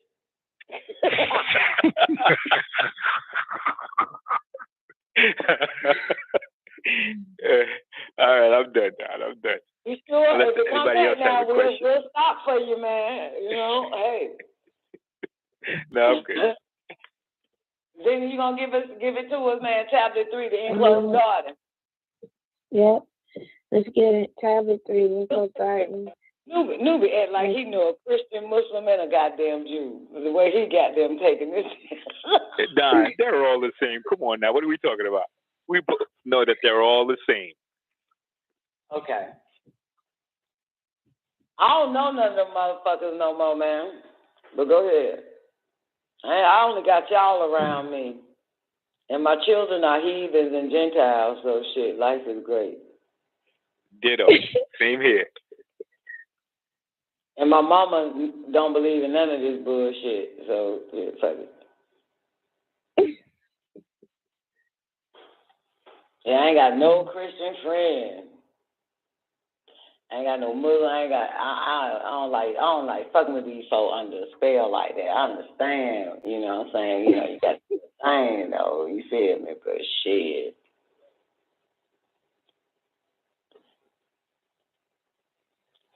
Come on. All right. Cologne. Lo, first you must live and rule in this enclosed garden of delight located in Bali, which is located in Indonesia, the Asiatic India. It's a duplicate of our own abode, the enclosed garden of Kodesh, the most holy place. Kadmon, then being 21 years of age, and Nu commanded that he live in the enclosed garden as an enclosed habitat because he was against unruly activity and lustful sexual acts for purposes other than the prescribed periods of reproduction. Well, they told that nigga he gotta go to he 18. So remember he was living in the city in Salam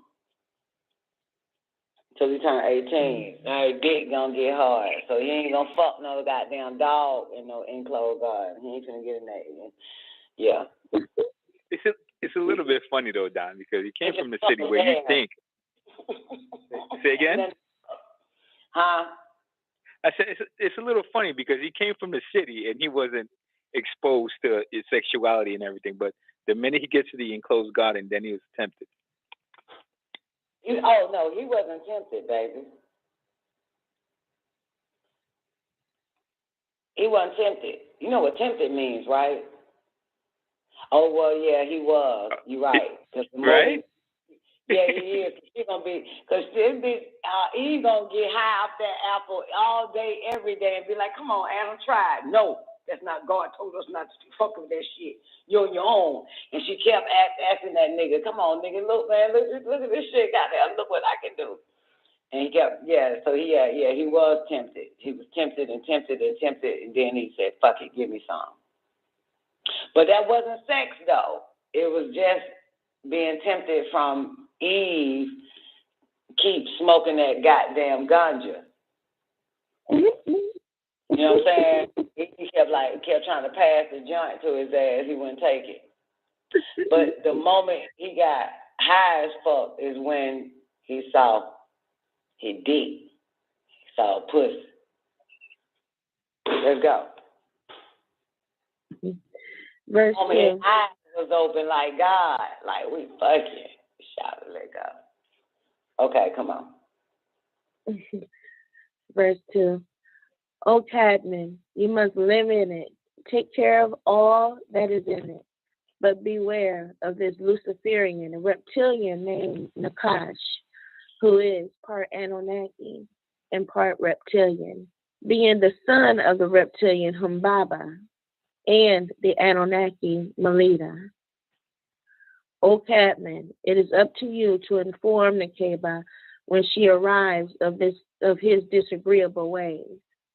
And if you see this tablet, the Akasha records, under the tree in the midst of the garden, don't eat of its fruits and don't even touch it. And the Yahweh of the Anunnaki, ordered Arazul, also spelled Arazul, to build the foundation. You have to spell it, boo. Okay. So, in verse 4, and the Yahweh of the Anunnaki ordered the Arazul, Arazul, also spelled Arazul, Arazu, to build the foundation of this garden. And the Anunnaki, Kael, also known as Uriel, son of Azriel, and Raphael said, look, you have been given every herb with the yielding seed, which is on the surface of the whole planet, and every tree which yields fruit and has its own seed to reproduce. It is in this enclosed garden of delight just for you, Kadmon. Inform your mate. Wait. Let's stop right there. Number 6, right? Well, partially number 5. Look, you have been given every herb with a yielding seed, which is on the surface of the whole planet Earth, and every tree which yields fruit and has its own seed to reproduce. You know, the seedless fruits and herbs fuck up your reproductive system. I was just thinking the same thing. Yeah. And it's interesting, old man, Pops, Dr. York, put the shit in there. It is important that you eat the fruits and the herbs that has its own seed to reproduce. You was given that. Yeah, this is important, right? Absolutely. Yeah, people just eat fruit without goddamn seeds. Like, that ain't what the fuck the commandment. You eat the fruit and the herbs that have seeds that can reproduce. Absolutely. Yeah, this is some causes sterility. There's some future shit here. Seedless watermelon, seedless grapes, sterility. Yeah, it fucks up your reproductive system. There we go. We're getting somewhere now.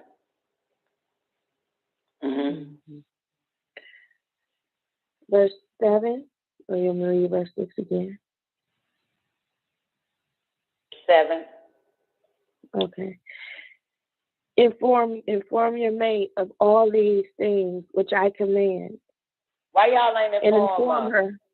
Why we doing? I always have a problem with that part, Don. I really have a problem with that. Wait a minute, motherfucker. What we doing frying fish and chicken for you ass niggas when you supposed to remind us motherfuckers that nigga we supposed to only have fruits and vegetables with goddamn for breakfast, lunch, and dinner, bitch, and a snack. You motherfuckers supposed to inform that bitch that this is what we, when we get together, motherfucker, you supposed to say, look here, boo.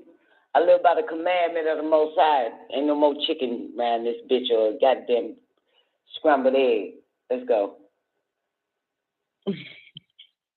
And inform her, verse 8, and inform her that all of this is for your consumption, and to every living animal of the planet Earth, and to every bird of the skies and birds of the ground, and to everything that swims on the planet Earth, in which there is a living soul.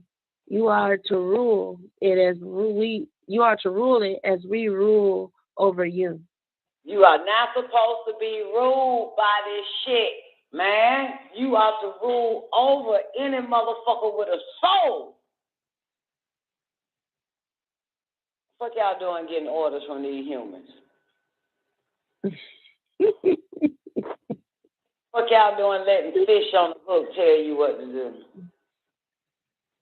You are the rule. That's very important. And to every living animal of the planet Earth, and to every bird, and to everything that swims, anything that got a soul in it, motherfucker, you are to rule over it. You are to inform her of that shit too. We are not supposed to, us male and female, Nubian, non-ether motherfuckers, we're supposed to be ruling over all this shit, me and you. My helpmate, my nigga, your tribal leader, all of us. Let's go. And El Elo rules us, and El Kulum, the all, rules all things. And mind you, this is Kakael talking to Adam. So he's saying, as we rule over you, El Elo rule over us, and El Kulum, the all, rules all things. That's a bad statement. That's Kakael talking. Let's go. And El Elo, the Yahuwah of the Elohim, transported Kadmon from Kodesh to Bali, and allowed him to stay in the enclosed garden of delight, to be a slave and to preserve it, that they, the Elohim, may observe the obedience and disobedience of this being. Or. Okay. And El Elo, the Yahuwah of the Elohim, transported Kadmon from Kodesh to Bali, and allowed him to stay in the enclosed garden of delight, to be a slave and to preserve it, that they, the Elohim, may observe the obedience or disobedience of this being made in their image and after their likeness. And El Elo, the Yahuwah of the Elohim, made the first commandment for the Adamites in test of their nature, and they destined to obey and seek to overthrow the gods. Do it again, you messed up. 12. This is very important. It's disobey, not obey. But this is good. I just want to hear you say it again. I felt that too. And El Elo, the Yahuwah of the Elohim, made the first commandment for the Adamites in test of their nature, and they destined to disobey. Are they destined?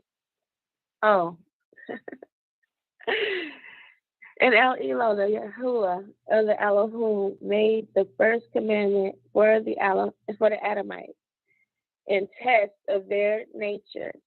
Are they destined to disobey and seek to overthrow the gods? That's what they want to know now. They want to know if they're obedience or disobedience. And they want to know what? We're going to give them some commandment, and then we're going to test their nature and see if they're destined to disobey and seek to overthrow the gods. This part here is in the Black Book, which is why they maimed you and only left you with 5 lower senses, because their fear, if you kept your psychic powers, that you would overthrow them. And remember, don't eat that tree, lest you die. And what is this tree? To make one wise, their eyes will be open, knowing what? Good and evil. They will become like gods. That was the fear. So they wanted them to be so obedient. They did, but they had to test them, because their fear, the God's fear, was that they'll overthrow. You know what I'm saying? And you'll see that happen with Adam in the Bible. You know what I'm saying? When he gave Seth, when Seth was born, he said, "Fuck that, he's mine. Y'all got me fucked up. I'm not doing this whole shit with y'all no more." That's what Kadmon said. Yeah, I'm not. Nah, fuck y'all. It's mine, nigga. Shit, y'all got me fucked up. So yeah. Yeah. And mind you, this is just, this ain't Elunel now. This is a little smaller guys, man. You know what I'm saying? So they did that, set up the commandments and all that type of shit. Because they're basically the Adamites added to Kakael and all the rest of the little L's. You know what I'm saying? But they want to see if they could, they got to test them. You know. So the smaller guys had. So the smaller guys had them named? No, baby girl, the Adamites. That's where they took the barytheric gland from Adam, from Cat. Right. But not the small. When I say the smaller guys, I'm talking about Kakael, Uriel, and all the rest of the motherfuckers. Because this Kakael talking. You know what I'm saying? That's why he said, "You ought to rule over this, but we ought to rule over you. And El Elo rules over us, and El Kalun, the all, rules all things." So that's why I call them baby gods, little gods. You know what I'm saying, though? The baby gods is the reason for the barytheric glands and stuff. Oh yeah. Oh, absolutely. Oh, yes. That's what they was afraid of. So they put the Adamites to sleep. Yeah. Yeah, because they got the God gene in them, baby. That's what make them God, not they nappy-ass hair and they melanite skin. What make you God is you psychic. You got the same powers. What makes you less than God is that you vibrate on your 5 lower senses, not your higher senses. You're governed by those. So, yeah. Yeah. And then a little bit later, you end up having to pray to them.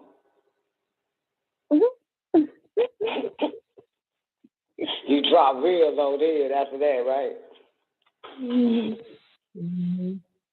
drop even lower. Yeah. So this is good right here. So we may observe the obedience or disobedience of this being made in their image and after their likeness. Mm-hmm. And El Elo, you want me to start reading there? Yeah, please. Okay. In El Elo, verse 12, in El Elo, the Yahuwah of the Elohim made the first commandment for the Adamites in test of their nature. And they destined. Are they destined? Are they destined? I said it. It's important. The R is important than the and. Now I got running back.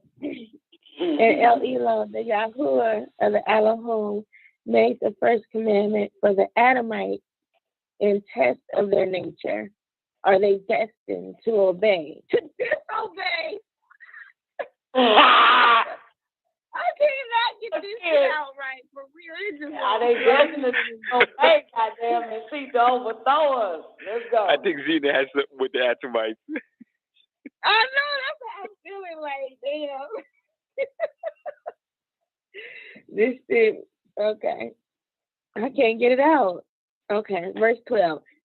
And El Elo, the Yahuwah of Elohim, made the first commandment for the Adamites in test of their nature. Are they destined to disobey and seek to overthrow the gods? Saying, you may eat without cost of any tree in this enclosed garden. What they saying? We don't charge you to eat, nigga. This is a free buffet.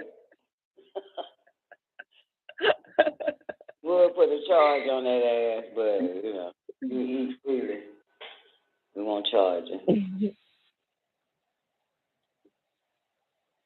Right. Saying, you may eat without cost of any tree of this garden, enclosed garden. However, of that special tree of hallucination that is in the center, you are not to eat from it. Because it's a gateway. For in the very same day you eat from it, you will be destined to die. And this Yahuwah of the Anunnaki Takael said to them, it is not right that Kadmon should be separated from Nekaybaw, who is also called Hawa or Eve. I will bring his helper for him to see. And out of Adamah, the ground, Yahuwah of the Anunnaki formed every living thing of the part of the outer field outside of the enclosed garden, every bird of the air and birds of the land, and all the flocks of which Lahar was responsible for. And he brought them into the enclosed garden unto Kadmon, who is also called Zakar in Adam, just to see what he would name them. And whatever Kadmon named every living spirit, that became its name. And Kadmon named all the non-speaking mammals, and all the birds, and all that lives in the sea, which were originally from the outer part of the world called Sarde, the outer fields, which in time became known as Sudan. But as for Kadmon, the earthling called Adam, who is also known as Zakar, he did not have his counterpart or mate yet, for it was not time for him to know Nekaybaw, who was bone of his bone, flesh of his flesh. Let's stop there. Newbie, is your wife your counterpart?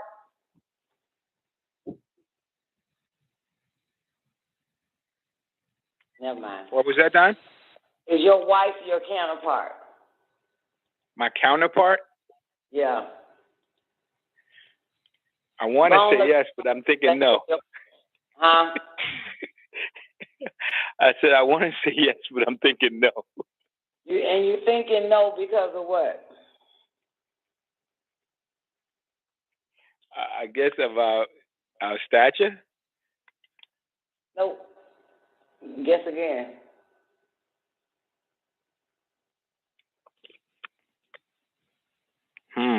Okay. I'm baffled. Enlighten me. It's simple. It's right there. You must have been doing something. Yeah, I was looking at something real quick. I know you was. So read 23 then. 23. But as for Kadmon, the earthling called Adam, who is also known as Zachar, he did not have his counterpart or mate yet, for it was not time for him to know Nekaybaw, who was bone of his bone, flesh. I got it. So, okay. No. So No. Why? Because she's not from me. They didn't put your ass to sleep and take the goddamn bone marrow and blood and make Absolutely not. As a matter of fact, I do have a counterpart, though. Huh? I said I do have a counterpart. And what's your counterpart? Who is that? My twin. Ah, that's right. Newbie is a twin, y'all. I keep forgetting about that shit. Yep. But she ain't bone of your bone, though. Maybe the evil twin. Whoa. Easy. What's that all that about? You think Newbie the evil twin? The disagreeable? Hell yeah, man. Yes. His Why you say that? Man, Newbie, just one day, that nigga just be slipping them in there. It's like, damn, nigga, this nigga's taking shots. Like, but he be doing it real slick, though. Nigga be talking cash shit. He coming to AP talking shit. Like, Newbie be talking shit. But then he sounds so nice when he read, and it's like, the river. It's like, nigga. Yeah, Newbie's the evil twin. His brother probably sweet as pie. I plead the fifth. See? I be forgetting that nigga has got a twin, though. He got to be the evil one, because he damn sure look like he done cut his sister off. You don't fuck with your sister, Newbie? Say again? Do you fuck with your sister? My sister? Which one? I have several sisters, but I have a twin brother, though. I'm an identical twin. The twin. I'm an identical twin, Don. Identical. Not fraternal. That's why I said I have a counterpart. No. You're missing it. You're missing what I'm asking. I said, do you actually talk to your twin? Yeah, absolutely. When last time you talked to your twin? I want to say yesterday. Okay, then I believe you. Yep. Okay. Y'all tight? Absolutely. That's powerful. I'm jealous.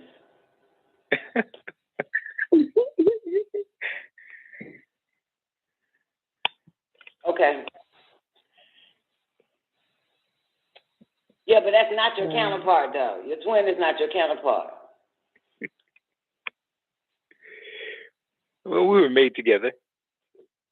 That don't mean that y'all are the same, though. We are. We share the same identical DNA. It's a boy or a girl? We're identical, Don. Is it a boy or a girl? A boy. Oh, so you have a twin brother. I'm identical, yes. That's pretty wild. That's ugly. That's evil.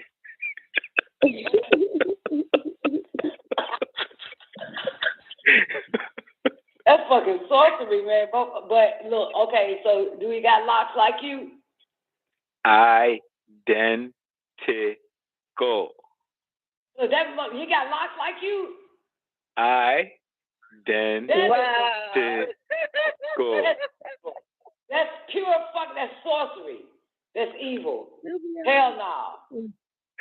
So look, let me ask you this then. Would your wife know the difference? I'm sure she would. Is y'all dick the same size then?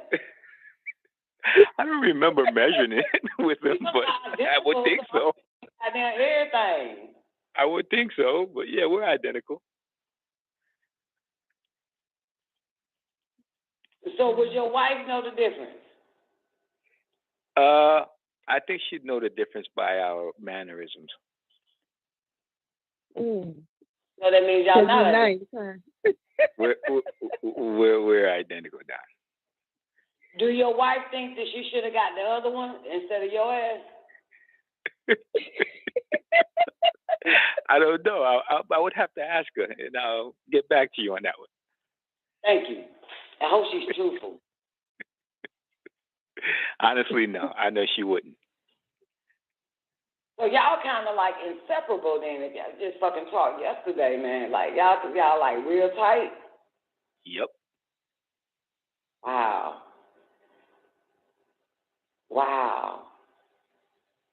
Well, there's a big difference now, though. Why? What's the now makes it different? He caved in for the drink. That's why your wife. That's why your wife wish you chose him. Possibly. Possibly. You might be onto something. I got the wrong twin.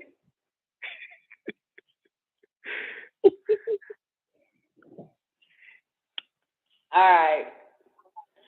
Damn, that's interesting, man. Damn, I would like to have twin niggas in the bed with me just one time before I die. I ain't bullshit. That'll be a true threesome, huh? Man, that should be great, man. It's like I'm just.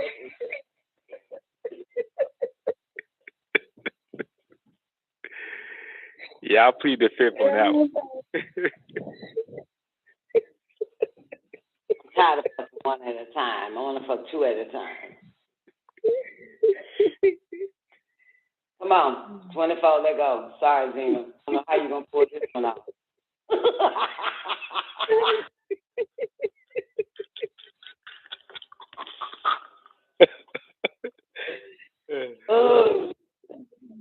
All right. So who's speaking? What's going on? I forget. Kakael was talking at first, and now Dr. You're narrating. Okay. But for Kadam, remember Kakael was like, yo, man, it's time to bring Nekaybaw in the garden. This nigga shouldn't be by himself. Right. So 24, what happened? Remember, my child, this great task was done when Kadmon was remember, my child, this great task was done when Kadmon was yet still a babe of 2 years old.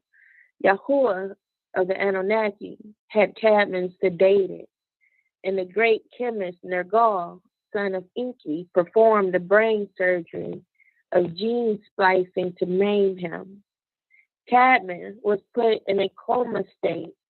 The chemist Nergal went into his rib bone marrow to take cells from the blood of Kadmon to mix it in order to create Nekaybaw. Also called can we stop there for a minute? Yeah, man, that's a little awful. I thought that the maiming was done with the next generation, not on Kadmon himself. Where the fuck are you at, newbie? What do you mean? Where am I at? What page are you on? No, it was earlier when Kadmon, his son, who was it? Was it Enos? We ain't there yet. What are you talking about? Okay, so I thought that's when the maiming of the barotheric gland was done. Well, we only because he was still able to telepathically communicate with I'm sorry. Oh, yeah, we're talking about on this page. Yeah. Yeah, but it's saying that it was done at the time of his birth, though. This is fucking wild. Listen, twin, 25.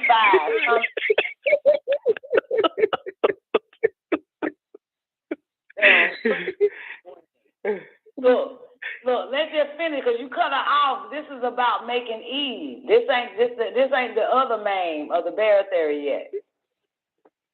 This ain't the other maim. Yeah. So which maim is this one? Yeah, but if you ain't cut her off, twin, you fucking know that this is the making of Nekaybaw when he was 2 years old, put into a I'm sorry, Don. I'm using my barytheric gland again. Zena, I'm sorry, man. Can you just get to the son of Inky performed the brain surgery of the gene splicing to maim him? 26, Kadmon was put in a coma state. The chemist Nagal went into his marrow or some old shit, whatever that verse at. Can you start from there for me? All right. The Verse real marrow cells. 7. The chemist Nagal went into his rib bone marrow to take cells from the blood of Kadmon to mix it in order to create Nekaybaw, also called Hawa or Eve, who was destined to be the mate of Kadmon. All right, here we go. All right, well, you got that. This ain't the barytheric yet. All right, so I was just trying to decipher which maiming this was then. This is the splicing, the genetic splicing to make Nekaybaw when the little nigga was 2 years old. Okay. So what was I'm just saying, what was the naming that they're referring to about? Motherfucker, the make fucking Eve, man. So they had to maim Adam to make Eve? Yes, the answer is yes. So we can move on, man. Get this. Okay, that's all I needed. Okay. Okay, right. It says to mix it in order to create Nekaybaw. This is what this is about. Got it? I got you. All right, 28. The chemist Nagar, Sharester, Inky, Ninti, and Ereshkigal took from Kadmon's X and Y chromosomes. Okay, they took the X and the Y.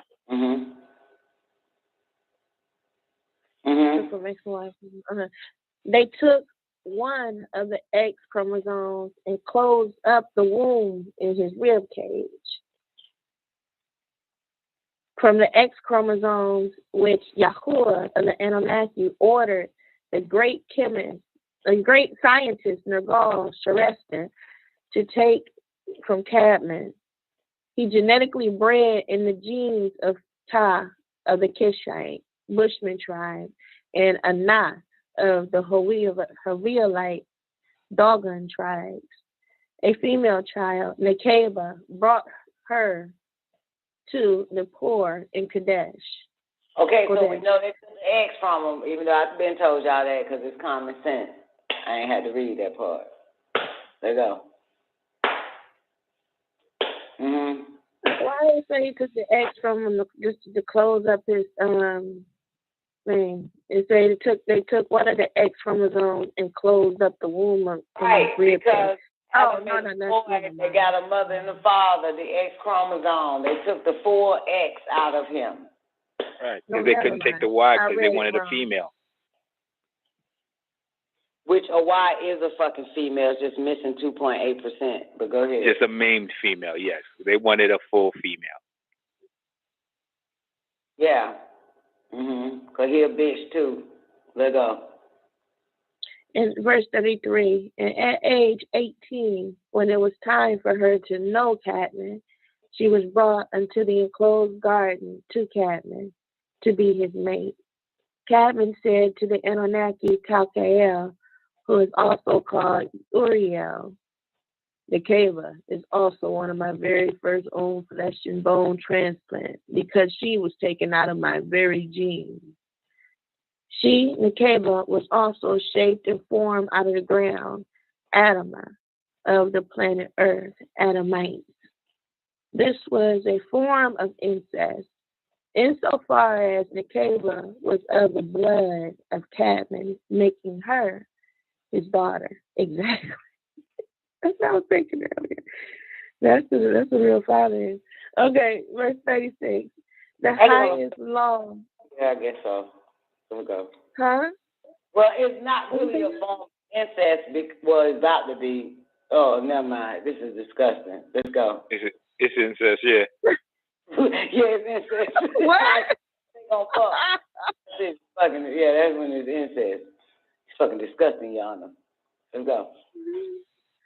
verse 36, the highest law states an Adamite is supposed to leave his tribe, Kuthites / Adamites, the Hindus, and to join his mate's tribe, Cushites, the Dogon, and they are to become the same tribe, Adamites.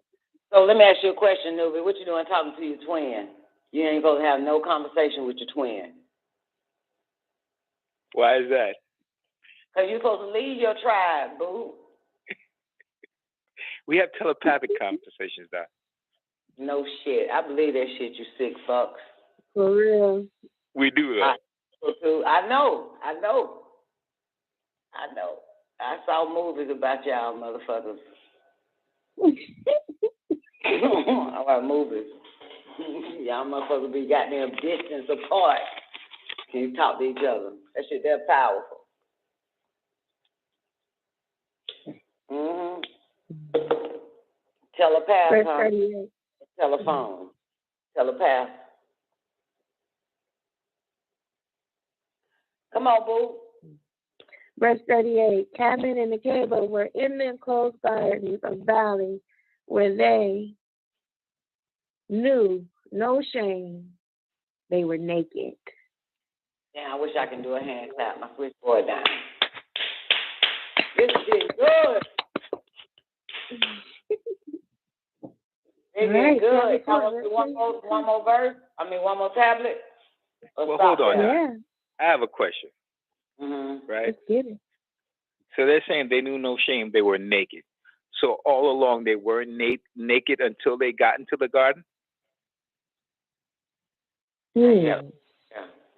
I'm just saying. They made them strip butt naked when they got there. That shit kind of confusing as fuck, right? Isn't it? Because I'm saying you're going into the garden, which is probably naturally you'd be naked, but you were living in Nod all along. Were you naked then? Remember, motherfuckers back then were naked anyway. Even now, the ones that ain't been touched by the devil, they still walk around butt naked. Nigga dicks hanging to their knees and shit. Titties to them whole stomachs and shit. Yeah, but they have no shame. They knew no shame. You know, it wasn't like that. Till Nakash comes in, till the white man comes in. And everybody get their dick hard and everybody blame a woman. And this bitch got on full clothes, just some tight ass pants. That's what happens. But you know them tribes in Africa, man, there is no shame. They mind their business, titties hanging, dick hanging, everybody, and dick on soft, titties on soft, and they just got them working and shit, dancing, having a great time, and ain't nobody want to fuck. That's the purest form right there, man. That's like a baby, man, walking around butt naked, man, ain't thinking about goddamn trying to fuck something. They don't have shame, baby. The devil ain't touched them yet. Mm-hmm. So they've been walking around naked. Then they bought their ass in the garden. They do no shame there either. Even with each other, they didn't see each other like that. And that's why I'm scared to get naked around Doc, man. That's why I got to close the door, lock the bathroom door, all that type of shit, man. Because y'all niggas got down, y'all niggas got down lustful. You in Africa, man, I just jumped in the motherfucking water, but that nigga to bathe my ass, and ain't no nigga gonna get up behind me and hunch the shit out of me.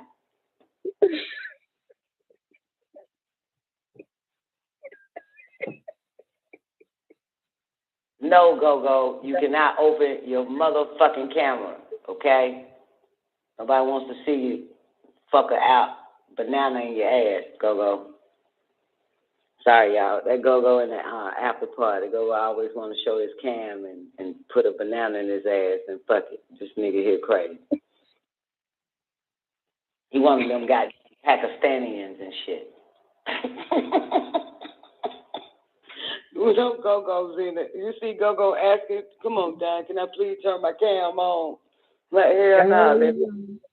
Nobody want to see you goddamn fucker, goddamn cute ass, man. Stop. Not tonight.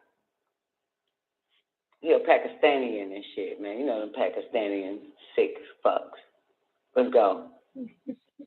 If the Brock was in the chat room, go, I'll tell you, go ahead. But the Brock is in the Brock is in the fucking lockdown radio chat room, so it's not. What the Brock about to sign off and sign in the after party and shit. Like, I want to see it. Come on. All right. What were we talking about before we got interrupted? Being naked. Oh, yeah. Yeah, them Africans naked, man. They don't be silly shit, man. They, African male, African females and shit, man. They beautiful. Beautiful beings. We ain't no more, man. Them goddamn, with this, I would have goddamn West African ass nigga, man. Goddamn, I was in the kitchen cooking that thing. I know this nigga got his dick in his goddamn hands. I said, man, goddamn white man done back down on y'all niggas before you came to America. Thick ass shit.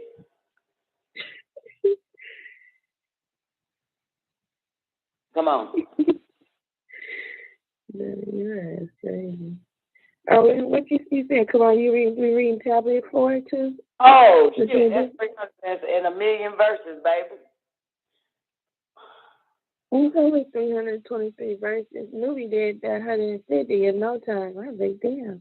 Right, because Newbie's a retard. That's why. He a twin. Motherfucker moves too fast.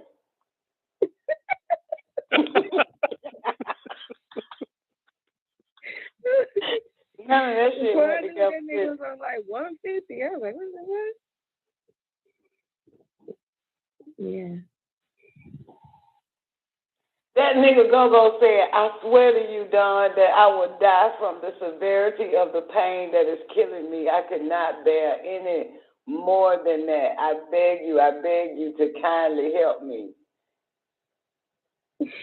He wants me to go in his butthole. I beg you to kindly help me because my butt hurts. So turn my cam on. Go wild.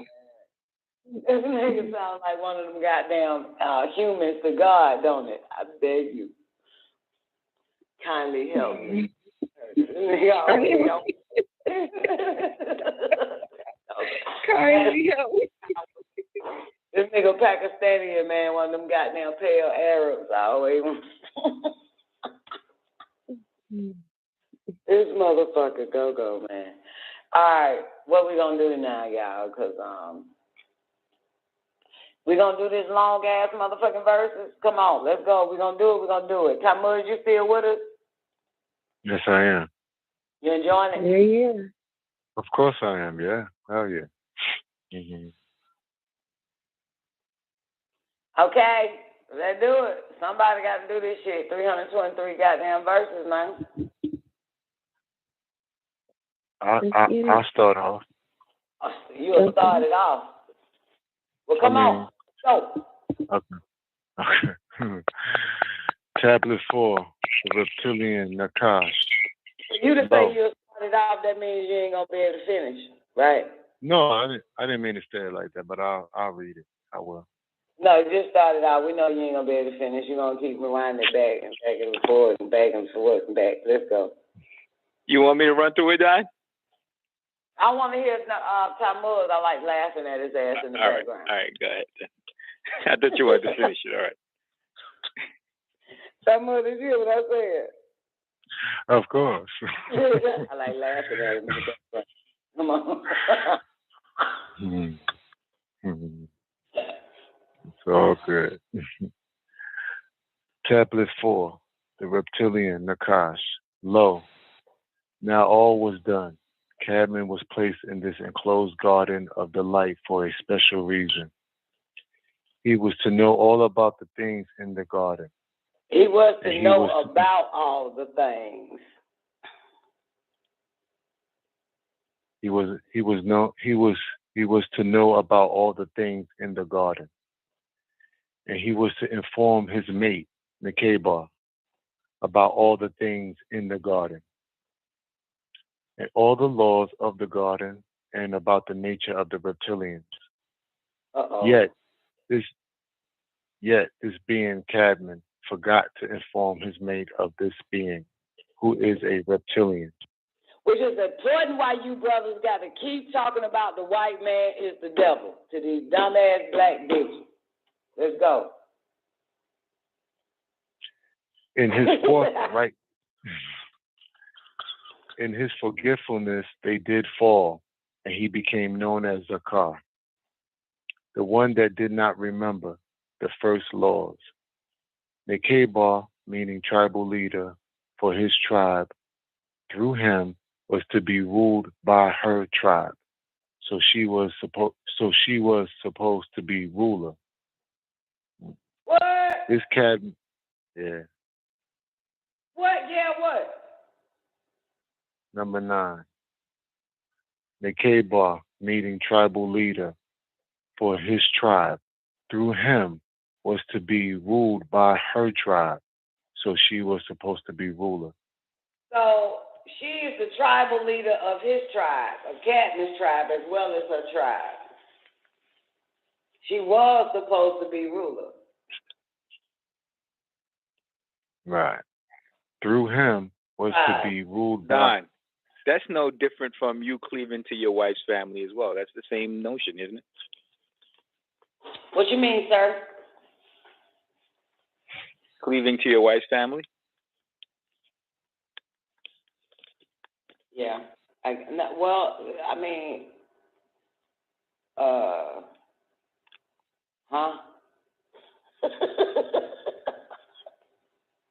Huh? To me, it's one and the same.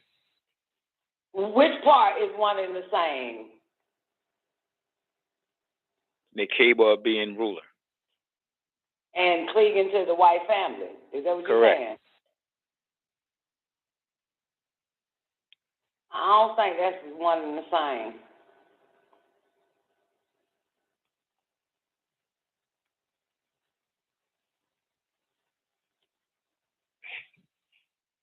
And you want me to say? Yeah, I figured you were waiting on that. I don't think that's the same. Let's find that clinging part again. Do that clinging part again. Where that clinging part at? Oh, that's on the page. That's the last page. That's the last. What the fuck are we at? Say again, now? What page does it say the clinging to at? No, not clinging. I said you're supposed to cleave to your wife's family. This is biblical. I'm not even referring to the Holy Tablet. No, it's in the tablet. He said you read it. Zena read that last tablet. Yeah, it's in the tablet. It say it is law or some shit, right? Or some old shit. We got to find the verse that Zena said it, because this is the continuation. You know, come on, I'm looking at it right now. It's 36, page 462. The highest law states an Adamite is supposed to leave his tribe, Kushite, Atamite, the Hindus, and to join his mate's tribe, Kushites, the Dogon, and they are to become the same tribe, Adamites. Right, that's the highest law, right? Correct. Okay. All right, and what is one and the same? I was just saying that you leaving your family and you're cleaving onto your wife's family. And the one and the same is what again?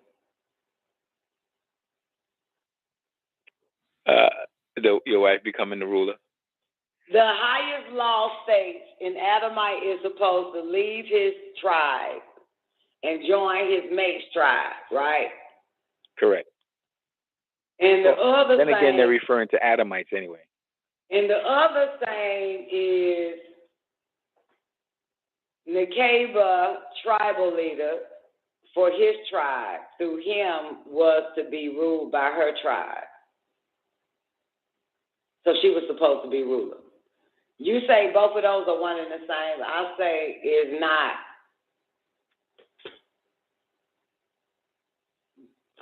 I mean, the only apparent difference I could see is that Nekaybaw was of the agreeable and the Adamites were of the disagreeable. So I guess that's probably why they would want him to fall under her banner.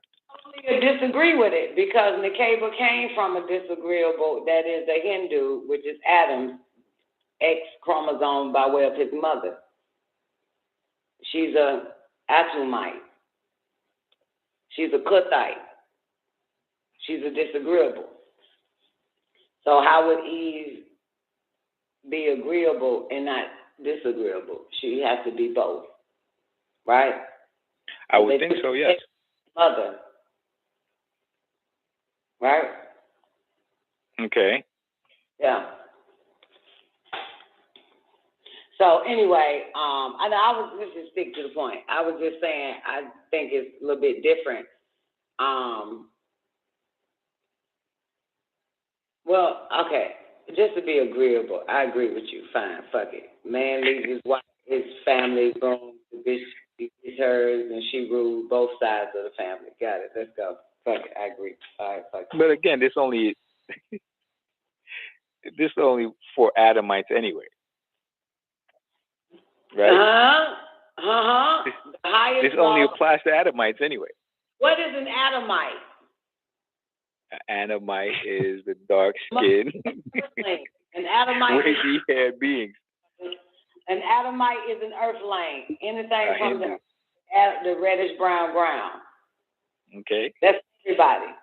It's not just referring to that's what Adamite is. Okay. Everybody who got down in the mud, motherfucking war. Whoever got blood in their veins. That's Adamite.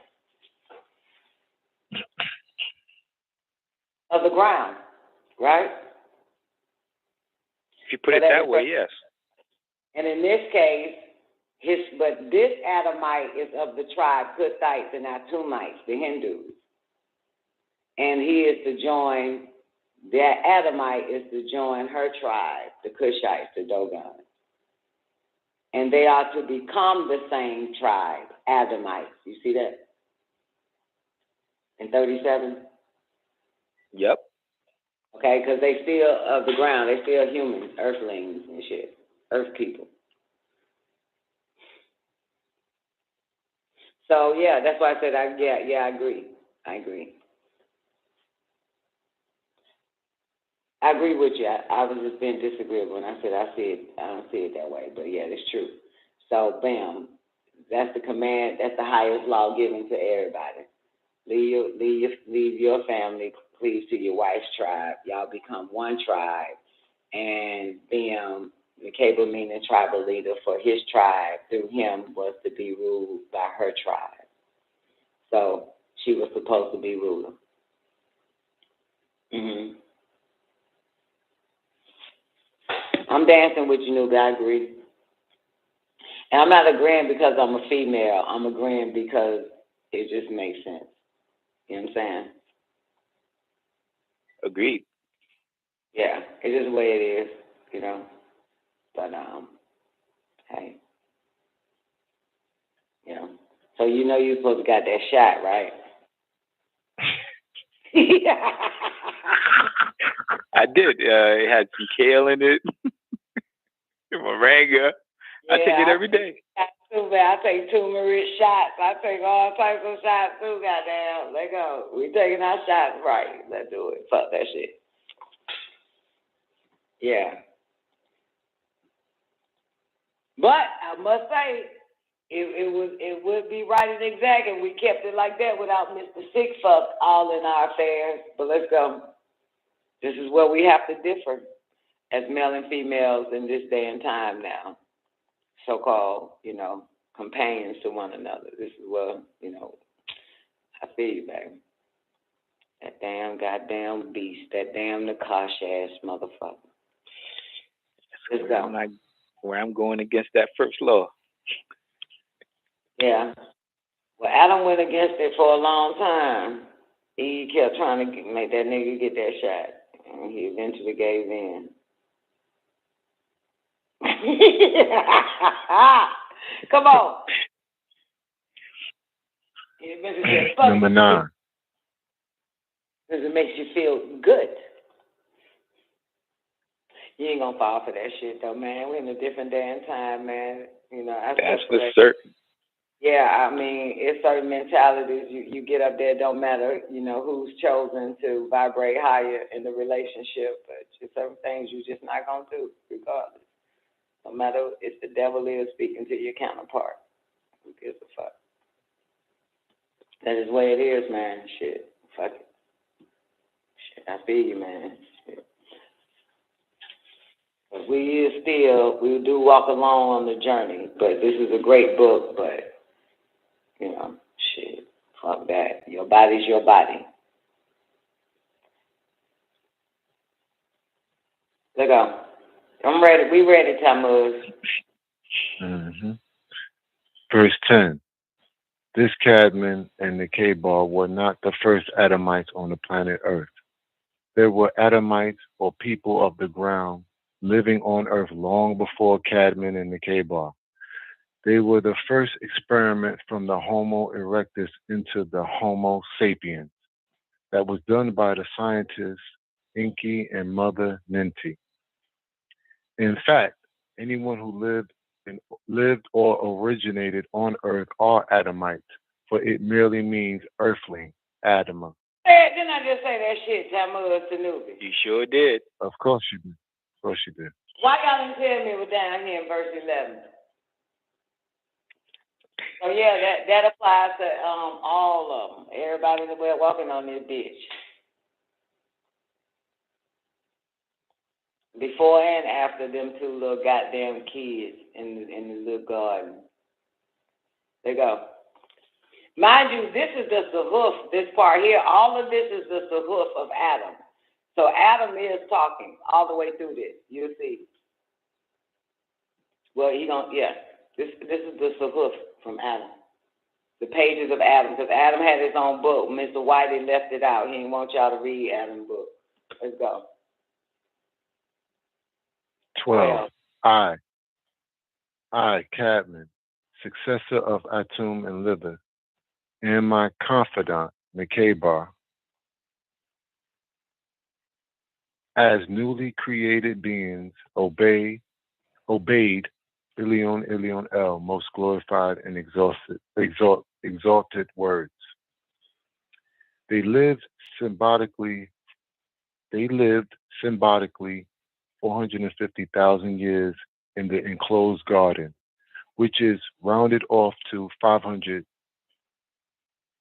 years without approaching the forbidden tree. But Nakash, Halal, son of Zakar, also known as Dawn, cursed be upon him, wandered consistently on the outskirts of Gan, the enclosed garden of delight. Can we stop right there? Symbolically 500 years, right, but I want to stop right there and ask y'all, what the fuck is a confidant? Your wife, your mate. And don't use the root word confide. Confide, yes, somebody you confide in. Don't use the root word confide in the definition of confidant like Mr. Cracker do.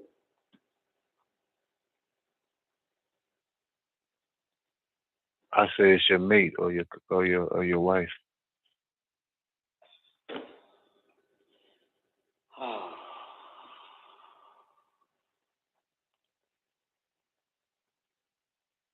That's what be my confidant, my mate. And let's go to the etymology, player.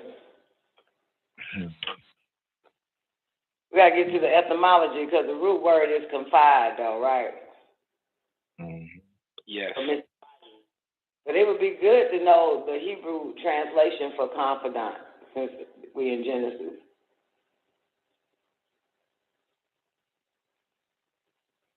And Zena, don't fuck with us right now. This some bullshit. She good at finding that damn word, the origin of confidant. But go ahead. Let's keep going. Okay. I'm sorry. I was doing something. You're right. Let me get it. What's that? Yeah, because, I mean, first of all, the word wife is to belittle a tribal leader. It means ignorant. One of the words for wife is ignorant. You know what I'm saying? Okay. Yeah, and Dr. York, you know, the female has been lobotomized and reduced to the title wife.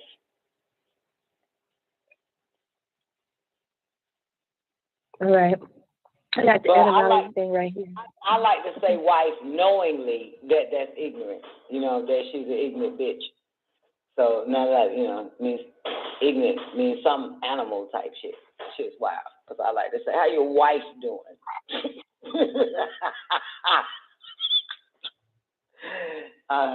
But don't call me that shit, goddammit. I'm going to slap fire at your ass. Call me a fucking wife. Mm-hmm. Oh, I hate that fucking word. My mama hates that shit too. She don't even know why, but she hates it.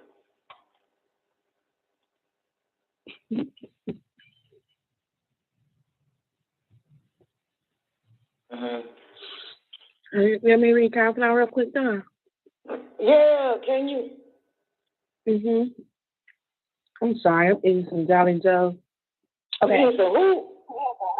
I'm some Jolly Joe. Some grape. Who? Mike and Ike. You eating candy? Okay.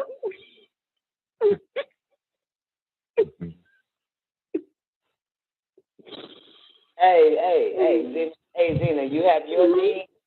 You have your dean, and I have mine.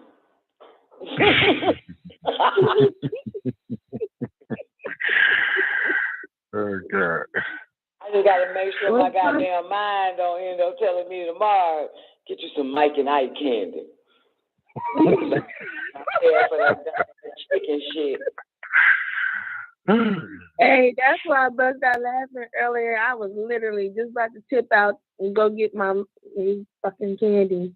And you said, Zena, you want to read this right now? That's why I bust out laughing. I was like, bitch, you weren't supposed to get this shit anyway. And what the hell you doing with the Mike and Ike, man? Girl, ain't no telling. I bought these damn things. I ain't had them in a minute. And now it don't even taste as good. It ain't as fruity. Yeah, it's sweet. Don't tell me nothing about fruity. My mind will make me believe it. I said it ain't fruity. It tastes like sugar. It don't taste like no grape. Does it have seeds in it? Trust me, I heard all of that. That pendulum was swinging like a motherfucker, y'all see. I ain't buying no more. This is it.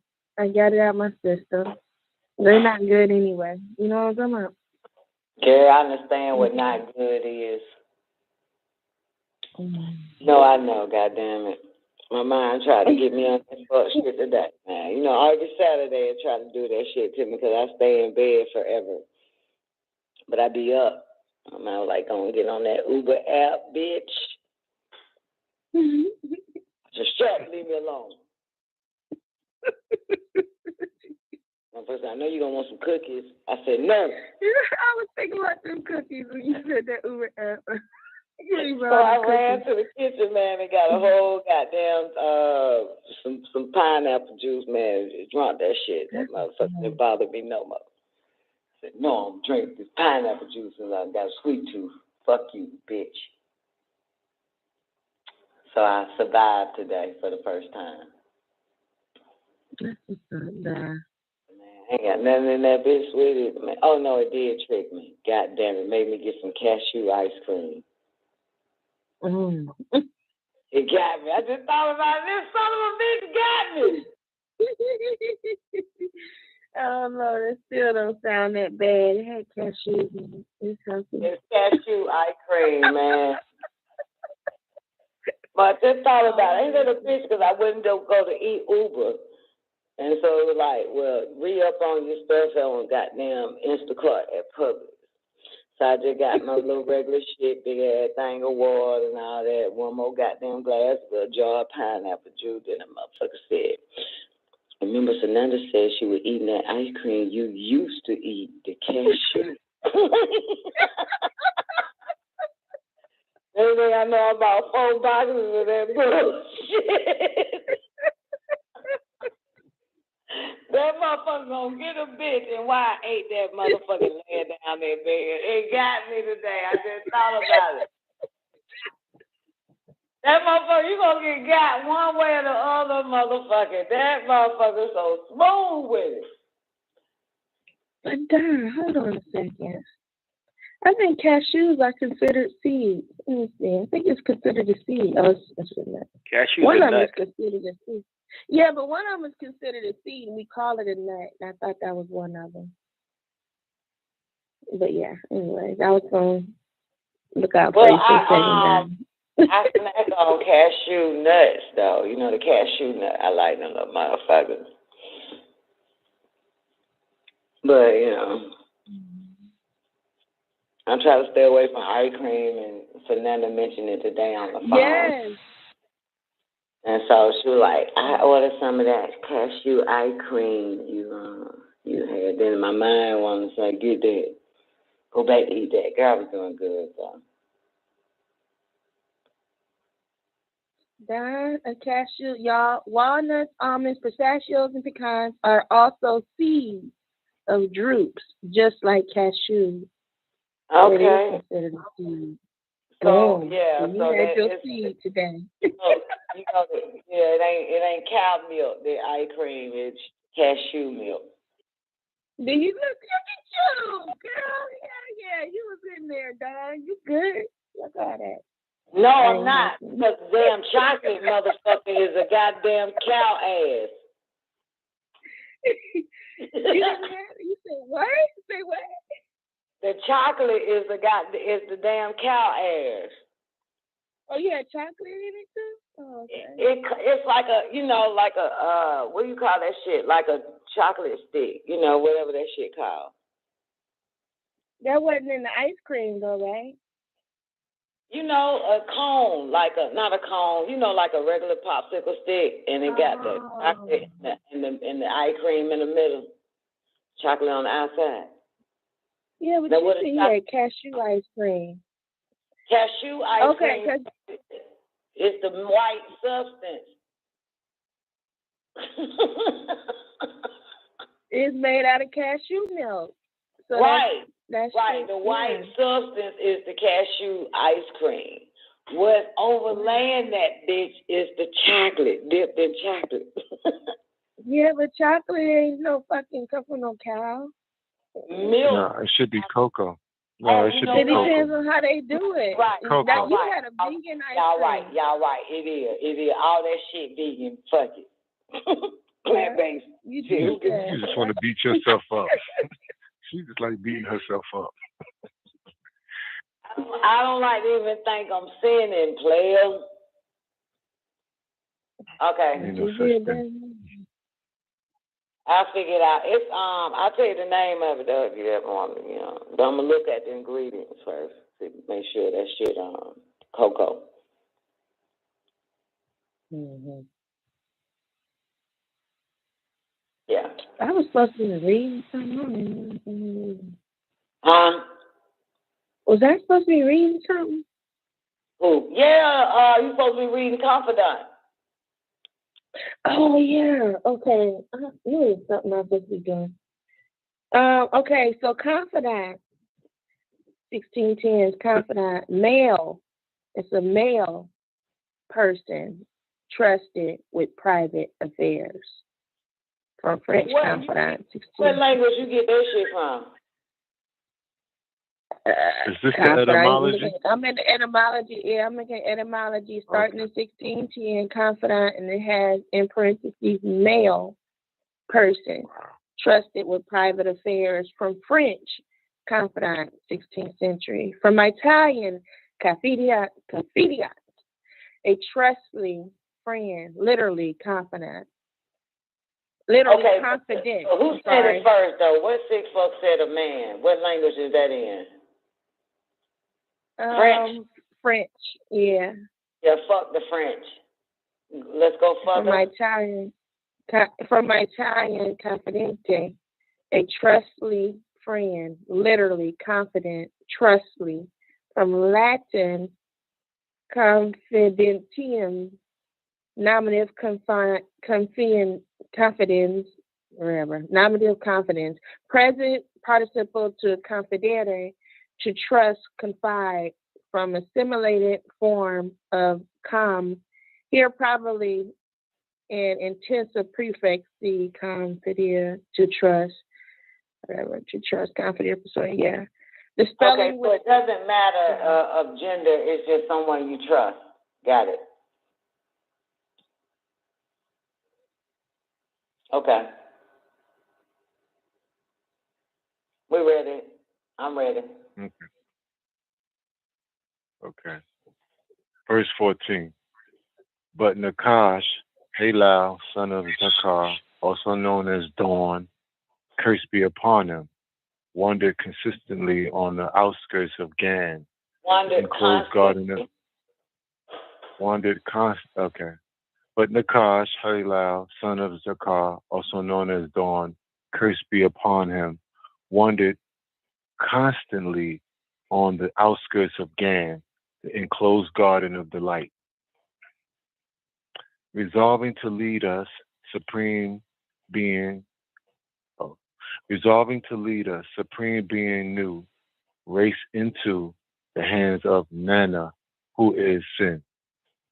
So Adam is talking about Halal, wandering constantly on the outskirts, resolving to lead us, supreme beings, this new race, into the hands of Nana, who is sin. That's the order of sin. Right now, your boy is fucking with the order of Zadok.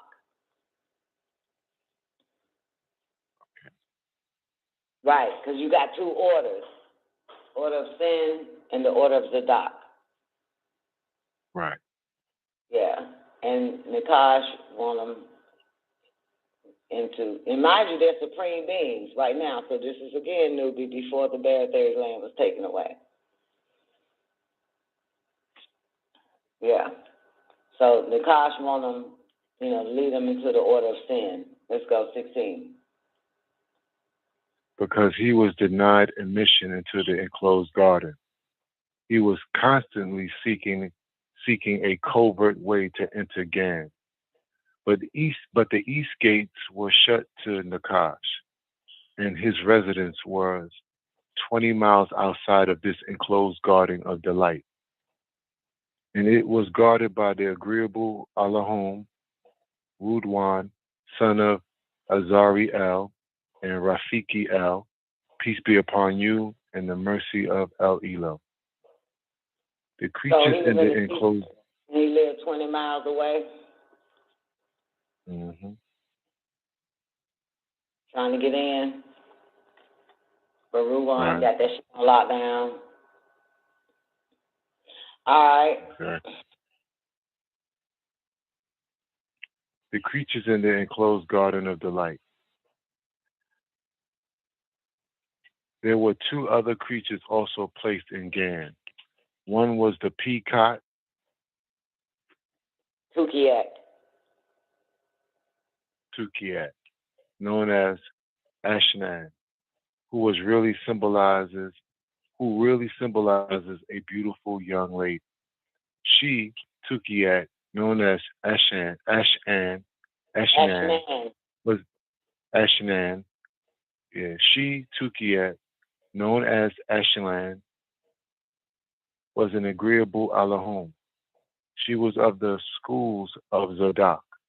She was at one of the schools of Zadok. One. There's many schools of Zadok. She was of one of the schools of Zadok. Ashnan was responsible for the grain and substances. Ashnan was responsible for the grain and substance of the enclosed garden. The other one was Tanin, dragon, as a symbol of Tiamat, and the serpent.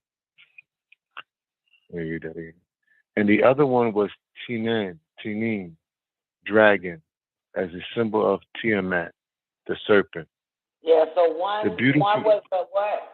A peacock, dragon, and the other one was a dragon or a serpent. But both symbolizes a woman. So there's only girls in the garden, females. The beautiful woman, yes, 24. The beautiful woman, Tukiat, known as Ashnan, was the finest of all the birds of the enclosed garden.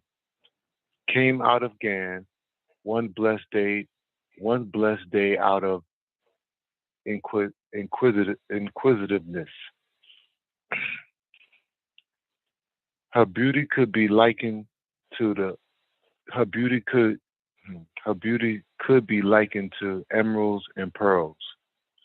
And because her voice was so enchanting, she was appointed to sing the praise of Ilion El, the Most High, glorified and exalted, which was the job of Nakash before he fell. But first he, Nakash, went to the white bird, RZL, who said, you will not enter me.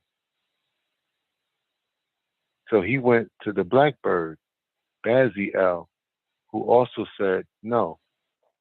Then the red bird, Siri, she too said no. And all the birds came from the same school as the beautiful woman came from. And that beautiful woman was Tukiat. Tukiat, goddammit, all the rest of them hoes saying, hell no, shout it. All them chicks. Chicks. Nope. Can we rewind it real fast for me? If you don't mind. Sure. Where we going, Zena?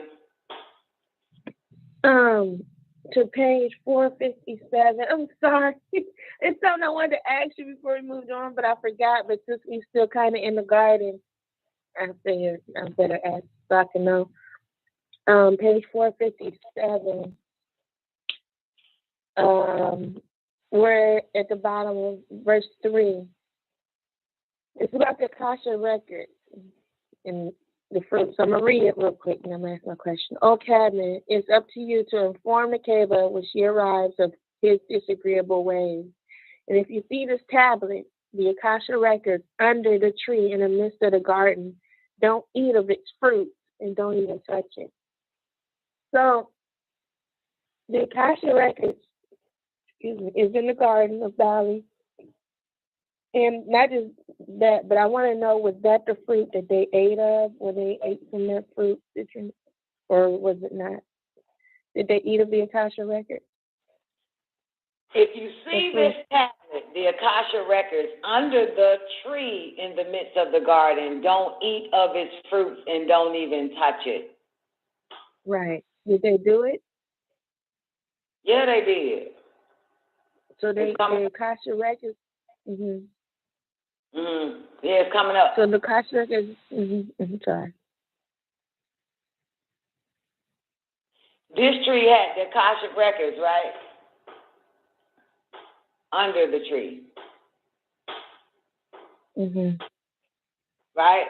And that's the fruit that he was speaking of. Don't touch at the beginning. That was the fruit, the Akasha records. Don't eat of this tree. The tree that got the book underneath it, don't fuck with that tree. Right. And don't touch it. Don't eat it. Don't touch it. So the Akasha records is no longer there. It's within, or is it still partly there? Just I don't know. So what's that with? If we play this game properly, Zena, remember the commandments and all that shit is to test them and see what they disobey and overthrow them. So all of that is a test. So they put a book there under a particular tree and not to touch it and all of that, just to see what they're gonna do. Right?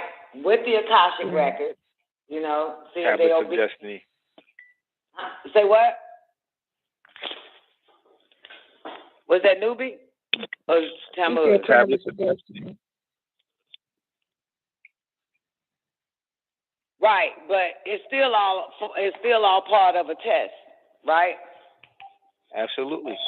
Yeah, that's why test Nakash them. called the tree the tree of So wisdom. to be honest with you, man, it don't even matter, man. It could have been any tree. They just wanted to test this nigga. Just don't touch that. And you see that book where that the tree is on it, the book is on that damn tree. Don't go nowhere near it. It's all was a fucking test to see if they would be disobedient anyway. So it doesn't really matter if it was a goddamn Playboy book underneath the motherfucking tree. They just wanted to see what type of beings they working with.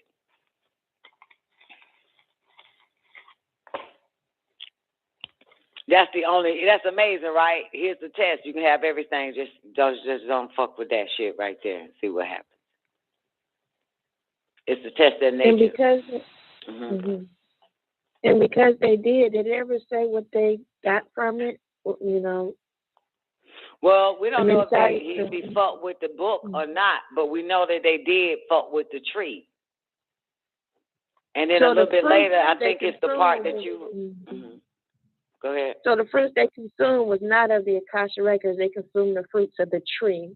Right, of the tree. It's an hallucination tree. It says that either you read it or Tammuz just read it. The hallucination tree. Literally use the word hallucination.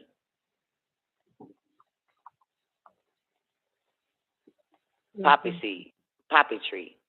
You know the guys get high, man. Let's go. So I hope that I don't know if that answered your question though. As far as if the tree is symbolic of the Akasha records, or is there a book under the tree? Don't touch it. I was asking which fruit did they consume? I guess. Well, it is said by Dr. York, since that's the only nigga I listen to, that it was a poppy seed. And poppy seed, not an apple. You can eat 1 million apples and your ass won't hallucinate.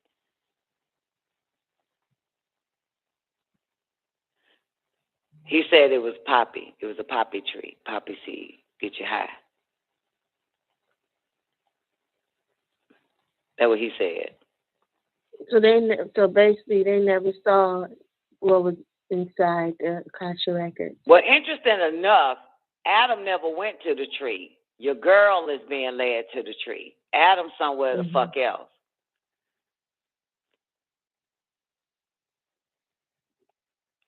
So with the conversation with Nakash and Nekaybaw, it was all about eating of the fucking tree, not the Akasha records. Not reading the Akashic. Okay.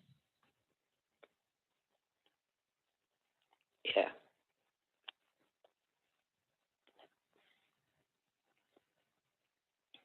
But readers do digest. So it's a possibility he could have just gave them the Akashic records. But he right there at the tree, he wanted to do something else. His mission was different. He wasn't even interested in the Akasha record, was he? He wanted, anyway. He already knew it, didn't he? Because he got it from whichever one. He already knew what was in it. Well, technically, that's not in the tablets that we read in thus far. Oh. But the answer is yes, outside of what we just read. It said that he wanted the Akasha records, and that's how he was able to intercept and knew when to show up at the garden to try to, fuck Adam's whole little play game up. The Anunnakis and shit, fuck their whole little, shit up. That's why he kind of knew where to be at a certain time when they placed him, because that's the tablets of destiny. So he already knew their game plan, that they weren't supposed to have sex from 18, Nekaybaw, and 21 and all that shit. He came to intercept that. Fuck that shit. Yeah. He knew they plan. The Akashic records. I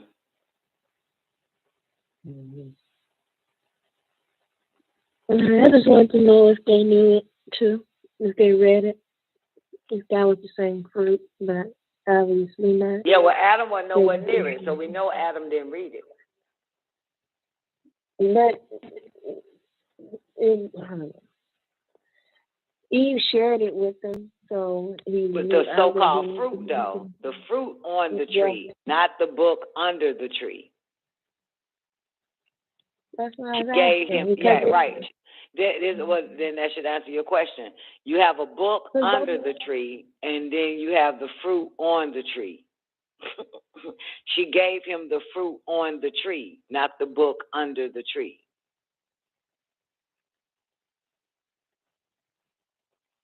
But a book is a tree. Right, and Enoch has beautiful skin and high cheekbones. Let's keep going.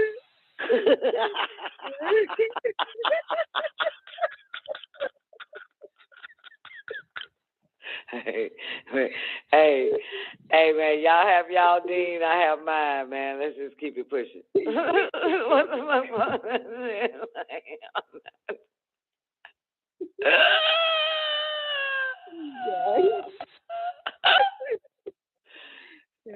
Ain't laughing at that. That mother done went to sleep. Don't start snoring. I'm going to blame your ass for it. Come on. See, here we go. We're going to talk about that. All right, Nakash deceives Tukiak, who is also known as Ashnan, 32. One day while observing the beautiful woman, Tukiak, who is also known as Ashnan, who Nakash hated, Nakash said to himself, doubtlessly this beautiful bird must be vain. Perhaps I may be able to persuade to usher me in. What, baby? I missed something. I thought I was reading. Why are you reading? No, go ahead. I ain't mad. Okay. You sure? Yeah, I'm good. Even if you was, I wouldn't give two fucks, but, you know. Pretty much. But I wasn't sleeping, but yeah, let's get it. I'm with it. Yeah. Okay, Nakash deceives Tukiak, who is also known as Ashnan. One day while observing the beautiful woman Tukiak, the peacock, who is also known as Ashnan, who Nakash hated, Nakash said to himself, doubtlessly this beautiful bird must be vain.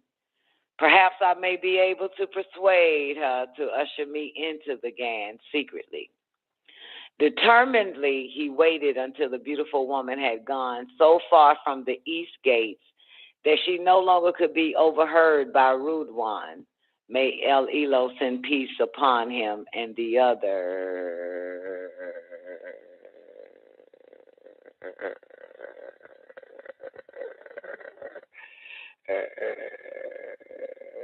Elohim that protected God. And when she was within reach, he whispered to the beautiful woman. This is how he got the name Nakash, the whisperer. You are the most beautiful, the most wonderful and beautiful of all birds of the enclosed garden. I am, she answered. But who are you, who seem frightened as if someone did pursue you? What the fuck did she just say back to Nakash? I am, but who are you, who seem frightened as if someone did pursue you? You know what she's saying? Because he whispering. The fuck you scared of? You act like somebody goddamn chasing your ass down. You whispering the shit. He says, I am of those Elohim Sarafat, who was appointed to sing the praise of Elunel, most glorified and exalted. But I have slipped away for just an instant to visit the enclosed garden, which the Elohim prepared for the faithful. Will you conceal me under your beautiful wings so I may re-enter Gan? Requested Nakash. Why should I commit an act which would bring the displeasure of the Elohim, most glorified and exalted, upon me? Asked the beautiful woman. Fear not. Take me with you, charming bird, and I will teach you 3 mysterious words which shall preserve you from sickness, age, and death, replied Nakash. Must then the inhabitants of the enclosed garden die? She asked.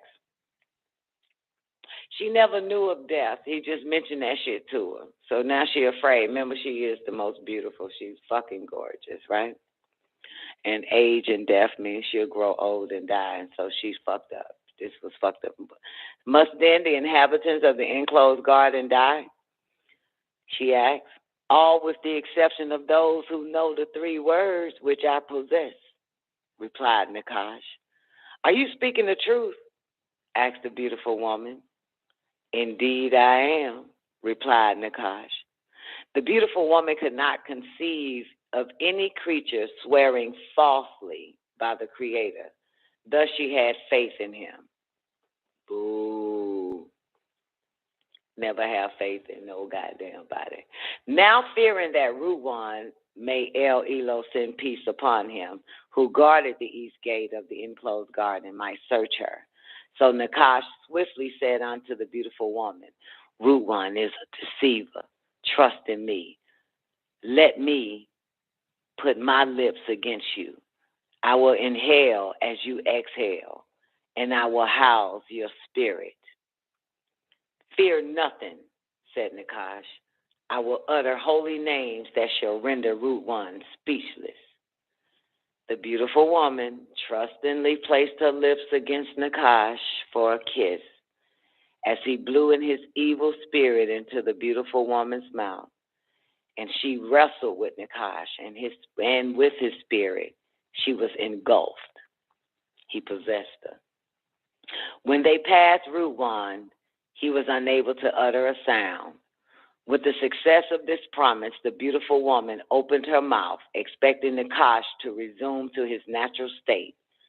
But Nakash preferred to remain where he was and to speak to me, Kadmon, from the beautiful woman's mouth. Nakash, who now disguised himself as the beautiful woman, succeeded in the re-entry where he witnessed the beautiful serpent. Wow, so sad. Now he's inside of Tukiak, which he won't get out. She's possessed. Nakash deceives Tanin. In the enclosed garden also lived the dragon Tanin. It was the one who confirmed the lie of Nakash, so it received the curse of losing his legs in the enclosed garden. On the belly it goes. Tanin was a pet that was given to Nekaybaw from her friend Anat, daughter of Udum and Mami, the rulers of Kodesh, before she entered the enclosed garden. Tanin was the ruler of the beasts. Her head was like rubies and her eyes like emeralds. Her skin shone like the mirrors of various hues. As for Anat, her hair was short and woolly like that of the noble virgins, and her form resembled the stable camel. Her breath was sweet like musk and sandalwood, and her words were songs of praise. She fed on saffron, and her resting place was on the borders of the beautiful rivers in the enclosed garden called Shafuani, which the Mohammedans call Qatar. Tanin was created symbolically 1,000 years before me, Kadmon, and it was destined to be the playmate of Nekaybaw. Nakash, shrewdly knowing that Tanin was created 1,000 years before me, Kadmon, and destined to be my mate, Nekaybaw's playmate, he, Nakash, said to himself, this creature must be more devious than I, in order to remain in eternal youth and vigor. She would undoubtedly dare the displeasure of Root One. May El Elo send peace upon him at the price of my 3 valuable words. He was inevitably right in his conjecture, for no sooner had he informed the Tanin of this adventure, she exclaimed, can it be so? Shall I be visited by death? Shall my breath expire and my tongue be paralyzed and my limbs become impotent? Shall my eyes and ears be closed at shadow hours? Will this noble form of mine, shall it perish to dust? Never, never. Teach me the 3 mysteries, and if Root One's wrath would be like upon me, I will hasten to the Alahum Sarafat, and still I will disguise you throughout the enclosed garden. She agreed. The Tanin then opened her mouth. Nakash flew into it and seated himself in the hollow part of her teeth poisoning them to all eternity, venom. Even though Tainin disagreed and felt deceived, she consented from fear of the Anunnaki, but more so for her desire to obtain the three mysterious words. In Gan, Nakash, disguised as Tainin, had succeeded in accomplishing another disagreeable act. Lurking in Gan for the opportune moment, he seduced my mate, Nekaybaw. Nakash deceives Nekaybaw. Appearing to Nekaybaw as her playmate, Nakash began to sigh. "Why are you so cast down? Why has your countenance dropped so low?" asked Nekaybaw, who thought this to be her playmate. The voice of the Tainin with Nakash in her chest sighed again. "I'm so exhausted for the destiny of you and your mate. Why? Why do we not possess in Gan? Why do we not possess in Gan? Why do we not possess in Gan? Why do we not possess in Gan all that we desire?" exclaimed Nekaybaw. "True," said Nakash. His voice dropped to a whisper. "Yet the best of the fruits from Gan, and the only one which can portray you perfect of wisdom in life and death, is denied you. All the rest of them would afford you no pleasure." See what he's saying? All the fucking trees on this bitch ain't shit. But that one right there will give it all to you. "Do you know the reason why this fruit has been denied us?" asked Nekaybaw. "I do," answered Nakash, "and it is precisely this knowledge which fills my heart with care. All the fruits which are given to you are endowed with the calamities of weakness, disease, old age, and death. This is the cessation of life. The forbidden fruit alone bestows eternal youth and vigor. You have never spoken of these things until now, beloved Tainin. Where have you derived this knowledge?" asked Nekaybaw. "An Anunnaki of the green light, whom I met under the forbidden tree, informed me of it," said Nakash. "I too want this knowledge. I will speak with this Anunnaki." On that instant, Nekaybaw left her tent and hurried toward the forbidden tree called Kasum, Sizin, or Shazi, to be splintered. Each fruit clustered contained 15,000 grains. Nakash, who knew of Nekaybaw's curiosity, sprang out of Tainin's mouth and stood under the tree in the shape of an Anunnaki, Samael, by name with a human face. "Who are you, singular being, who likes I have never seen?" Nekaybaw inquired. "I was a man, but have become an Anunnaki Elohim of light, father of the illuminated ones," he replied. "By what means?" she asked. Profoundly, he began to speak in a whisper. "By eating of this blessed fruit of which I am envious. The Anunnaki, most glorified and exalted, had forbidden me to taste, and for 6,000 years I submitted to his command until I felt the pain of death. He then transformed himself into an old, wrinkled, and frail man." He says, "My eyes lost their luster and grew dim. My ears could no longer hear the sounds of nature.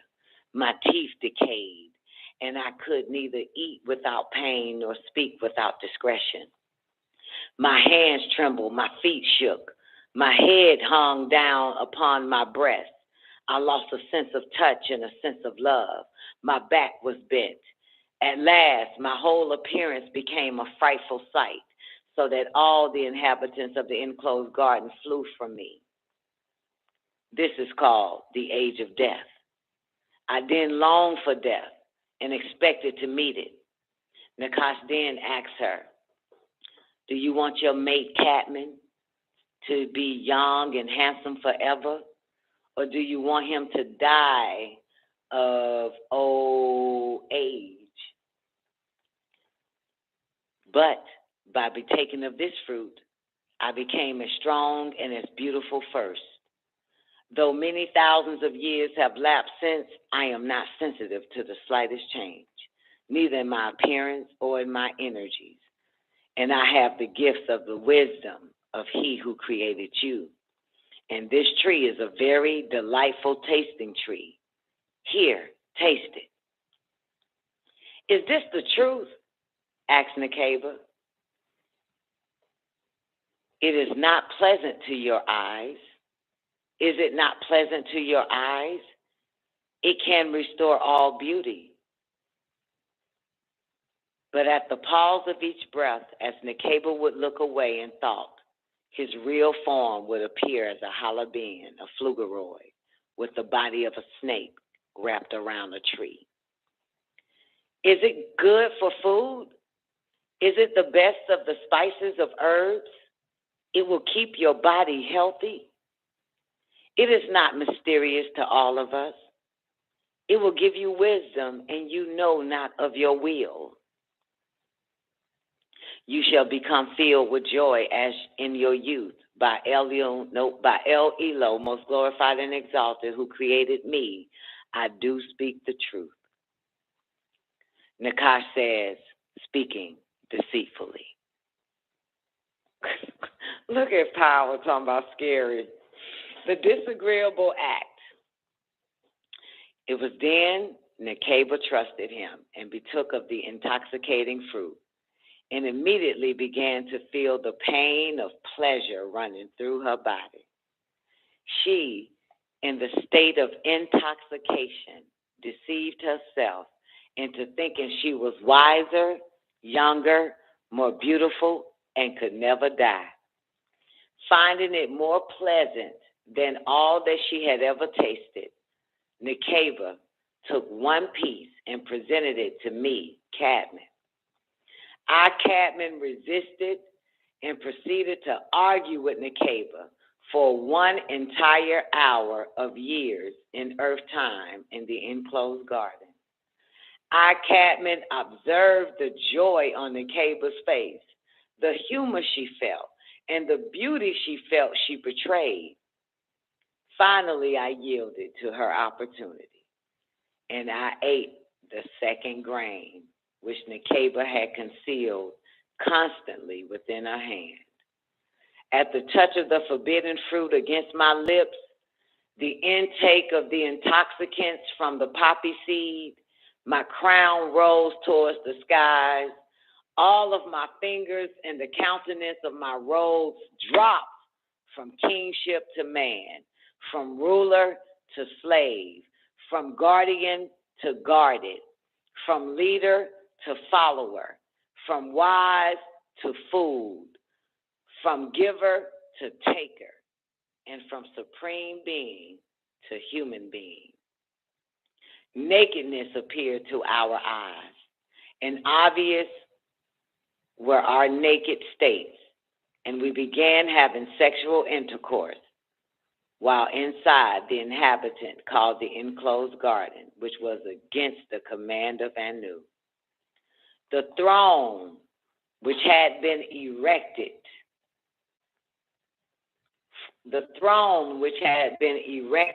for us in the tent chased us away and cried, "Rebels, depart!" The Mamoon, unicorn, one-horned creature, upon which I attempted to fly, would not suffer me to mount it. Kadmon asked, "Have you kept the covenant of the Anunnaki, most glorified and exalted?" All the creatures of the enclosed garden had then turned from us and besought the Anunnaki, most glorified and exalted, to remove the human pair from the special spot in Gan. The Anunnaki, most glorified and exalted, addressed me in the voice of thunder. "Were you not commanded to abstain from the fruit? And were you forewarned of the cunningness of Nakash, your foe?"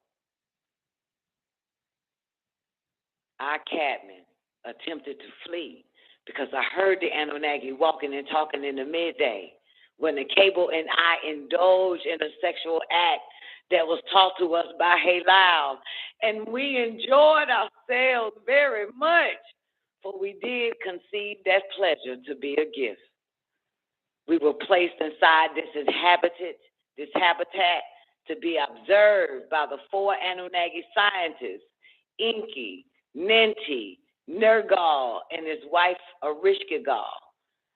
Our sexual act displeased Anu Elu now. But we felt this new feeling. We later found out was shame.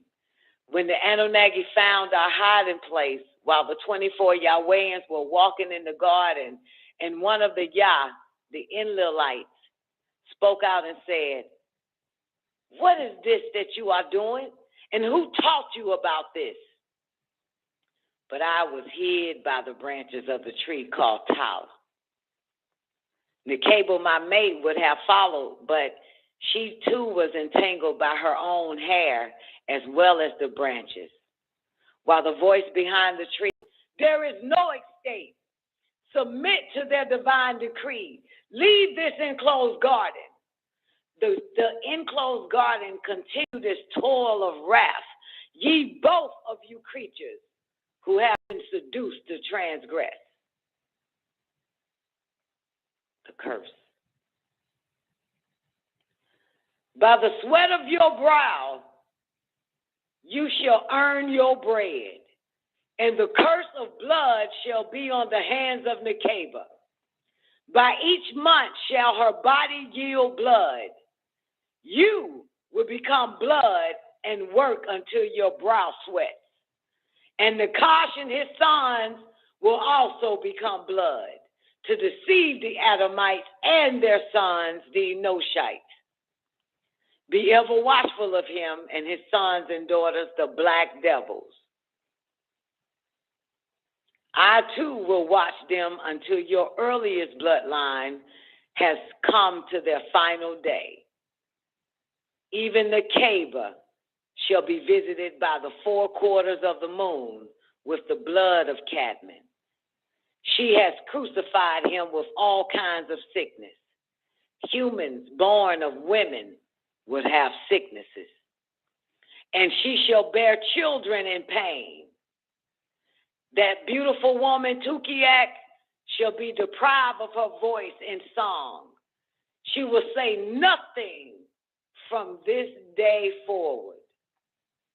Tanin shall be deprived of his legs and beautiful decor. Their schools shall no longer be held up in respect.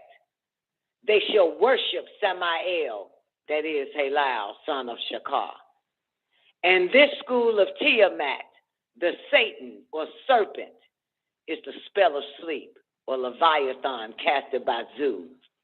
With the chant, zigzag, zig, religion is the trap. That's the curse.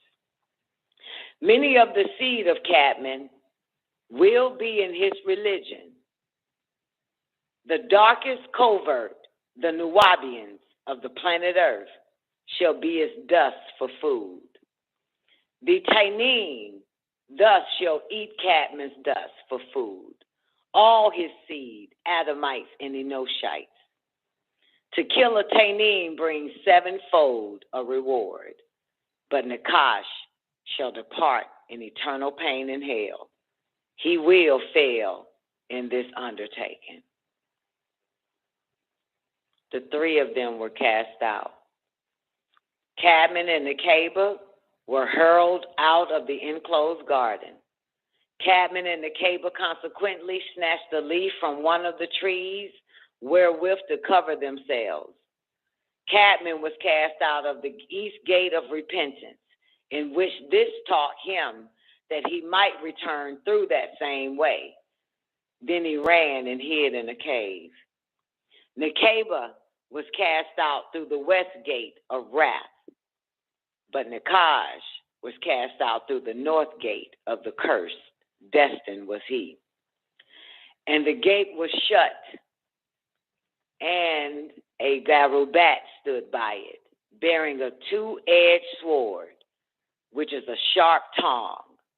He who would ask you questions that you must be able to answer to re-enter the gate. Its form was horrible, that of a Halabian Pflugeroid, for he had pale blue eyes and yellow hair like streams. His skin was without color, and he had faces turning in every way. He was of the lesser beings, the defected breed, bred to rule the earth for 8,400 years, earth time, grafted from the demonic Hindus before the birth of Kadmon. Gan was cast asunder by the anger of the Anunnaki, most glorified and exalted, and he became barren, a desert. One day, to yield the rich soil that would give back to Kadmon and his descendants his throne and glory, this desert soil will yield the rich black oil, which will make its land most sought after and respected. Kadmon and Nekaybaw reunited after 100 years of the old time, and they both cried until they met at the same place that they did that shameful act, and it became known as Arafat, which is today located in Saudi Arabia. For they knew each other there sexually before the appointed time. From there, they went to Becca at the gate, and they tried to grab hold of the leaf from Gan. Once the Anunnaki, most glorified and exalted, spoke in thunder. Each period of your year, the half of Shaul, Shaban, shall your descendants' names be written on a leaf. On that same tree, which is the tree of life, which you reach for, shall be shaken, and those leaves fall, be they prepared or unprepared. This tree is symbolic of all that lived each year, a record of who would die. So be prepared with 100 prostrations and taful, and much remembrance, meditation, and reciting, reading, for that full shadow hour. Do not let sleep overtake you, or you shall return to us for judgment. Stay awake through that night.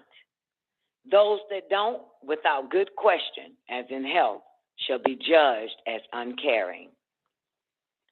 Because of this act which you have committed with distress and pain, each human will begin to wrinkle, which will be a sign of your regret. Eating the wrong shit caused you to wrinkle. When Kadmon and Nekaybaw were put out of the enclosed garden, Kadmon and Nekaybaw began growing away from each other out of anger, accusing one another for their wrong. They went in different directions and didn't communicate symbolically for 1,000 years, which seems to them, the Anunnaki, a lifetime, 1,000 years, which is one day of earth time.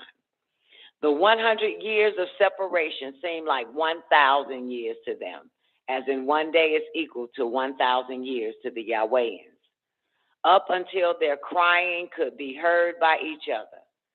Kadmon's voice traveling from the east wind, and Nekaybaw's from the west wind. On Nekaybaw hearing it, she placed her hands over her face, which women will do in despair. Kadmon put his right hand on his beard, for the original man did not grow hair on their face, only those beast men. The Enkiduites grew hair all over their body. Kadmon, being the mixed seed of Hindu, did grow hair on his face, 7.5 to 8 ether, making him an Asiatic black man, a disagreeable Hindu, the first human devil on earth, as opposed to the beast in human form, a Pflugeroid. And he tightened his brow, which is also the custom of men in sorrow and confusion. All of nature wept with them. The birds, beasts, insects, which fled from Kadmon by reason of his sin of consuming of the forbidden tree, were touched by their lamentations. and they came to manifest sympathy for their moaning and groaning and their crying. First came the locust, so last shall be the locust. The entire universe, all created beings from the smallest insect to the Anunnaki, who held the world in one hand, were weeping with Kadmon. Gabriel Zodak is sent to Kadmon. Anu Elion Elionel, most glorified and exalted, sent Gabri, son of El Elo, gaining the title, the Yielder, the Merciful, for he is the revelation bearer.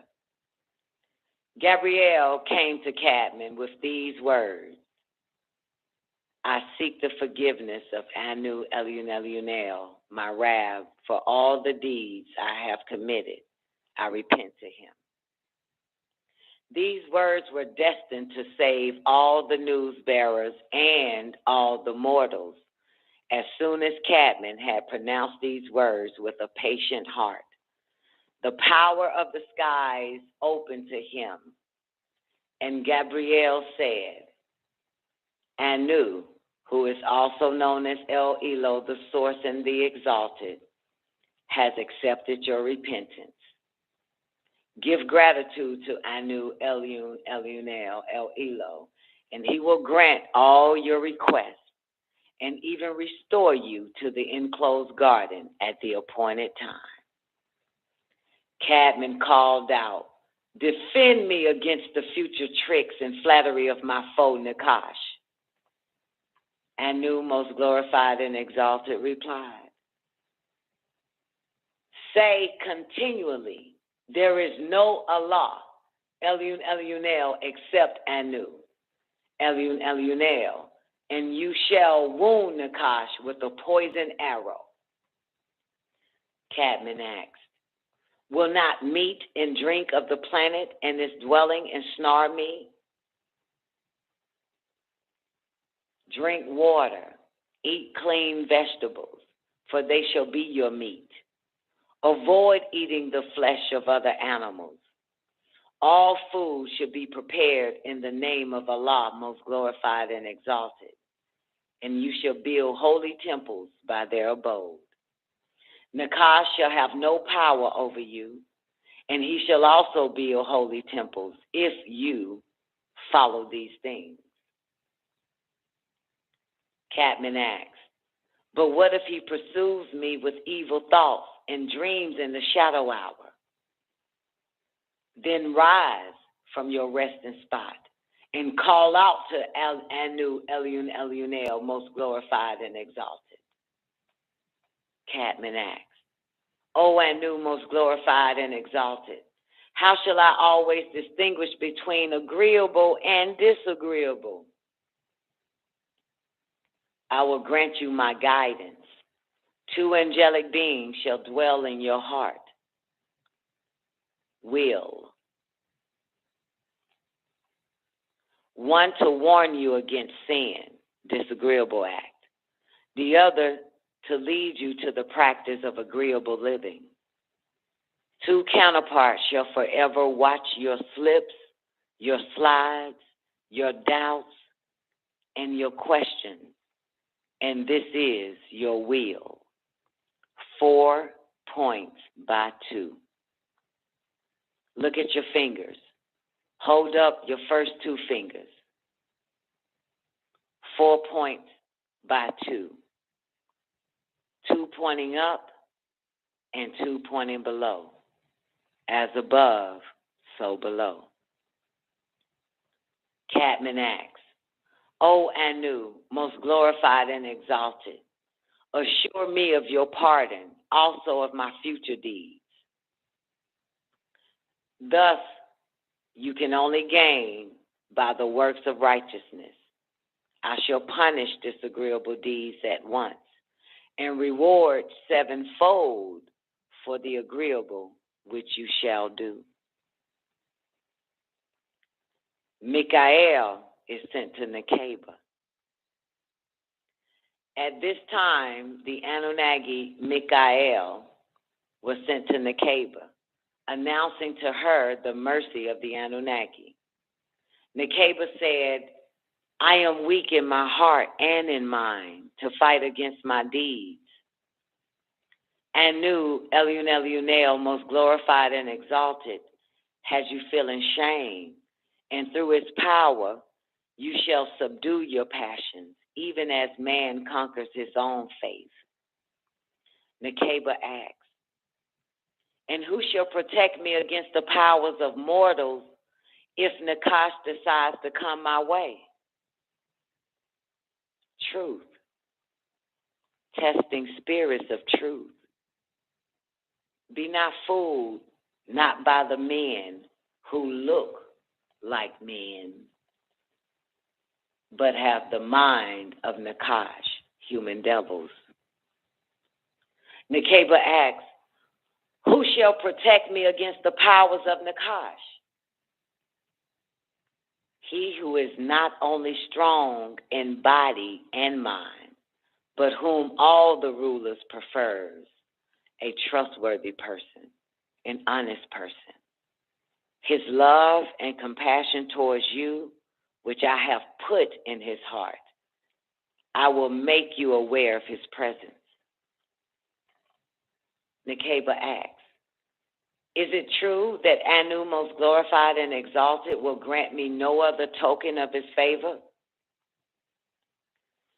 You shall be rewarded through all the pain of motherhood. And if you do pass in childbearing, you shall be a spiritual martyr.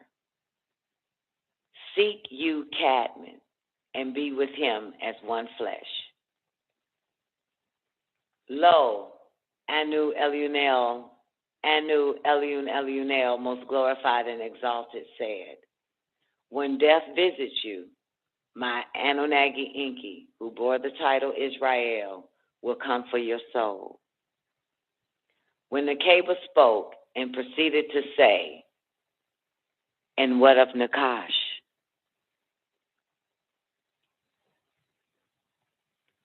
The seed of Nakash. The seed of Nakash will be at the end of your genes as an albino. Their vision is darkened, for they also exist before the light of this world.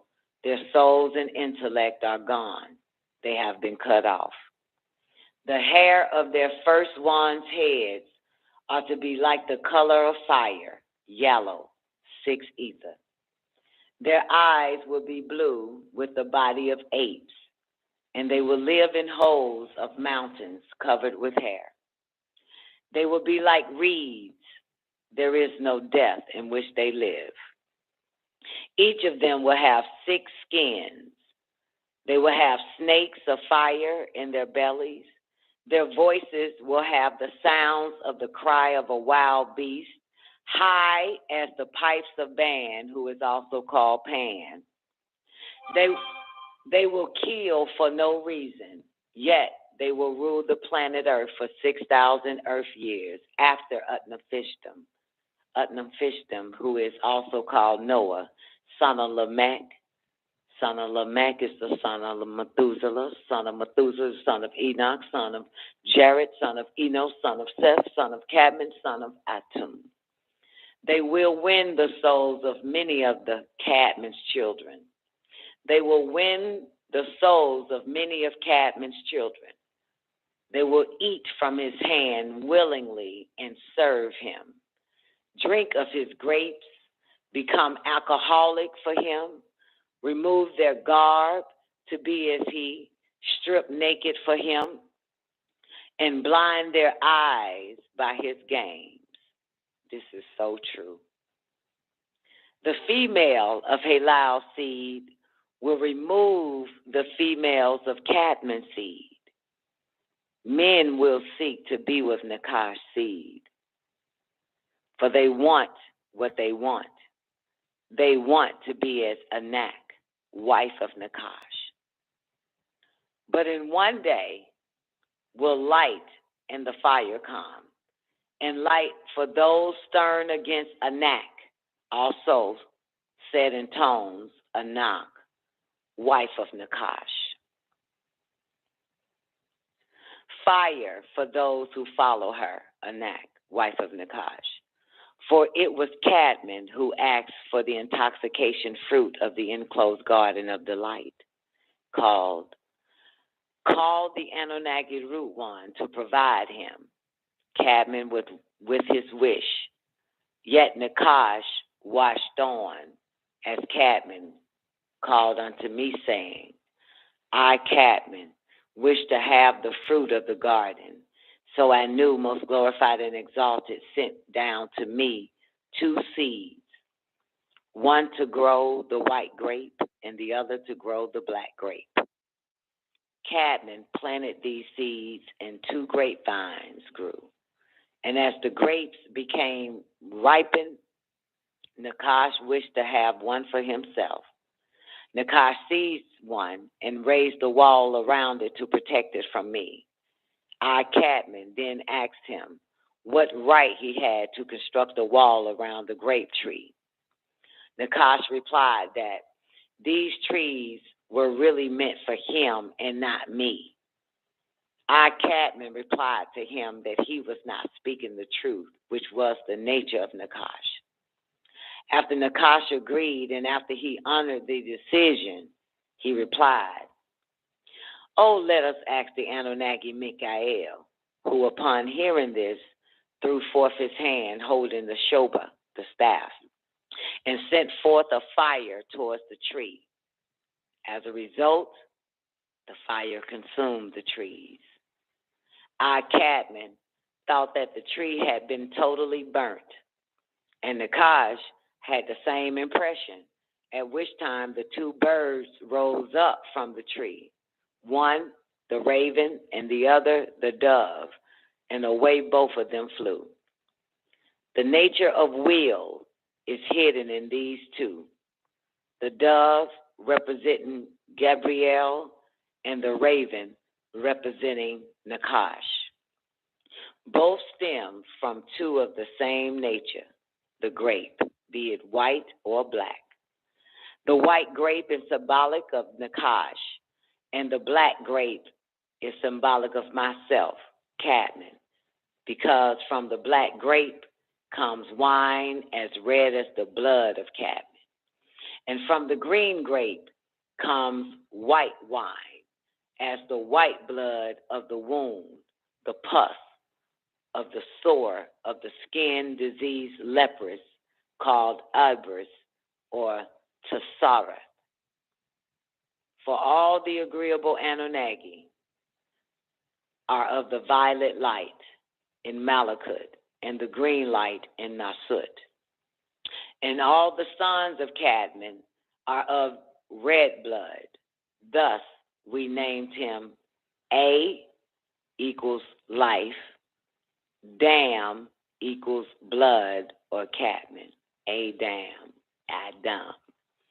And his mate Hawa, which means mother of all living, of the seed of Kadmon, for in them was life. In the blood flows life, and the life has the light of each man, the pure green light. So the commandment that the Anunnaki most glorified and exalted gave us, that we should not partake of the fruit, was really the determining factor whether or not we should keep this eternal life in this world as well as in the spiritual, or should we go into death, upon which I, Kadmon, did take of the fruit, and I was destined to die. I, Kadmon, had no reason to be disobedient. Elunel, most glorified and exalted, has already given the power to his Anunnaki to put everything in the enclosed garden. We were not deprived or in need of any type of food or drink because everything was there in abundance. We were given no test that we couldn't pass, and all that was asked of us by the Anunnaki was to be obedient. The obedience would have shown that we appreciated Elunel, most glorified and exalted. And then we will be able to regain this eternal life. the description of Kadmon and Nekaybaw. Kadmon was 7 feet tall and of slender build. He had black almond-shaped eyes and a long, narrow face and nose. He had thin lips, black 7.5 to 8 ether hair, and a deep widow's peak. He had a very dark reddish-brown complexion. Nekaybaw was 4 feet tall of lighter complexion. She had 7,000 long braids in her hair, and she had 7,000 long braids in her non-ether hair. Nekaybaw had a broad face with a wide nose and thick lips. It was destined that the descendants of Kadmon and Nekaybaw would have a variety of characteristics between the two extremes. This record is from the glorious, most holy pages called El Suhuf. Genus, oh, that's the end. Oh, I finished. Yep, clap for me, clap, clap, clap. That was good. My bad, I'm about to keep going, goddamn. That was beautiful. All right. Y'all still up? You niggas on the line? Y'all went to sleep? Thank you, Neff. Neff, stay up, because it's still goddamn 7 o'clock at night over there. Thank you, Brian. Rest of the motherfucker, tweet. Well, boys and girls, that was good. That was good. The whole, how Nakash got in that bitch, that's one of my favorites. And how Gabriel went to Adam and helped him out, words to say that get him back, repenting words. And Nekaybaw, how she can figure out how to not be fooled by mortals that are used by Nakash, and just the power of Nakash alone, that type of shit. That's my shit right there. So, boys and girls, thank you, Miss Jackie. Thank you, D Conscious Power. Everybody for tuning in, man. That is my time. I got to goddamn feel, man, about a bird in the new day. Y'all have an awarding day. And it's Donna Corleone signing out. The Son of Man Show. Neff, I hope you got me, because I'll be in the air on the Son of Man Show is at 12 noon Eastern Standard Time on Sundays, and followed by the Man of the Hour. You already know who that is. That's at 4 o'clock every day. The Donna Corleone Show, baby, Monday through Friday, 12 noon Eastern Standard Time on WGAG Radio.